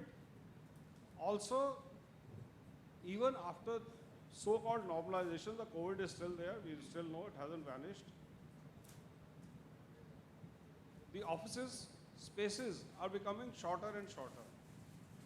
Since I have to be in the workspace design area of work for a very long time, suddenly the corporates, and I'm talking of large organizations which are either moving to co-working spaces, hiring short-term spaces. So what is going on? We are reducing air conditioning, we are reducing built spaces, we are also reducing the normal energy consumptions like lighting, computers, whatnot. Okay, maybe some of it is going to the home. Third aspect, when I say play, I'm sure we all use our mobile phones, laptops, tablets for watching news, watching movies. Honestly, it's very hard to tell, when you walk into your children's room, that whether that child is studying or whether the child is watching a film or listening to the music. But primarily, it has an impact on something what I call optimization in the space design. So it is very important that we look at it as designers, architects, and people in the field of planning to understand that if the 70% that has to be built, it has to be built for 70% working, but can that 70% be made more efficient design so that there is an overall reduction in the greenhouse gases while operation and the actual carbon footprint during building. I'm sure most of us who have studied in schools of architecture would remember in the beginning of this modern movement, a statement by Mies van der Rohe, less is more. So friends, let's think less as more. We've heard terms like minimalism. We build minimal. Yes, infrastructure has to be made, roads have to be made, railway stations, airport will be made. But maybe there are spaces, there are areas where we can optimize the quantum, which will automatically lead to reduction in the overall exposure. The other aspect, which is, we have heard, our friends have talked about, other panelists have also said, urban planning can substantially control. There are ideas now on TOD, that is transit-oriented development, where people have to travel shortest distance from their home to place of work, which is also another side of the same idea when I say live, play and work. That I probably move from one block to the other to work and get back home walking or cycling. The other aspect, of course, energy efficiency, water management, and most important aspect, I don't know whether we have talked about it or we will be talking about in the next sessions, is waste management. Now, waste management is a huge challenge. I live in a city like Delhi. I'm sure you have all seen mountains of waste. The aspect of building needs to be choice of green options, more green materials, more simplified planning that takes into account passive solar or passive solar principles into account. So these are various factors which can definitely help, and we have to all take it on a mission mode so that at the end of the day, it has to be like our life mission for us and of course the future generations. Thank you. Gaurav, can I add a couple of points? Colonel, please go ahead because you can give some perspective on the interiors front as well. Yeah, before I come to interiors, Ravish, I take from the last line that you said, make it a mission. So as far as I'm concerned, my visualization of the solution for long term is there should be a three-pronged strategy. The first part is open up the system in India where the entrepreneurs, the innovations are happening, get them on the national dashboard. It has to be that important. And give leverages in terms of the regulations, the SOPs, whether it's the GST, whether it's making a marketplace more open, creating funding opportunities for bright ideas, helping them scale all the initiatives. This is number one. Number two is have the borders opened up. there are a lot of initiatives happening in other countries towards this. Point is, by the time they will reach us, it will be another 5 to 10 years. We don't need that. We have to open up the borders to new age ideas. There is an organization which is just started up some time back called smalloutside.com. Now they are trying to integrate digitalization, artificial intelligence and other technologies towards the sustainability. Such things need to be, transmuted, transported beyond borders.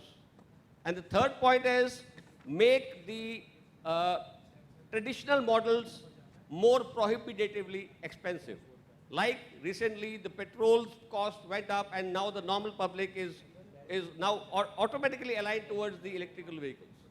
So slowly make the fossil fuel or the carbon emission instruments expensive so that they are not, anywhere investable any longer. Thank you. Thank you, Colonel Sir, for this. Now I would like to have Gautam Desai. He's come all the way from Goa for this session, and he happens to be part of the, he's the chairman of the State Environment Appraisal Committee in Goa. And as Vijay sir discussed, so we would like to hear from you, sir, the challenges and the local scenario on the environmental issues which are more relevant to your region in Goa, and the mining issues which we hear, and the marine issues which you might be facing. So if you could share your views there. Good afternoon. First of all, I'd like to thank ASSOCHAM for calling me here at this distinguished gathering on the occasion of International Stability Conclave and Expo. The theme here is laws and regulations for enabling balance between growth and environment. I am a chairman of Environment Clearance Committee for State of Goa. For all the building projects which are more than 20,000 square meters require environmental clearances. As architect Vijay Garg already mentioned, the parameters we also look into are the same.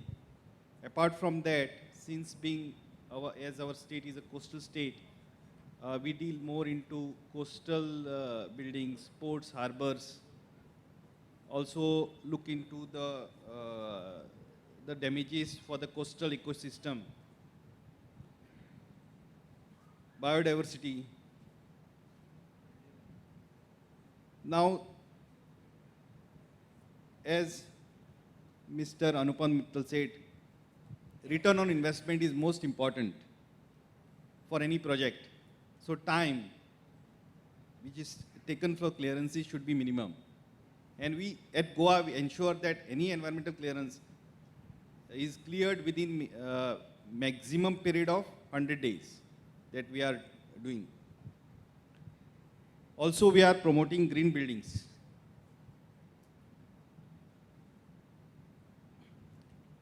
These laws and regulations are for the protection of environment and not to stop the development. It is to ensure that the building is sustainable. Apart from buildings, we also deal with other sectors, 36 other sectors like coastal regulation zone, mining, quarries, factories, all.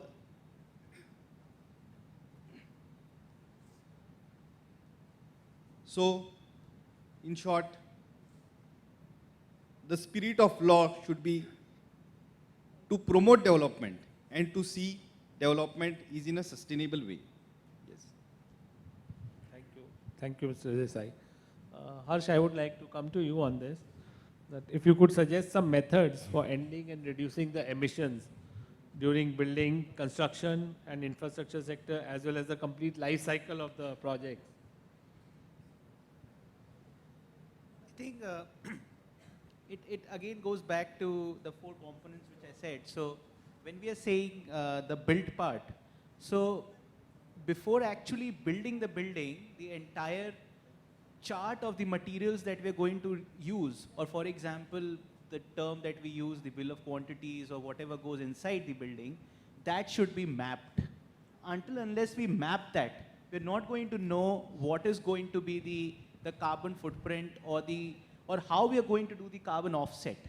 So either ways, plus, minus, the mapping of all the materials is a very important feature, as Anurag sir said, that we need to sit down on that costing part, we need to sit down on that estimation part and say that, yes, this is what we are going to do, this is what we envisage, and this is what it's going to take. So until and unless we know that on the paper, we can't do it at the site. So how do you propose that this mapping should be done, and any mechanism which you want to share on this? So for example, we have multiple softwares which we use now. So for example, on a public infrastructure project, for example, a railway station or an airport or any big housing or any small project, it's not big or small in this question. We input the data that we're going to use, the materials that we're going to use. We input from how far that material is going to come from, how ecologically sensitive that area is, and we create that entire simulation where we know that where we are going in red or where we are in green. So that systematic approach, obviously it requires time, and this is what most of the clients in India don't understand, unfortunately.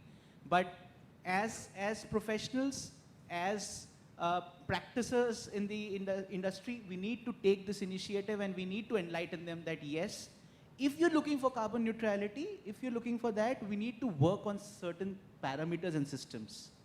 And that's how we are using in our live projects currently. So that green and red graph, for example, recently we had this opportunity to show it to a client, and a blunt graph, a blunt bar chart just showed him that what was the energy consumption that was there before we did those changes in the building and where we are coming down. So that entire chart from being in red went into green. And that was a big transition in the entire design process. And yes, when I say the design process, this is where that importance comes in. Yes, it's a process. It can't be an overnight thing. And ultimately that mapping of material and that usage of latest tools. So this is where, again, we had this conversation that the next generation or the people coming in need to be enlightened about what it is to take to that next level. So the practitioners need to be involved more into the actual, such as the usage of these softwares, or be open to, mapping these things out in a way that brings in the result in the required direction. Great. So I think we would like to hear from Anurag on this, that since Harsh has been doing it for infrastructure projects of large scale and which are well organized, like the airports and the railway stations and the big projects. So if we could have some frameworks, or we should be having some frameworks to initiate at least for all types of projects across the country which are coming up. Sir, in terms of the framework, certainly government has initiated a lot of framework or the policy push to make the building more efficient. And let's say energy conservation building code is one, ENS or Eco-Nivas Sanhita for the existing building or for the residential building is second. And there are so many guidelines and the studies which it has been carrying so far, and they are all in the public domain, so that stakeholders like architects, engineers, developer, construction agencies, by and large, all the stakeholders, they get aware. But maybe I think a couple of points from my side, that government also has to have that performance maybe meter. If someone is actually doing the minimum compliance requirement from the framework point of view, certainly that is the job that the government agency has to enforce, and the stakeholders have to follow them. But someone who is doing better, and someone is doing better, there should be some incentives from the government. So that is something which is maybe I think missing at this point of time, and there should be some framework to maybe reward those stakeholders who are doing above than the basic minimum requirement. So that is also my point here. And maybe I think it's an additional point to Vijay sir and Desai sir, that how the government agencies to ensure that they should also reward for maybe ensuring the provision at least for rewarding those who are doing better than the minimum compliant cases? I think that is one thing is the awareness, and what government can do is only create laws. The compliance is basically the awareness among people, and more aware the client is and about the benefits and ROI of all these initiatives. Like my friend said, example about Delhi Airport. It is a very good example that Delhi Airport took its own initiative, and at initial stage their water consumption was 25 mgd, and in 9 years they have reduced it to 16 mgd.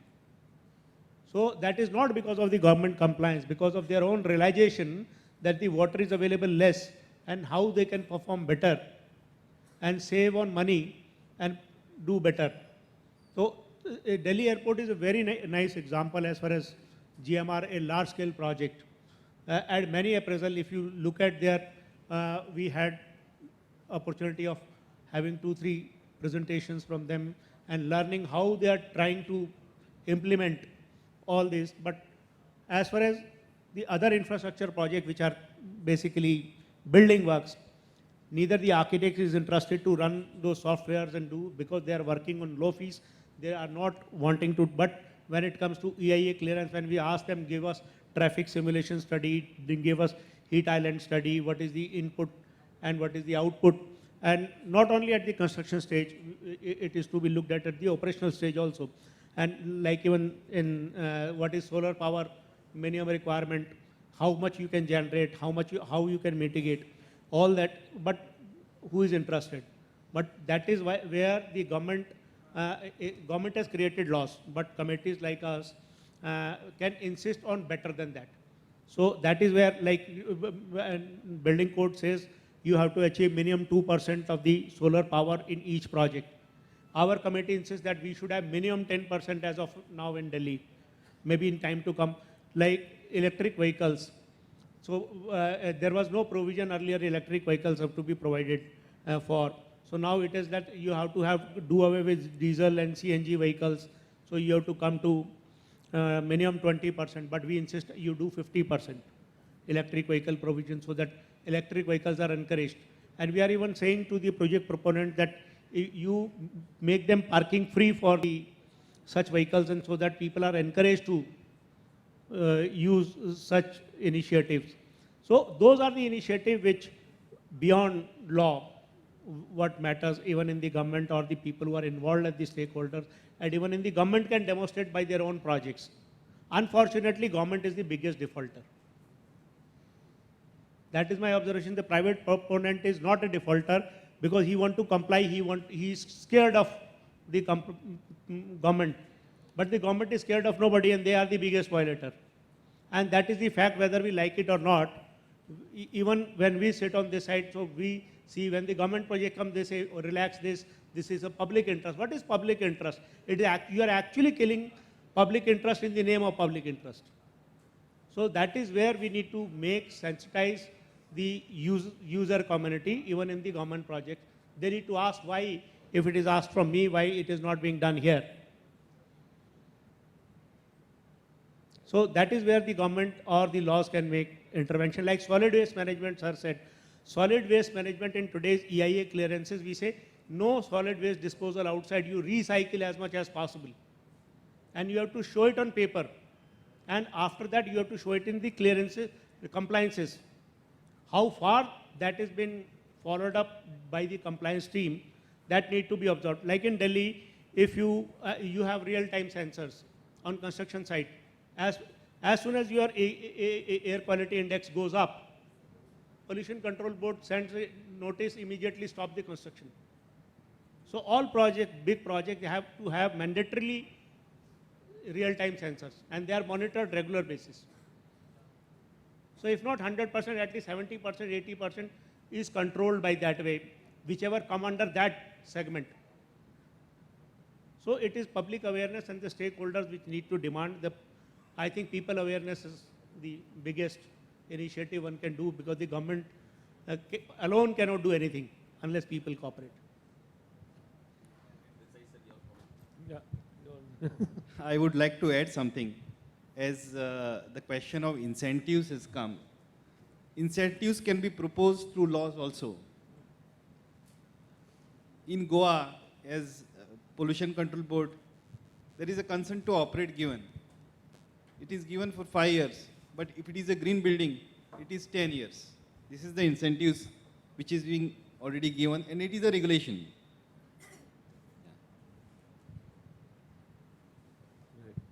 So, Ravi sir, how do you sum it up on the carbon front? Like, how do you balance the carbon dioxide and emissions with the carbon offsets which are being offered in the life cycle of the projects?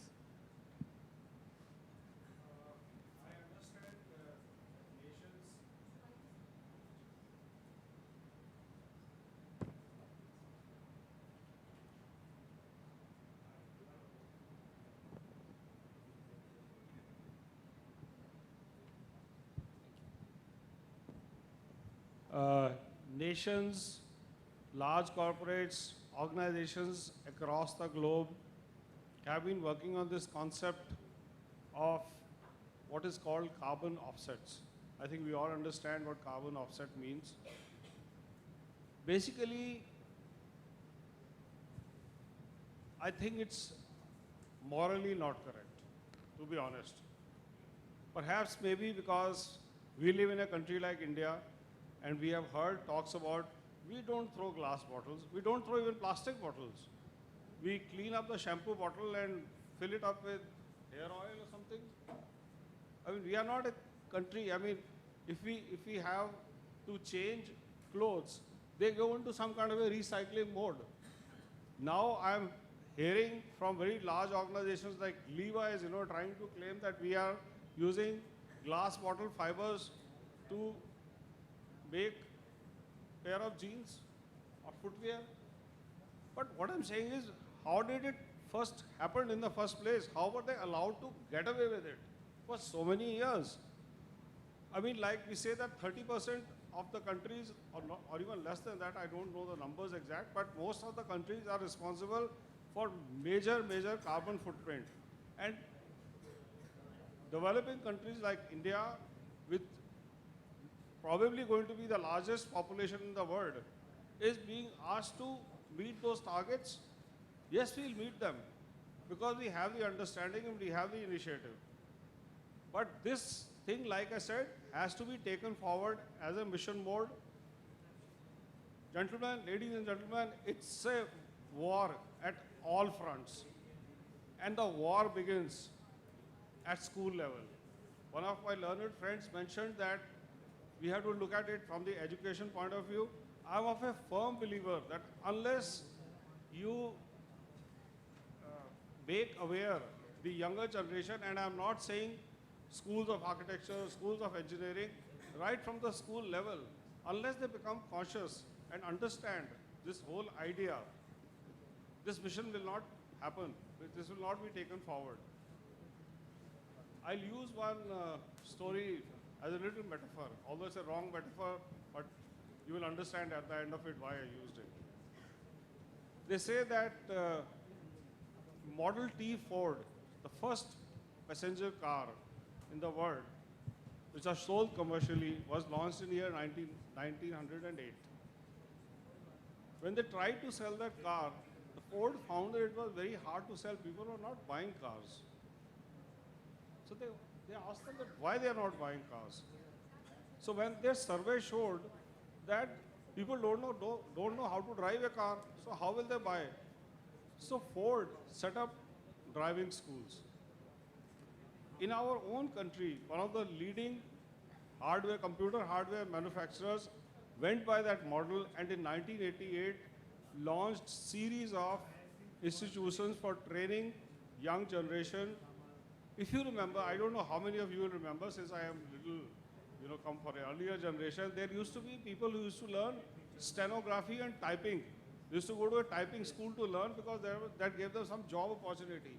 Those typing schools shut down and they all became, one of them was called NIIT. I didn't want to use the name, but since we'll all recognize that. NIIT was primarily launched by Mr. Shiv Nadar because he said, how I'm going to sell computers if I don't know how to make people how to use them. Now you go to a small shop, you go to a small store, and even the roadside vendor knows how to operate it.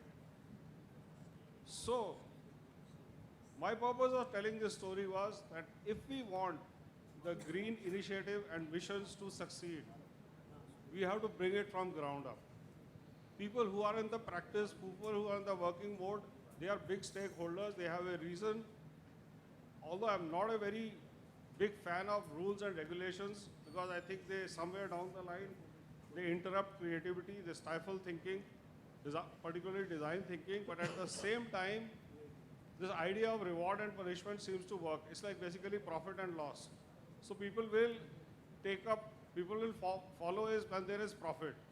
But to a young mind who's still a student, who's still in the formative years, for that person, these ideas and practices, right from like passive practices like passive solar to going up to the options of materials and understanding this as a mission mode, I think that's the only way we can succeed. So that's my thoughts on this. Thank you so much, Mr. Mehta. Thank you. I would like to request the speakers to please be seated. Ladies and gentlemen, आप सभी को सूचित करना चाहूँगी हमारे माननीय उप मुख्यमंत्री किसी भी पल हमारे बीच इस सेशन में होंगे. मैं अब बुलाना चाहूँगी general manager marketing Ramco industries limited Shri Y Srinivas ji को कि वो आएँ और अपना प्रेजेंटेशन दें. आप सभी को सूचित करना चाहूँगी हमारे माननीय उप मुख्यमंत्री किसी भी पल हमारे बीच होंगे, तो आप सब तैयार रहें. Ladies and gentleman, please welcome Shri Y Srinivas.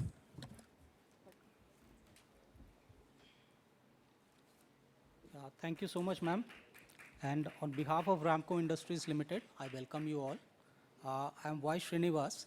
I'll make a small presentation on fire-safe green dry construction. So during the course of my presentation, I'll talk about the fire risk in buildings and the Hilux fire solutions for partitions that we provide.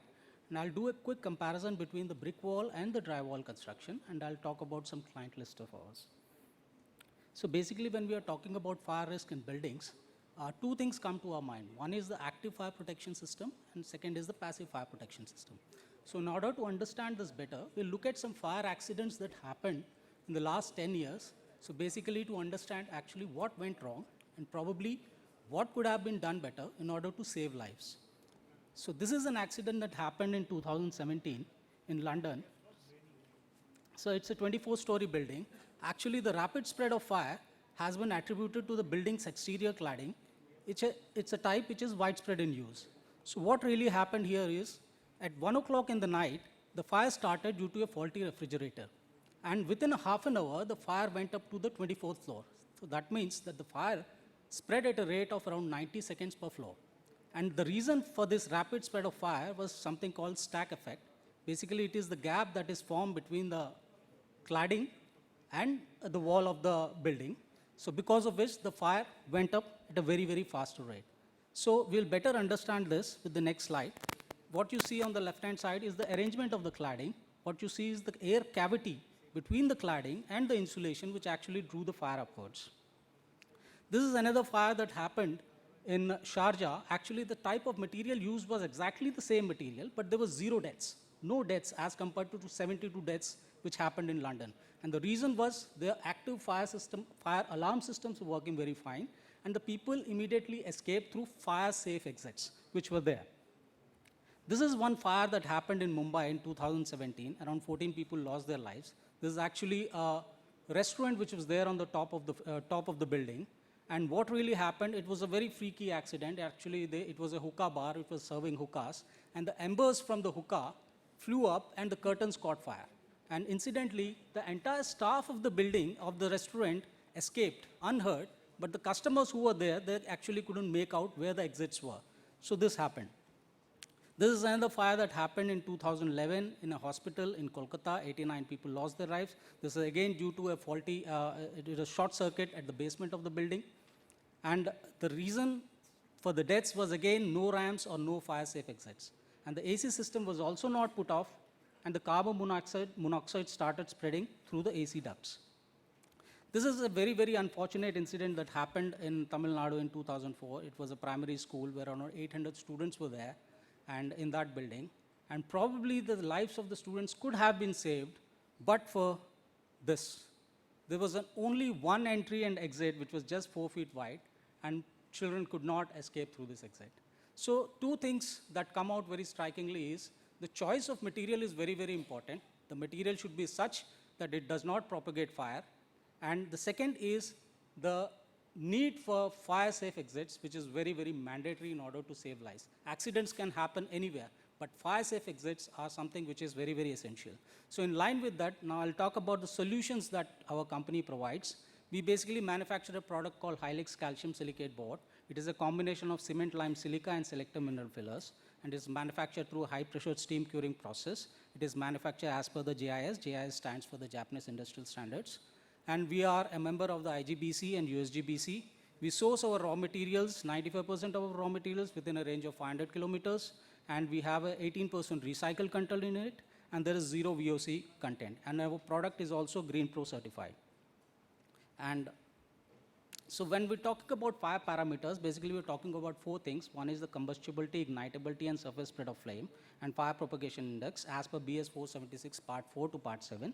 Then the product is tested from CBRI Roorkee. Then we test the entire system for 2-hour fire rated systems or a 4-hour fire rated system. These are again tested from CBRI Roorkee. So these are the solutions that we provide. We provide a 120 minutes or 2-hour fire rated system. As you see, there are 2 layers of calcium silicate board on either side of the system, and in between we use a rock wool insulation, and this gives a 2-hour fire rated system. We can also do a column and casing using the same system. We can even go up to 4 hours fire rated partition with 3 layers of board on either side. This is a recent specification we got from Air Force Palam for a 4-hour fire rated partition. These are basically 2 Boeing 747s which will be placed next to each other, partitioned by a 4-hour fire rated 22-meter high wall. This is the latest projects that we are doing in Delhi. These are COVID hospitals in Delhi. There are around 7 COVID hospitals which are coming with a total bed capacity of around 6,000. This is one of the hospitals, the smallest one. So entire building is steel building, and the partitions are drywall. The internal partitions are drywall, and what you see on the left-hand side is the corridor, which will be a 2-hour fire-rated wall. So in case of a fire, then people can escape through this, this fire-rated, in between the 2 fire-rated partitions. These are some more finished pictures of this. This is a new addition we are doing as an external wall cladding, which is a high-density board. This is the latest addition in our portfolio. We also make acoustic tiles using the same boards. So these are some pictures where you can use for auditoriums. So other than being fire rated, it can also give solutions to your acoustic issues. So we can provide an STC, which is called a sound transmission class, from 39 to 56 dB, and an NRC of 0.85. And the test certificates are from NPL and ARIA Pune. And we can do a seamless sealing like we do for a plasterboard. These are some of the pictures that you can see. Some limited designs are also possible. Then with this background, I'll do a quick comparison between the brick wall and the drywall construction, the advantages of it. So basically, when we're talking of drywall construction, the water usage, as you see, is very, very minimal. So that means a lesser strain on the natural resources. When we talk about the weight, it is almost 1/4 the weight. So the dead load is very, very less. So the consumption of steel could also be less. Then the speed of construction is very fast. The wall which takes 11 days here, it will take only 3 days. So it's 4 times faster. Space saving, we say at least 15% space saving due to more carpet area in the building. Then fire resistance, I just talked about, we can go up to 4 hours. Material quality is tested and branded products and accessories. And chiseling, sound insulation again is, as I said, STC we can provide up to 56 dB. And accommodation of services is also very easier. You don't have to chisel the walls. Then you can do a paint, laminate, or wallpaper can be done easily on this. These are some more pictures of drywall construction, as you see, semi-finished and finished. This is a clubhouse we have done. This has also been used for external application. As you see, the product does not degrade with natural weathering elements. This is a pre-engineered building we recently done in Civil Hospital in Banaras. What you see here is an external cladding is done with a high density board, and internally the product used is the calcium silicate board. These are some of the client lists: Delhi Metro, AIIMS, Air Force, MES, and many educational institutions have been using this board. And these are some customer testimonials Delhi Metro has been using from the very first phase. And this is the chief architect from Delhi Metro, Ms. Papi Sakar. She's very happy with the product. Apollo Hospitals has been using our product. Educational institutions like GD Goenka has been using the product. And last but not least, about the company, we are a building material product company since 1965. We have a group turnover of around 8,000 crores. And Ramco Industries Limited, where we are manufacturing these products, is around 1,000 crores. And we have two manufacturing facilities. One is in Arakonam, Tamil Nadu, and the other is Kotputli, Rajasthan. And we also have a strong research and development at Chennai. Thank you so much. So any queries you have, we have a stall at stall number 37. So we'll be happy to answer that. Thank you so much.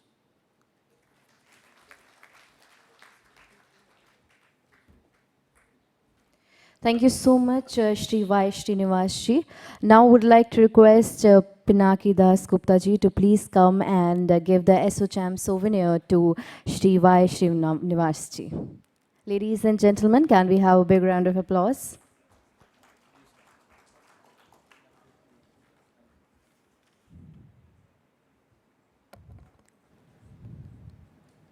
आप सभी को मैं सूचित करना चाहूँगी हमारे माननीय उप मुख्यमंत्री किसी भी पल हमारे साथ होंगे. Now I would like to request for the partner presentation, would like to invite Mr. Selverier, Senior Manager, KTS Group, to please come for the presentation. Ladies and gentlemen, please welcome Mr. Selvaraj.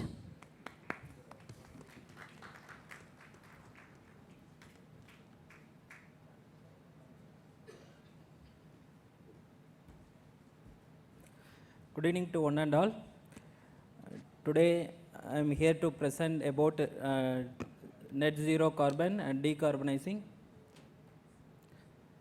On behalf of our CEO Mr. Raghunath, KAS Group. We are Asia's largest technology provider, bio-CNG and biohydrogen and wastewater.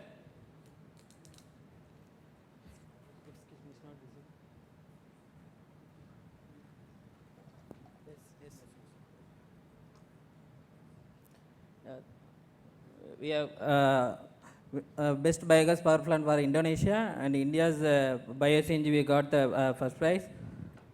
17 years we are a global success company because of 100% track record and 70% revenue from repeating orders. We have Asia's largest biogas producer, almost 1 million metric cube per day, and almost 3 million carbon credits producer so far. So this is our core strength, world-class technology and equipments for biogas and bio-CNG. We provide complete turnkey solution, concept to commissioning, and we are expert in boom and BOM. We have dedicated team to complete operation and maintenance. So we have net zero carbon and decarbonization in many industries. So first one is dairy industry. So this is Amul industry, first bio-CNG dispenser we are given. The capacity of plant is 50 ton, substrate is Cowdang. Here 5,400 CO2 per year we are decarbonizing. The next one is National Dairy Development Board. This plant is commissioned in 2022, December, recently. And this is under TPD plant. Here we are almost 10,000 tons CO2 per year, net zero carbon is there. Next is quota project, 150 tons is small scale dairy farmers is one. Here we are giving gas line through piping for 1,500 housing complexes inside the plant. Recently, the GAIL and Rajasthan government made agreement for this gassing. Here the carbon emission reduction is 29,225 CO2 per year. The next is city municipalities, same thing we are doing, net zero and decarbonization. This is our first project in paper industry. They are producing bio-CNG. There we are, carbon emission is 25,860 CO2 per year. And next one is Muzaffarnagar, UP only. This is the second paper mill. We are producing bio-CNG plant. Almost here we are 25,300 ton per year. We are getting net zero carbon. Then is palm oil and agri-business and oleochemical industry in Indonesia. This is very beautiful project. Recently we have signed with Unilever and the project already started. Here three things are there, three benefits we are getting. First one is from palm oil to that biomethane is going to the burner. Here we are, first net zero is there. Second one is through gas piping and transport. So instead of fossil fuel, we are giving biomethane. Next one is their industries, they are using biomethane, replacing of fossil. So three benefits we are getting here. So the almost 3.7 million tons carbon emission we are reducing per year. This Indonesia and Singapore, we are giving gas from Indonesia to Singapore. Recently we have signed this agreement. These first two villages in the world, in Malaysia, we are connecting two villages through gas pipeline. This is at Torrent Palma. Yeah, this is our valuable clients. Thank you very much. Thank you so much. Let's continue with our panel discussion a bit. And now we would like to hear from Vijay sir on the architecture front. As he is heading the committees, yes, but definitely his architecture intellect will never go away. So how do you feel, sir? How is the fraternity moving and how they are responding to the demands of the sustainability in the Indian context, in the state context and global context? A lot of big things. Anyway, I'm sure the younger generation and the architects who are young in practice, maybe last 15, 20 years, and are more focused towards sustainability than the previous generation, and the architects today who are coming up from the colleges and because of that environment. जिस पल का हमें काफ़ी समय से इंतज़ार था वो पल आ चुका है. Ladies and gentlemen, announcing the arrival of Honorable Deputy Chief Minister Shri Brajesh Pathak ji. मैं आप सभी से निवेदन करूंगी तालियों के साथ हमारे माननीय उप मुख्यमंत्री जी श्री ब्रजेश पाठक जी का स्वागत करें. बहुत बहुत स्वागत, बहुत बहुत अभिनंदन. बहुत अभिनंदन है और आज आपका यहाँ स्वागत है. हम अभिनंदन करते हैं माननीय उप मुख्यमंत्री जी का उत्तर प्रदेश सरकार और उनसे निवेदन करेंगे कि वो मंच पर आएँ और अपना स्थान ग्रहण करें. हमें इस पल का बहुत देर से इंतज़ार था. Ladies and gentlemen, let's welcome on stage Honorable Deputy Chief Minister Uttar Pradesh सरकार Shri Brajesh Pathak ji. A very warm welcome. बहुत बहुत स्वागत, बहुत बहुत अभिनंदन सर. मैं निवेदन करना चाहूँगी आर्किटेक्ट अनुपम मित्तल जी से कि वो मंच पर आए, अपना स्थान ग्रहण करें. मैं निवेदन करना चाहूँगी श्री पंकज धारकर जी से कि वो मंच पर आएँ और अपना स्थान ग्रहण करें. Ladies and gentlemen, let's have a big round of applause for our Honorable Deputy Chief Minister Shri Brajesh Pathak ji. जैसा कि हमारी परंपरा है अतिथि देवो भव, मैं निवेदन करना चाहूँगी आर्किटेक्ट अनुपम मित्तल जी से और श्री पंकज धारकर जी से कि वो आगे आएँ और वो हमारे माननीय उप मुख्यमंत्री श्री ब्रजेश पाठक जी का पौधे की प्रस्तुति के साथ स्वागत करें. Ladies and gentlemen, let's have a big round of applause. एक ज़ोरदार तालियां हो जाएं. बहुत बहुत स्वागत, बहुत बहुत अभिनंदन सर कि आपने अपना कीमती समय निकाला और इस कार्यक्रम में अपनी उपस्थिति दी.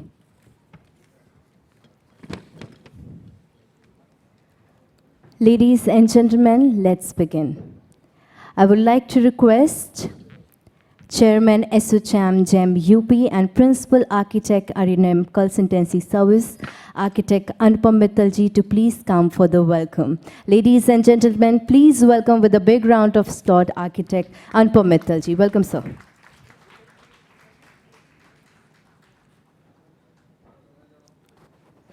नमस्कार,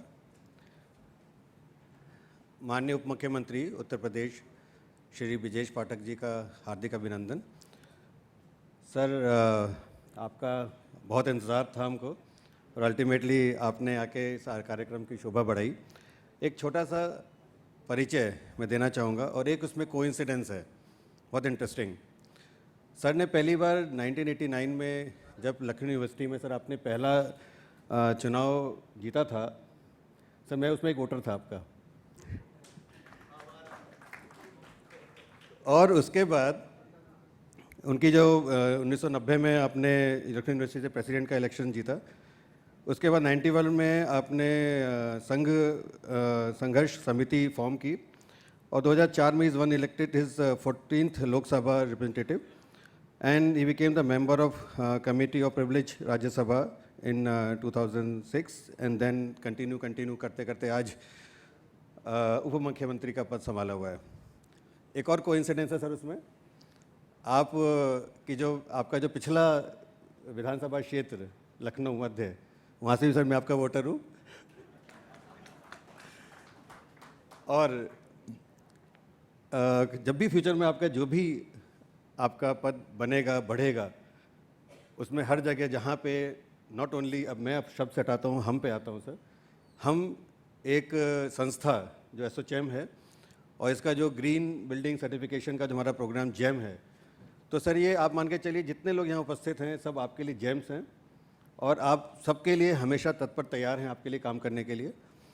सर जितने लोग सामने आपको दिखाई दे रहे हैं हमारे बहुत डिफरेंट शहरों से, प्रदेशों से आए हैं, जिसमें राजस्थान, कर्नाटका, झारखंड, छत्तीसगढ़, आपका महाराष्ट्र, और बहुत नॉलेजेबल सेशंस अभी हमारे पिछले कल से आज तक हो रहे हैं सर। इसमें हम लोगों ने सर जितने भी तरह के developments, infrastructure development, railway station development, green building revolution, सब पे काम कर रहे हैं और सारे लोगों ने बहुत अच्छे सर यहाँ पे टेक्निकल सेशंस किए हैं और उसको बहुत अच्छे से कंडक्ट किया है। आपके साथ साथ हमारे जो प्रेजेंट सेशन चल रहा है उसमें जो वक्ता हैं उन सबका स्वागत, जितने श्रोतागण हैं उन सबका स्वागत। और हम चाह रहे होंगे कि बहुत जल्दी ही उनको सुनने का मौका मिले। मैंने बहुत बार सुना है और ब्रिजेश पाठक जी का जो बेसिक क्वालिफ़िकेशन उसमें डेफिनेटली LLB उन्होंने किया है, उसके बाद फिर से कॉमर्स में भी आपने ग्रेजुएशन किया और बहुत ही नॉलेजेबल पर्सन है। और इनके साथ जब जब मैंने कभी शेयर करने का मौका मिला या मुझे कभी भी इनके साथ डायलॉग करने का मौका मिला, हमेशा कुछ सीखा है। आज फिर हम सीखने को व्याकुल हैं सर आपसे और आपका तहे दिल से स्वागत है सर हमारे इस संगोष्ठी में। धन्यवाद sir. Thank you so much, sir. Moving further, may I now request Chairman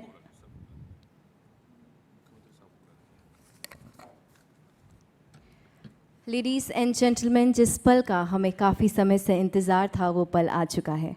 Now is the time I take the golden opportunity to invite our chief guest, Honorable Deputy Chief Minister, माननीय Shri Brijesh Pathak ji. Ladies and gentleman, एक ज़ोरदार तालियों के साथ स्वागत करें उप मुख्यमंत्री उत्तर प्रदेश सरकार माननीय श्री ब्रिजेश पाठक जी का। बहुत बहुत स्वागत सर।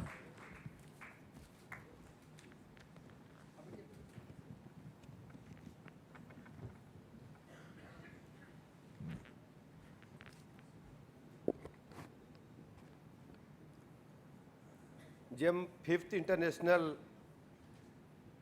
सस्टेनेबिलिटी कॉन्क्लेव और एक्सपो 2023 कार्यक्रम में उपस्थित चेयरमैन एसोचैम आदरणीय पंकज धारकर जी, चेयरमैन एसोचैम जेम आदरणीय अनुपम मित्तल जी, आदरणीय नीरज अरोड़ा जी, आदरणीय तुषार सोगानी जी, दिनेश त्रिपाठी जी, उपस्थित सभी भाइयों तथा बहनों, आज एक हम बहुत ही महत्वपूर्ण सब्जेक्ट के लिए इकट्ठा हुए हैं। मैं सभी आर्किटेक्ट्स का, भवन निर्माण से जुड़े सभी भाइयों बहनों का बहुत बहुत अभिनंदन करता हूँ। हम लोगों ने जैसे जैसे प्रगति की तो पर्यावरण अपने खिलाफ हम करते चले गए। आप सोचिए, मुझे लगता दिन है लेकिन सूरज की रोशनी का एक भी बिंदु यहाँ अंदर नहीं आ सकता। हम लोग ताज होटल में बैठे दिन में, तो हम वैकल्पिक सहारे का तरीका अपनाए हैं। ये लाइट जल रही है, लेकिन अगर यहाँ रोशनी आती होती, सूरज की हवा आती होती जो बह रही है, जो प्राकृतिक रूप से, तो आज जैम हरित निर्माण प्रमाणन की आवश्यकता नहीं पड़ती। आज के मुझे लगता 50 से पहले, 1950 से पहले जो भी मकान आप देखोगे जो बने हैं उनमें रोशनदान होते थे। अगर खिड़की बंद हो जाएगी तो रोशनदान से रोशनी आती रहेगी, हवा आती रहेगी। रोशनी आने के साथ साथ कमरों में अंदर तक रोशनी रहे, प्रकाश की व्यवस्था रहे। इस प्रकार के दरवाजे बनाए जाते थे कि एक दूसरे के सामने होते चले जाते थे। जैसे आप देखोगे, कभी आप लोगों ने भूल भुलैया देखा है, इमामबाड़ा देखा है? सब लोगों ने नहीं देखा है। उसमें जितने भी दरवाजे हैं वो हर दरवाजा से आप जाओगे तो मुख्य दरवाजा लगेगा कि मेरे सामने है। ये उस समय का हमारे पास हुनर था। अपनी आवश्यकता के अनुसार हम प्रकृति को छेड़छाड़ करते हुए यहाँ तक खड़े हो गए कि जब गर्मी में 48 डिग्री टेम्परेचर होता है, पक्षी झुलस रहे होते हैं, बच्चे बिलख रहे होते हैं, तो हम 16 डिग्री में बैठते हैं कोट पहन करके। ये व्यवस्था हमने की है। और जब लखनऊ में 10 डिग्री 4 डिग्री टेम्परेचर होता है तो हम उसको 16 डिग्री 20 डिग्री बनाने का इंतजाम वैज्ञानिक रूप से कर ही लेते हैं। प्रकृति से जितना हम खिलवाड़ करेंगे उतना हम अपने लिए चुनौती खड़े करेंगे, आने वाली पीढ़ी के लिए, अपने लिए और अपनी शारीरिक क्षमताओं के लिए भी। मुझे बहुत खुशी है कि आप सबने इस मुद्दे को चुना है। आदरणीय प्रधानमंत्री नरेंद्र मोदी जी ने दुनिया के सभी प्लेटफॉर्म पर इस बात की चुनौती को स्वीकार किया है कि पर्यावरण की, कार्बन उत्सर्जन की जितनी भी चिंताएं हैं, भारत अपनी भूमिका को गंभीरता के साथ निभाएगा। और मुझे बताने में प्रसन्नता है कि वैकल्पिक ऊर्जा के क्षेत्र में भारत ने अद्भुत प्रगति की है। आदरणीय प्रधानमंत्री जी ने 175 गीगावाट का लक्ष्य रखा और उत्तर प्रदेश उसमें अपनी भूमिका को बिल्कुल भी पीछे नहीं है, अग्रणी भूमिका निभा रहा है। और आप सबकी भी भूमिका है। सामान्यतः आप देखते होंगे कि भवन निर्माण जो इस ढंग से करते हैं कि रोशनदान न हो, दीवारें जो हैं उस लिहाज से न हो कि ऊर्जा को वो बाहर धकेल सकें या रोशनी का इंतजाम न हो। तो अगर हम आपके ढंग से, आधुनिक जिस ढंग से आपने सोचा है, अगर हम बिल्डिंग बनाएंगे तो मैक्सिमम 3 से 4% अतिरिक्त खर्च आता है और विद्युत की बचत लगभग 25% होती है।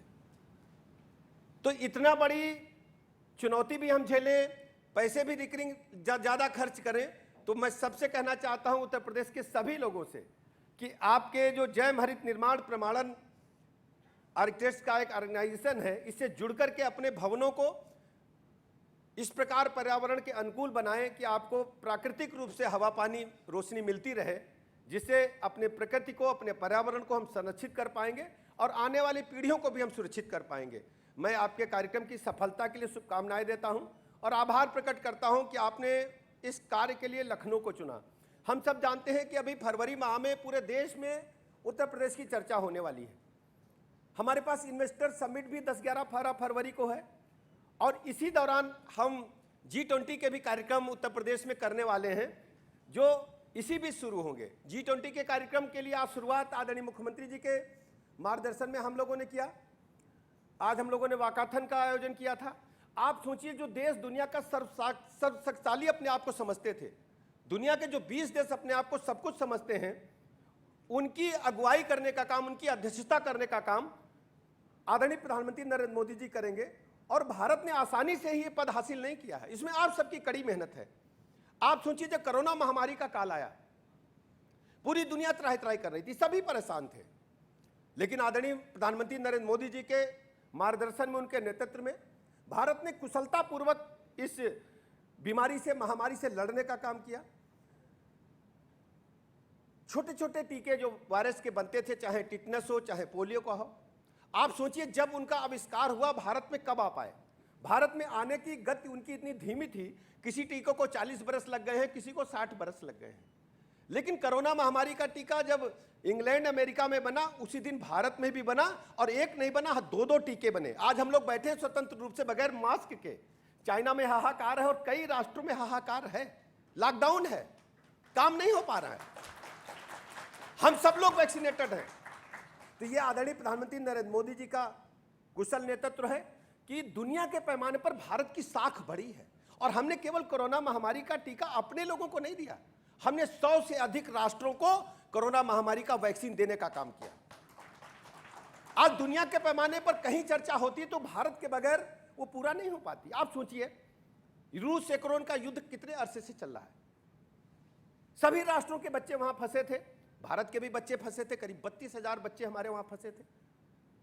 आदरणीय प्रधानमंत्री नरेंद्र मोदी जी ने तय किया हम अपने बच्चों को सुरक्षित निकालेंगे।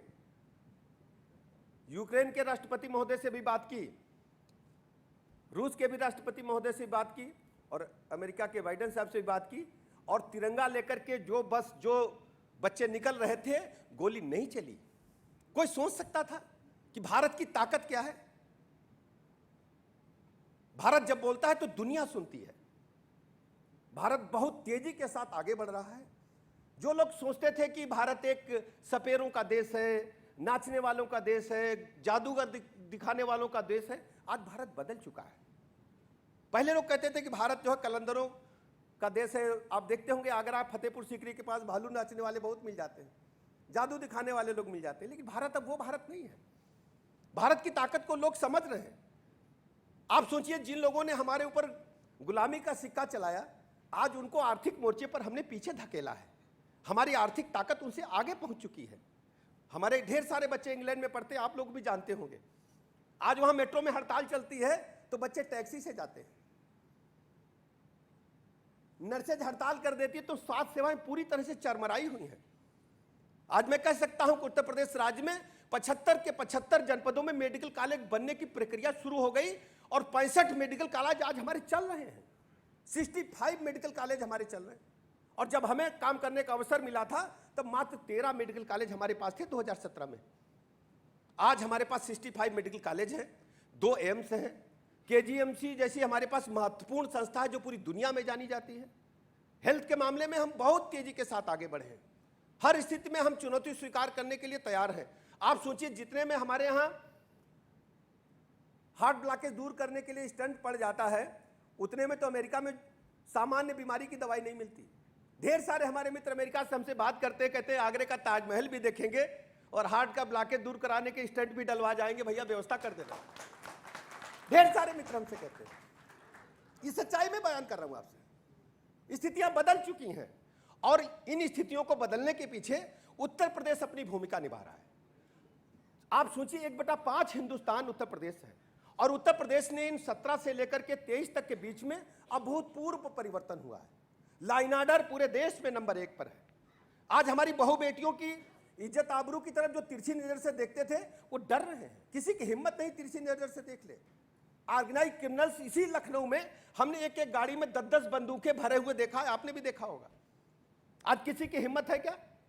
ऑर्गेनाइज क्रिमिनल्स पूरी तरह से समाप्त कर दिया है। हाँ, आपसी वैमनस्यता में जो घटनाएं हैं हमने कड़ी कार्रवाई की है, किसी को नहीं छोड़ा। हमने छोटा बड़ा नहीं देखा, अपना पराया नहीं देखा, गरीब अमीर नहीं देखा। कानून तोड़ा तो कानून के तहत कड़ी कार्रवाई की, किसी को छोड़ा नहीं है। आज उत्तर प्रदेश पर लोगों का भरोसा बढ़ा है। इन्वेस्टर समिट में दुनिया के में हम कई राष्ट्रों में जब गए, बड़ी संख्या में इन्वेस्टर आ रहे हैं। आप देखिएगा अद्भुत नजारा होगा। उत्तर प्रदेश में जब सारे मंत्री हम सब इकट्ठा होकर के बात करते हैं तो परिस्थितियां बदली हैं। अपना अपना हम लोग जब वहां की चर्चा करते हैं तो लोग मानते हैं कि उत्तर प्रदेश बड़ा मार्केट है। देखिए, आप प्रोडक्ट बना लोगे, मार्केट कहां से लाओगे? पूरे देश में जितना बेचोगे 4-5 स्टेट में, उत्तर प्रदेश अकेले उतना इंतजाम कर देगा। 24 करोड़ हम लोग हैं। आप सोचिए एक छोटा सा साबुन जिससे हम लोग स्नान करते हैं रोज, जैसे लाइफ बॉय साबुन मान लीजिए, हमाम मान लीजिए, 5 रुपए का साबुन, अगर 24 करोड़ लोग तय कर ले मतलब 24 करोड़ के मतलब 5 करोड़ परिवार कि हम एक साबुन से XYZ से नहाएंगे तो वो देख आपकी फैक्ट्री चल निकलेगी ये 3 महीने के अंदर। केवल हम साबुन के बारे में कह रहे हैं, छोटा सा प्रोडक्ट है जो डेली यूज में करता है। हम तय कर ले कि कंघा हम आप ही का यूज करेंगे तो कंघा बिकने लगेगा। हमारे पास मार्केट है, हमारे पास ऊर्जा है, हमारे पास ताकत है। और आप सोचिए कि हमारे इंजीनियर्स पूरी दुनिया में जितने भी टेक्निकल इंस्टीट्यूशंस हैं, जितने भी संस्थाएं मोबाइल की हैं, जितनी भी संस्थाएं IT की हैं, जितनी भी सॉफ्टवेयर की हैं, किसी में पता करिए उत्तर प्रदेश का एक आदमी आपको अपनी भूमिका निभाते मिल जाएगा। एक चिकित्सक जरूर दुनिया के सभी राष्ट्राध्यक्षों के उनकी टेक्निकल टीम में, मेडिकल टीम में उत्तर प्रदेश का एक व्यक्ति चिकित्सक के रूप में, इंजीनियर के रूप में जरूर तैनात मिलेगा। आपको पता करके देखिए, आप सब कुछ इंटरनेट पे है। उत्तर प्रदेश में ऊर्जा है साबित करने की। हम प्रूव करेंगे कि उत्तर प्रदेश बढ़ेगा तभी भारत बढ़ेगा, और उत्तर प्रदेश अपनी भूमिका को मजबूती के साथ निभा रहा है। पर्यावरण के लिए जिस चिंता के लिए हम आज इकट्ठा हुए हैं, उत्तर प्रदेश सरकार ने सरकारी भवनों में इस प्रकार की बिल्डिंग ग्रीन मानकों को लागू करके बने, हमने पहले ही तय कर दिया, कानून बना दिया है। और जो निजी बिल्डिंग्स बन रही हैं, इमारतें बन रही हैं, उनके लिए हमने सलाह दी है। आने वाले दिनों में हम इस पर विचार कर सकते हैं। आप सब तय करें, आप सब महत्वपूर्ण कड़ी हैं, आप नीति नियंता हैं, आप जो कहेंगे उस आधार पर हम आगे बढ़ेंगे। मुझे लगता है आज जो सेमिनार में आप लोग तय करेंगे हमें जरूर बताएंगे, और अपनी सरकार में हम जनता की सुविधा के लिए जो भी कर पाएंगे उसको हम लागू करेंगे। मैं सफलता के लिए शुभकामनाएं देता हूं इस आयोजन के लिए, और आपका आभार प्रकट करता हूं कि आपने मुझे यहां बुलाकर इतने ढेर सारे लोगों से मुझे बात करने का अवसर प्रदान किया। बहुत बहुत धन्यवाद।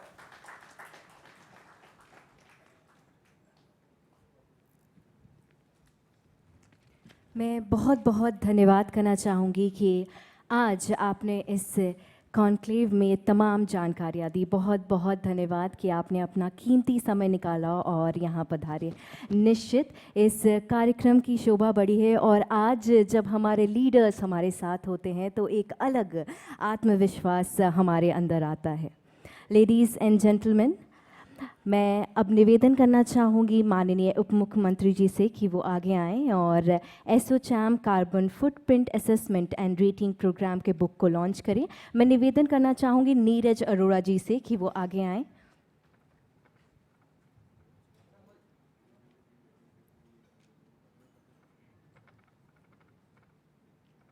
Ladies and gentlemen, please have a big round of applause as we are launching our book, ASSOCHAM Carbon Footprint Assessment and Rating Program, ACFAR.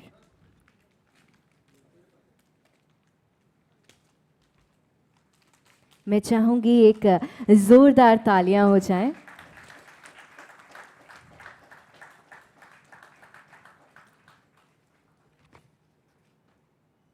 मैं बहुत बहुत धन्यवाद करना चाहूँगी हमारे माननीय उप मुख्यमंत्री जी का कि उन्होंने अपना कीमती समय निकाला और यहाँ आए।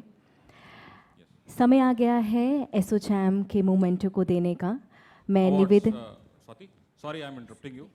तो सर जैसा कि बताया GEM प्रोग्राम 2017 में हमने शुरू किया था, और हमने अब करीब 100 से भी ज़्यादा बिल्डिंग्स को ग्रीन सर्टिफिकेशन का रेटिंग ऑलरेडी दे दिया है। तो इसी कड़ी में हमने अभी कुछ और बिल्डिंग्स को ग्रीन सर्टिफिकेशन दिया है। तो हम चाह रहे थे कि आपके हाथों से अगर उनको, तो हम स्टार्ट करना चाहेंगे TCI से, TCI express limited Chakan. I would like to invite, congratulations TCI and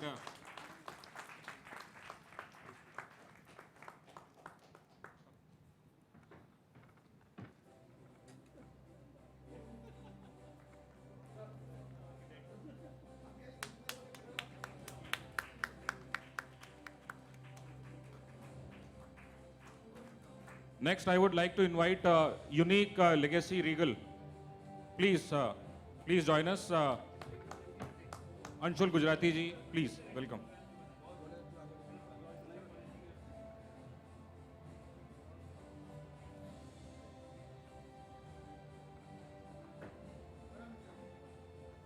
इसके बाद मैं बुलाना चाहूँगा development of multi storey factory complex UPSIC Agra. Please join अस अजीत फौजदार जी।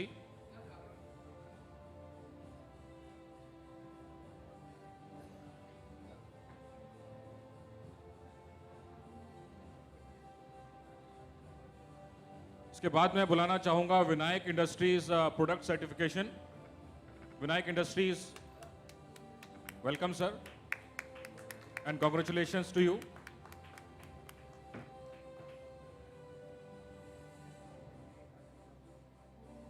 इसके बाद मैं बुलाना चाहूंगा Doon PG college of agriculture science and technology, Shri Anil Mehta ji, please join अस.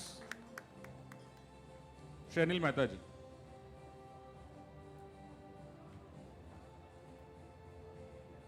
मैं नेक्स्ट बुलाना चाहूंगा quick smart watch private limited से श्री राकेश शर्मा जी, मयंक कुमार शर्मा जी.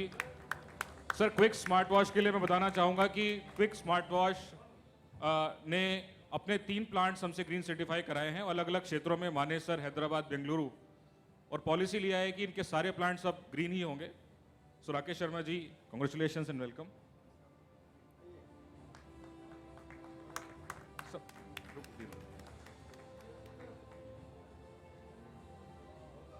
तो राकेश जी, आपको रुकना होगा, आपके 3 प्लांट्स हैं.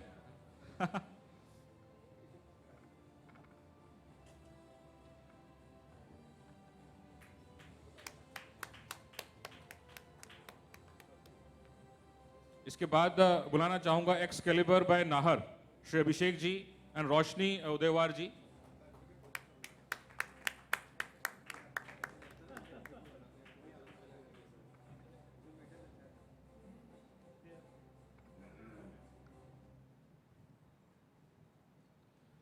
Congratulations team. इसके बाद बुलाना चाहूंगा UV overseas Jaipur. UV overseas, मैं अनुराग जी से निवेदन करूंगा कि आप यूवी ओवरसीज का अवार्ड लें sir.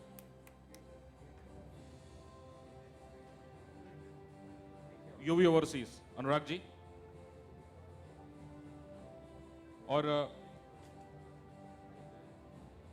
Last but not the least, GL Bajaj institute of technology and management, Shri Aditya Saraswat ji, and green tree से Shri Anurag Vajpayee ji. GL Bajaj. Congratulations, team.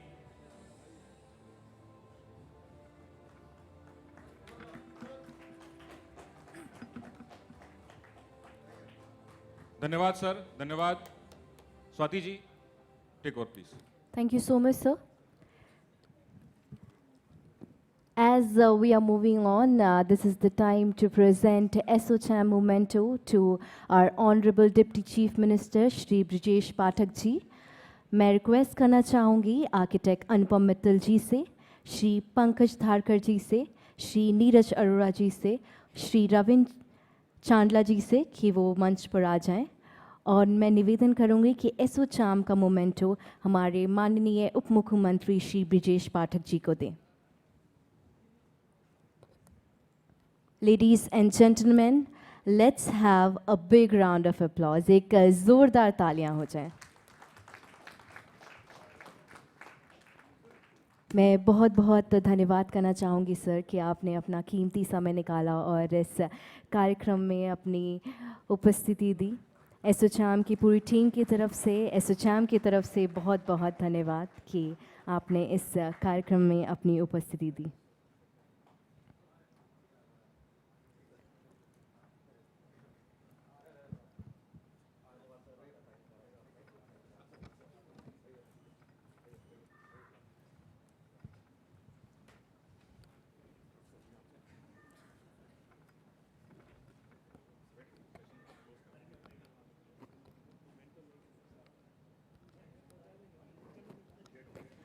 Ladies and gentlemen, I request you to please be seated as we'll be continuing our session with our esteemed speaker today.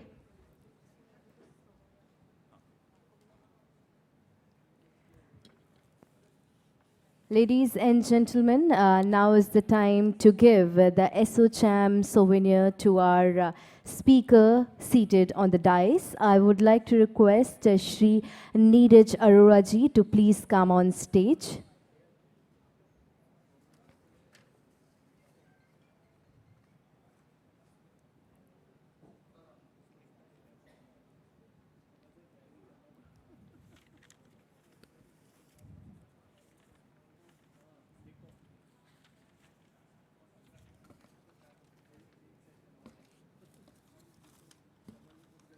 Once again, I would like to request Shri Neeraj Arora ji to please come on stage.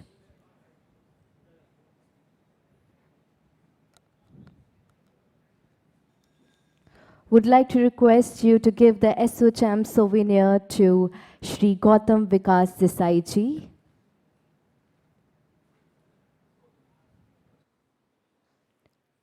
Chairman, State Environmental Appraisal Committee, Goa. Thank you so much for your presence on the dais. Now, moving forward, would like to request to give the souvenir to Architect Vijay Garg ji. Now to Architect Gaurav Varmani ji. To Anubhav Bajpai ji.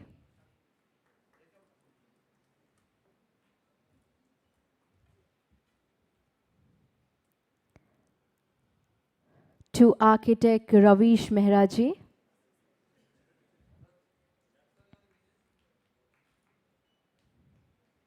Colonel Navendra Narang ji.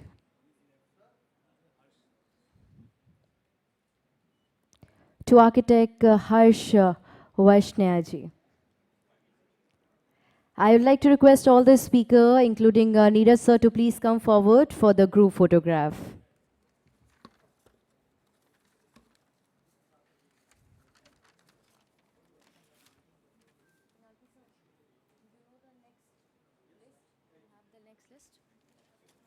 Thank you so much to all the speakers. Thank you so much, Neeraj sir, for coming on stage and giving the ASSOCHAM souvenir. I request you all to please be seated as we are moving forward to our next session that is on architecture for decarbonization. I would like to invite Mr. Pinaki Das Gupta to invite the speakers on stage.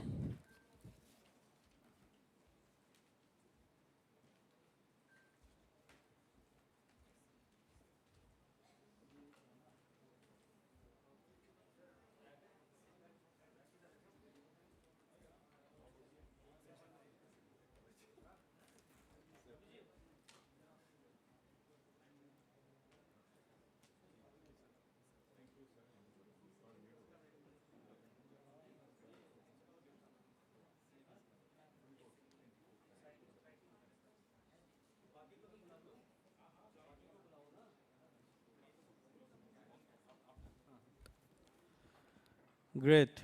So this is our last technical session, and thank you for being for the entire day. This session is themed Architecture for Decarbonization, which is very important. I would request Architect Manu Malhotra, Chairman, ASSOCHAM GEM Green Healthcare Certification Program, and Founding Principal, RSMS Architects, to join us on the dais. Shri Harish Mohanji, Head Supply Chain, Biomedical Engineering, Projects and Operation, Apollo Medics, Super Speciality Hospital, to join the dais.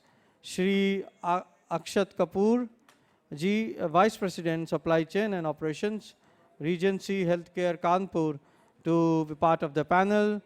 Architect Anshul Gujarati ji, Founder, Eco Solutions Pune, to join the panel.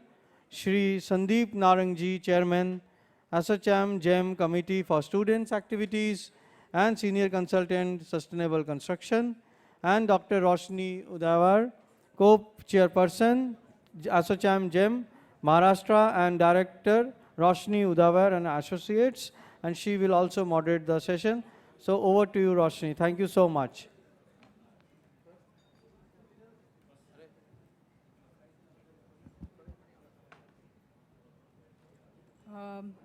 Good evening and welcome to this final session of today. It is on architecture for decarbonization. I think काफ़ी लोगों ने इस subject पे बात की है सुबह से, so it's not a new subject. मैं लेकिन बहुत ही brief में I will give an introduction to this subject, and then we have a galaxy of speakers who will get very short time because many of them have to leave for the airport. So when we talk about buildings and decarbonization, it's all about how to reduce the energy consumption in the buildings, whether it is the embodied carbon or the operational carbon. So if you look at statistics, we all know that about 40% of the energy and the carbon emissions are because of buildings, and of which 11% is the embodied carbon and the rest is the operational carbon. Operational carbon is mainly because we are using space, heating, cooling, जैसे कि our Deputy Chief Minister was just saying that we don't have natural light, natural ventilation. So these are some of the things because of which the carbon inside or the carbon of the building increases. So when we talk about decarbonization, it's all about how to reduce the energy consumption in the buildings during the operational life of the building as well as the embodied carbon. If you look at the types of,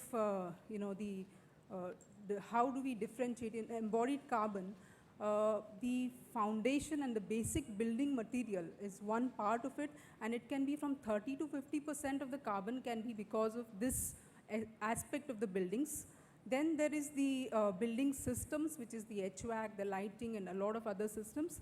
The interior finishes also, and that's very important. And lastly, we have the exterior cladding, which is one of the major aspects also. So all of these in different, different proportions, they affect the carbon emissions. And we also have to take into consideration that something called as recurring carbon.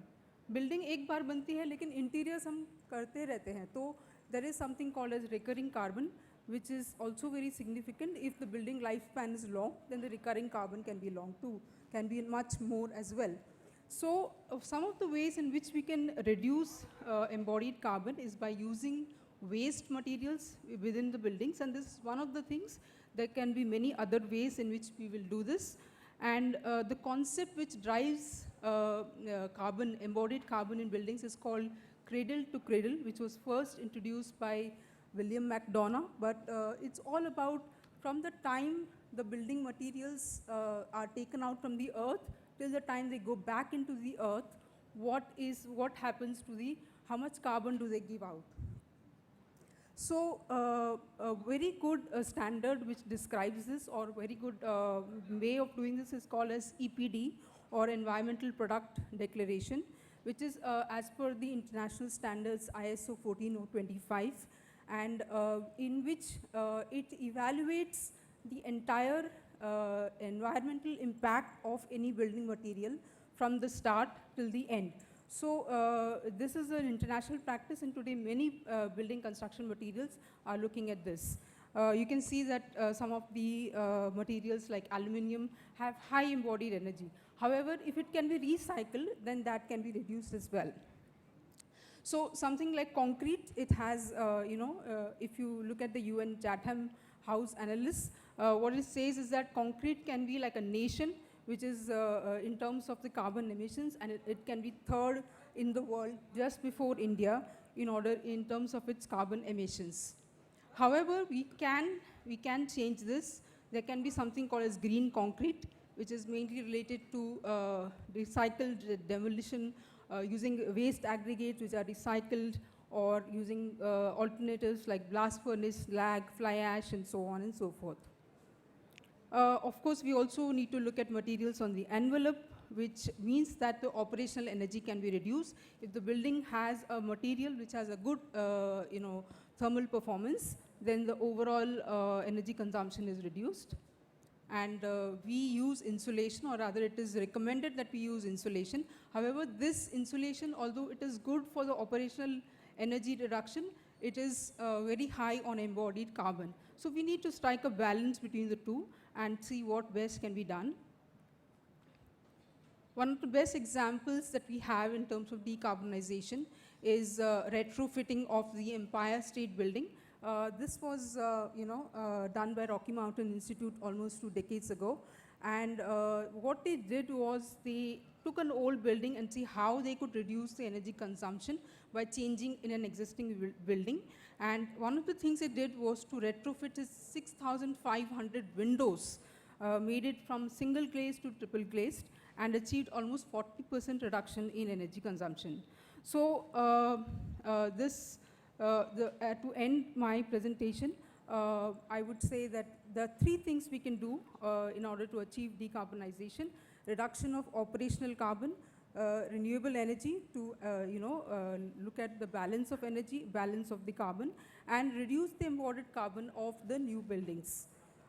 With that, I would like to now go on to my esteemed panelists, and I would like to start with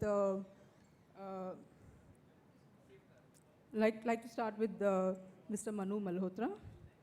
I think we have quite a few people here from the healthcare sector, and I would like to start with you, Manuji. You have been working in the healthcare sector for quite a long time, and you have seen the evolution of healthcare design over 2 to 3 decades. And healthcare is an area which is, people don't want to get into it because some basics are required, and although you need more energy, people don't want to touch it, right? So how did you manage? Almost all your projects are having sustainability certificate for sustainability, and you work primarily in the healthcare. So what is your approach when you go for decarbonization in the healthcare sector? So I'll start with the fact that, as you rightly said, that healthcare buildings are one of the most complex and complex buildings. 1, 2, they are extremely energy guzzling buildings because this is one building type which never shuts down. There's hardly a moment where you will find the building to have a downtime. That's 1. 2, the air conditioning system can never be shut down there. You would not see a situation where you went into an emergency department and you find that the emergency department wasn't working. Or air conditioning because you want to provide comfort to the caregivers, because you want to be sure that in case of any moment of collapse of patient, in case of critical need, he is able to perform his duties. And apart from the filtration requirements which are there for intensive care units and OT. So it's one building type which is always under stress, which does not have the possibility of errors. There are areas in hospitals which even if are not occupied, the air conditioning system needs to be working because of various air quality parameters. And despite all of that, it is doable to achieve gold or platinum rating in the hospitals. A lot of hospitals which we are doing or are a part of the city, which are gold or platinum rated.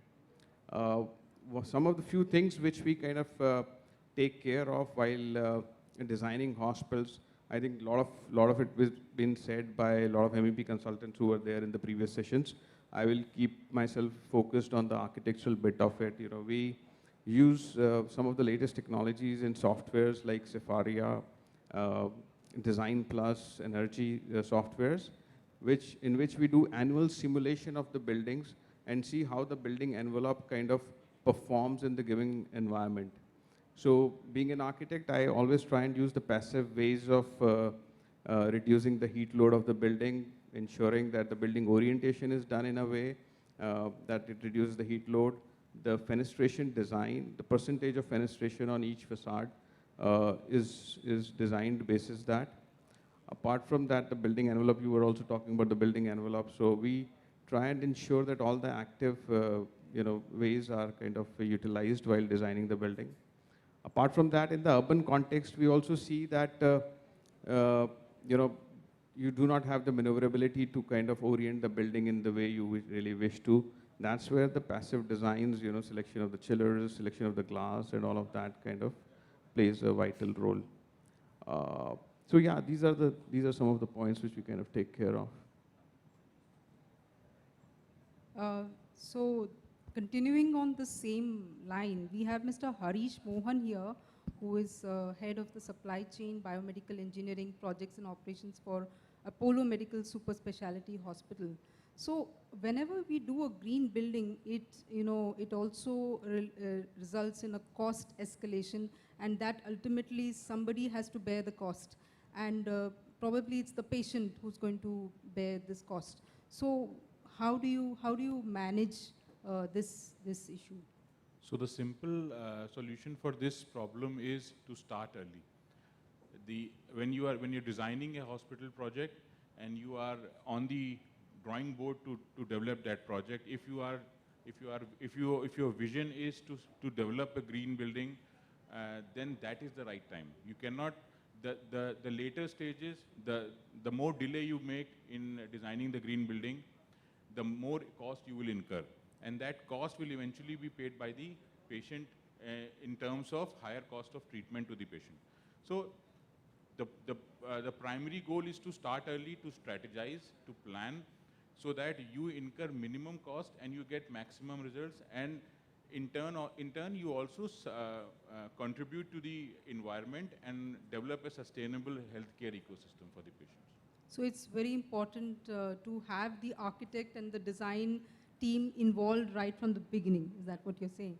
So we have Mr. Akshat Kapoor here with us, who's Vice President Supply Chain and Operations for Regency Healthcare, Kanpur. So continuing on the same line, since we have going through the healthcare, how do you, from an operations perspective, like we have talked about the building design and so on, but operations perspective, what measures are you taking to reduce carbon emissions? Thank you, Dr. Roshni, for the question. So, industrialization ke baad se, like for last 75 years, we've been actually on a carbon binge. And as Dr. Roshni had mentioned in a presentation, that reducing embodied carbon and operational carbon will be the new litmus test for our society. Now, as an organization, we've made certain changes, just say, like small changes that we've made, something like we've been working towards making our organization a paperless organization.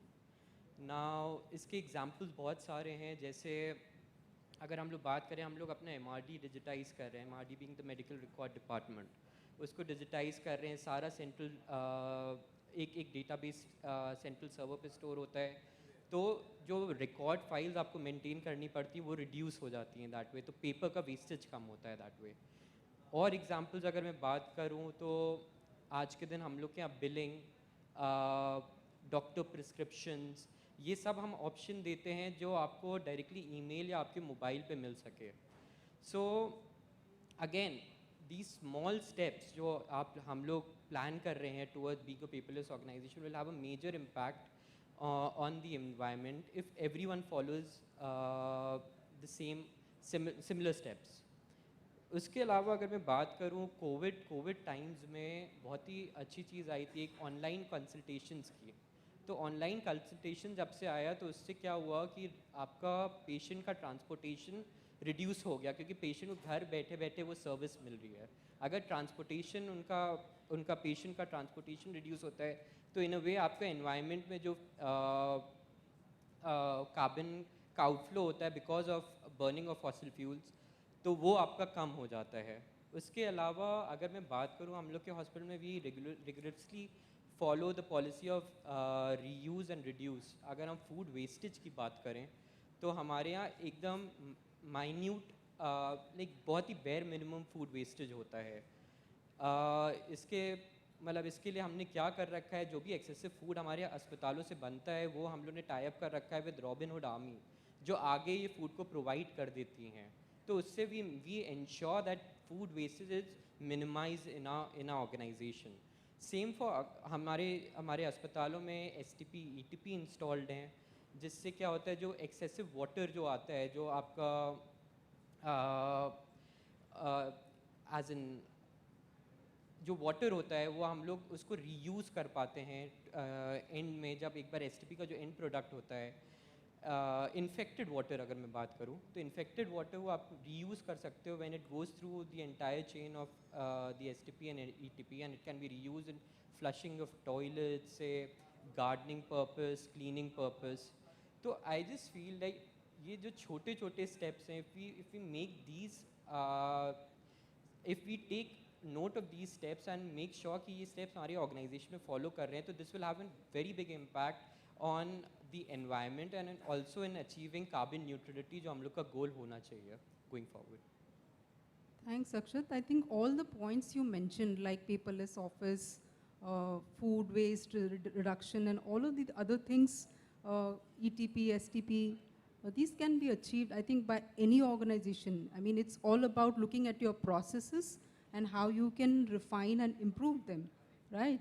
So it's excellent inputs, and I think that most people should take lessons from this and make their environment, make their organizations more eco-friendly. We also have Dr. Anshul here, Anshul Gujarati. So Anshul, you have done your doctoral research on the topic of costing of green buildings. So I think that's a very important topic, because at the end of everything, the cost is the bottom line. Because clients would say, if there are so many things to do, if it's costing me so much, I'd rather not go for a green building. So when it comes to decarbonization, what is the cost factor? Well, a very green afternoon to all of you. So we are at the graveyard slot sitting here, waiting for the wonderful session to end. And Roshni has given me a beautiful topic that I can talk for years together. Because in my 22 years journey with green, whenever I used to enter any client's office, the first question probably was, Madam, ये सब तो ठीक है, पैसा कितना ज़्यादा लगेगा? And if the client was decent enough, the question would come a bit later or at the last. But the question was always there. And I used to keep getting confused कि उनको क्या जवाब दें. तो पहले तो I used to say, okay, 10 rupees per square feet. Then I used to say, why? The project is too big, on what basis? And then I used to get the reply from the client's side, which was further interesting. वो consultant ने तो 100 rupees बोला. And looking at all these factors, it was such a difficult thing that I decided to actually get into the subject, go to the depth of it, and understand what is the exact cost which we are spending, or maybe we are going overboard with green. So friends, when I started my research in 2012 with green buildings, green was a word which was often used as a color or a plant, or something which is to do with the fashion which is going around. The way today we are actually having the buzz, like decarbonization, it's a buzzword. Everybody is talking net zero, it's a buzzword. And most of us, we do not understand the proper, complete definition and implication, but still we are using it. Same was happening with green. And it was difficult for me to actually locate the green buildings as well as case studies. So it took me 5 years, and when it was complete, my, I would say, conclusions were superb and very different. So I have done buildings today which are costing -7%, -2% from the base cost that a developer is anticipating. And why this is happening, thank you, why this is happening, because cost was never in the game. It was the game of choices. If we are making the right choice, probably we are coming out with the right thing in terms of cost as well. What matters is attitude. If the developer decides, so as a developer he says, I want to make a building that looks like, as if you are sitting in Singapore. He starts with that. He calls his investor and he says that, ki chalo aisa building banate hai Singapore jaisa. So he will also have that thought, and he'll get in the money, and the design team will be based on that. On the contrary, if the developer says, let's make a building where probably people will be comfortable and they will start propagating us as green developers, the entire ball game changes.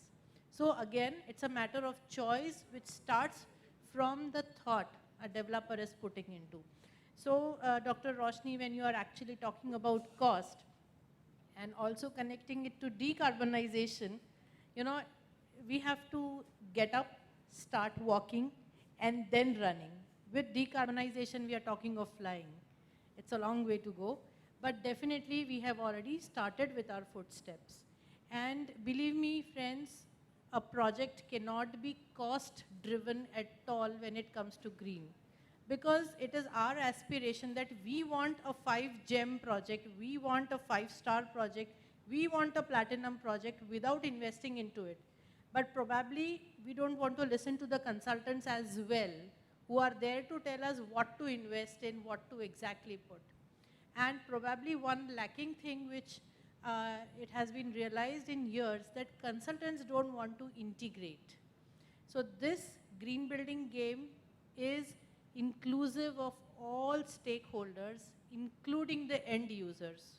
And we often forget them totally. And then we, as consultants, designers, everybody, we put in so much efforts, and the end user, he will not even bother to understand what has gone into it, and it all is a mess. The worst case scenario we all see is for water saving. When the plumbing consultant decides, he puts the aerator, everybody is doing their part of thing, and the local plumber will come and the housemaid will say, "Arey nal mein pani nahi aa raha hai, bhaiya kachra hai, nikal do," and the aerator is out. So this is the fact, and we really need to work on that as well. So I think with a few basic things that we know 5 elements which remain common for any project. Cost is the 6th element, and it is shown as an incentive element actually. So today for green building, if cost dikh raha hai, benefit dikh raha hai, to log daudte hain. I think the minute we change this attitude, it will do wonders, and we are doing wonders. Thank you. Thank you, Dr. Anshul. So it's more about perspective. It's more about looking at the larger picture. We should something called as life cycle analysis approach. The simple example is you get a bulb of incandescent bulb for maybe 38, 40 rupees, and you get a LED bulb for maybe, nowadays much less, but 100 and something. So the initial cost is high, but the long run, it's giving you better light quality, it's giving you better more energy efficiency. So that's where she's right, because there's no cost in reality. It's actually just an imagination, and people think, okay, 10% more, and so on and so forth. Moving on, next we have a very senior person from the ASSOCHAM GEM Student Council, who's been leading the whole student council movement. And Narangji, you have worked extensively in the field of construction and air quality. While decarbonization of buildings is important, I think that you have helped set up guidelines at an international as well as national and state level. So I would like to enlighten us a little bit about air quality and construction. Thank you. And because I have a flight to catch, I can also speak on this subject for 30 minutes, but I will be wrapping it up in next 180 seconds. So what happens, like there are carbon emissions, there are emissions from a construction project, and nobody used to talk about it. Then came National Clean Air Plan, 130 to 131 non-attainment cities, and all the non-attainment cities, they had that apportionment study done. From where are all these pollutants coming? Industrial emissions, transport emission, municipal solid waste burning, and then came construction emissions. We have somehow clubbed construction emissions with construction dust, and very few rules and regulations were there, and no discussions were happening around what's coming out of construction projects and polluting the air. In Delhi, we have been facing 1 month construction ban for last 7 to 8 years. And come Mumbai this year, 10 days construction ban happened in Mumbai also. So what's the way out? And the way out is, yes, the construction, clean construction is possible. They have been doing outside India, where they have practices which can be followed, and emissions from the construction project can be mitigated within the micro boundaries of a construction project. And in India, this is a rarity, more on a policy side, and construction companies have been more reactive to whatever comes from the NGT. But now things have been changing. We have Signature Global Executive Director sitting over here, and at his project, we have been proactive and doing air quality monitoring, having our clean construction practices being regulated, monitoring the construction emissions. So there is a possibility of creating pilot projects, pilot construction projects, and then scaling it up and working towards the clean air plans of the smart cities and smart governance. So this is the crisp of what the work can happen, and it's happening. And it's a good news that responsible companies like Signature Global and few others also, they have started working on emissions during the construction project. So I will end here. I'm sorry, a bit of hurry, so we can't talk on this subject. Thank you, Narangji. And I think a very important subject that you have worked on, because I recently met one of the builders who wanted to do ESG, and I asked about what all they need to do, and the first thing they said, we have nothing to do with pollution. We are a zero pollution. Actually, they don't realize that so much construction contributes such a big way towards air pollution. It's like the unseen thing which is contributing. So in the interest of time, since all of our panelists are sort of rushing out, it's a very important subject, and with the little bit that we have heard from our panelists, it's been very enlightening. I am grateful to all of them, and thank you for being here, and thank you to the audience as well. Over to you. I would like to thank all the speakers seated on the dais. Thank you so much for being here and joining us to the conclave. Now it's time to give the ASSOCHAM souvenir to our guest speaker. Would like to invite Mr. Pinaki Das Gupta ji to please come on stage. Would like to request to give the ASSOCHAM souvenir to Shri Harish Mohan ji. Thank you so much for coming here. Would like to request to give to Shri Akshat Kapoor ji. Can we have a big round of applause, ladies and gentlemen? To Dr. Roshni Udayar ji. To architect Manu Malhotra ji.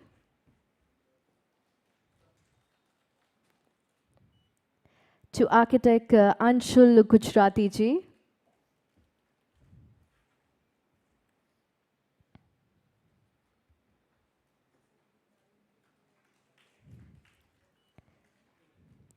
And to Shri Sandeep Narang ji.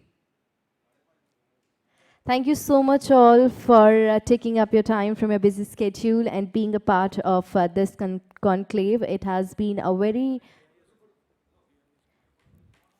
And I would also like to invite Mr. Selvaraj from KIS Group to please come on stage.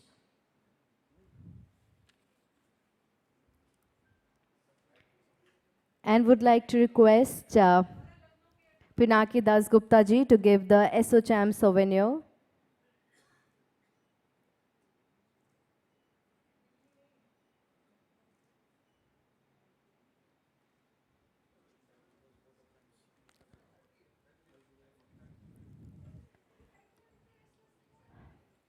Thank you so much all. Before we wind up this event, ladies and gentlemen, please be seated as we are moving forward to propose the vote of thanks. I, Swati Chandra, first of all would like to thank Anupam Mittal sir for मुझे इतना काबिल समझने के लिए that I can host such wonderful event with the government officials and bureaucrats. Thank you so much, Anupam sir. I would also like to thank Neeraj sir for coordinating with me throughout the event, and it couldn't be possible without you. Thank you so much, Pinaki Das Gupta sir, for being my moderator. Thank you so much. And thank you so much to all the team of ASSOCHAM. Without you all, it couldn't be possible to host this event wonderfully. Now it's the time to propose the vote of thanks. Would like to invite Pinaki Das Gupta sir. Please come. Thank you, Swati. The first thanks goes to you for being so humble and trying hard for last 2 days. I'm very honored to propose the formal vote of thanks for GEM 5th Sustainability Conclave Expo and Awards 2020 through Lucknow. I extend my deep gratitude to all the sponsors for their generous support, without which this conclave would have been very challenging to organize. So thank you so much, our partners. I also extend warm acknowledgements to our panelists who have made this conclave a rich experience in terms of technical content, knowledge, and proposing way forward to the GEM team. Last but not the least, I would express my deepest and heartiest gratitude to the delegates, the participants, the exhibitors, who have flown in from different parts of India and are here. And finally, I would also like to thank my colleagues in ASSOCHAM and ASSOCHAM leadership and management for their support throughout the planning and the execution of the event. Thank you so much.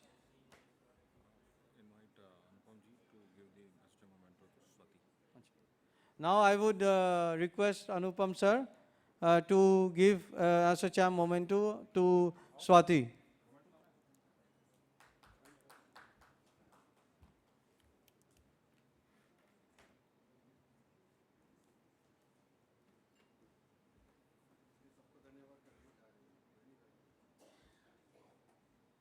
इधर आ जाइए हाँ इधर आ जाइए जिस स्वाति ने कल सुबह से हम सबको बहुत हिंदी साफ शब्दों में बोलूँ तो हम लोगों को झेल लिया और सारी गवर्नमेंट ऑफिशियल्स को मैनेज कर लिया, रियली वंडरफुल, उसको पूरा क्रेडिट जाता है। तो एसोचैम की तरफ से उसको एक छोटा सा मोमेंट हो हमारी तरफ से।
चेक। मैं एसोचैम के सारे मेंबर्स से रिक्वेस्ट करना चाहूँगी कि वो मंच पर आ जाएं for the group photograph. I would like to request all the members of ASSOCHAM to please come on stage for the group photograph.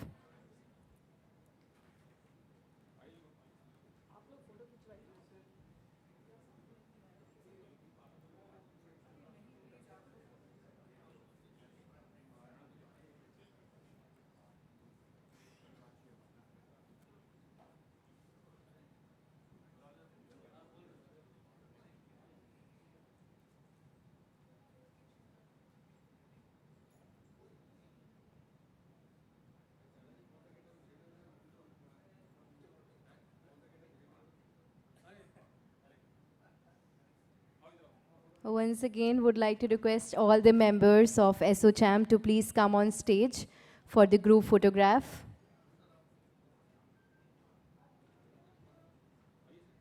Anupam Mittal sir would like to request you to please come on stage.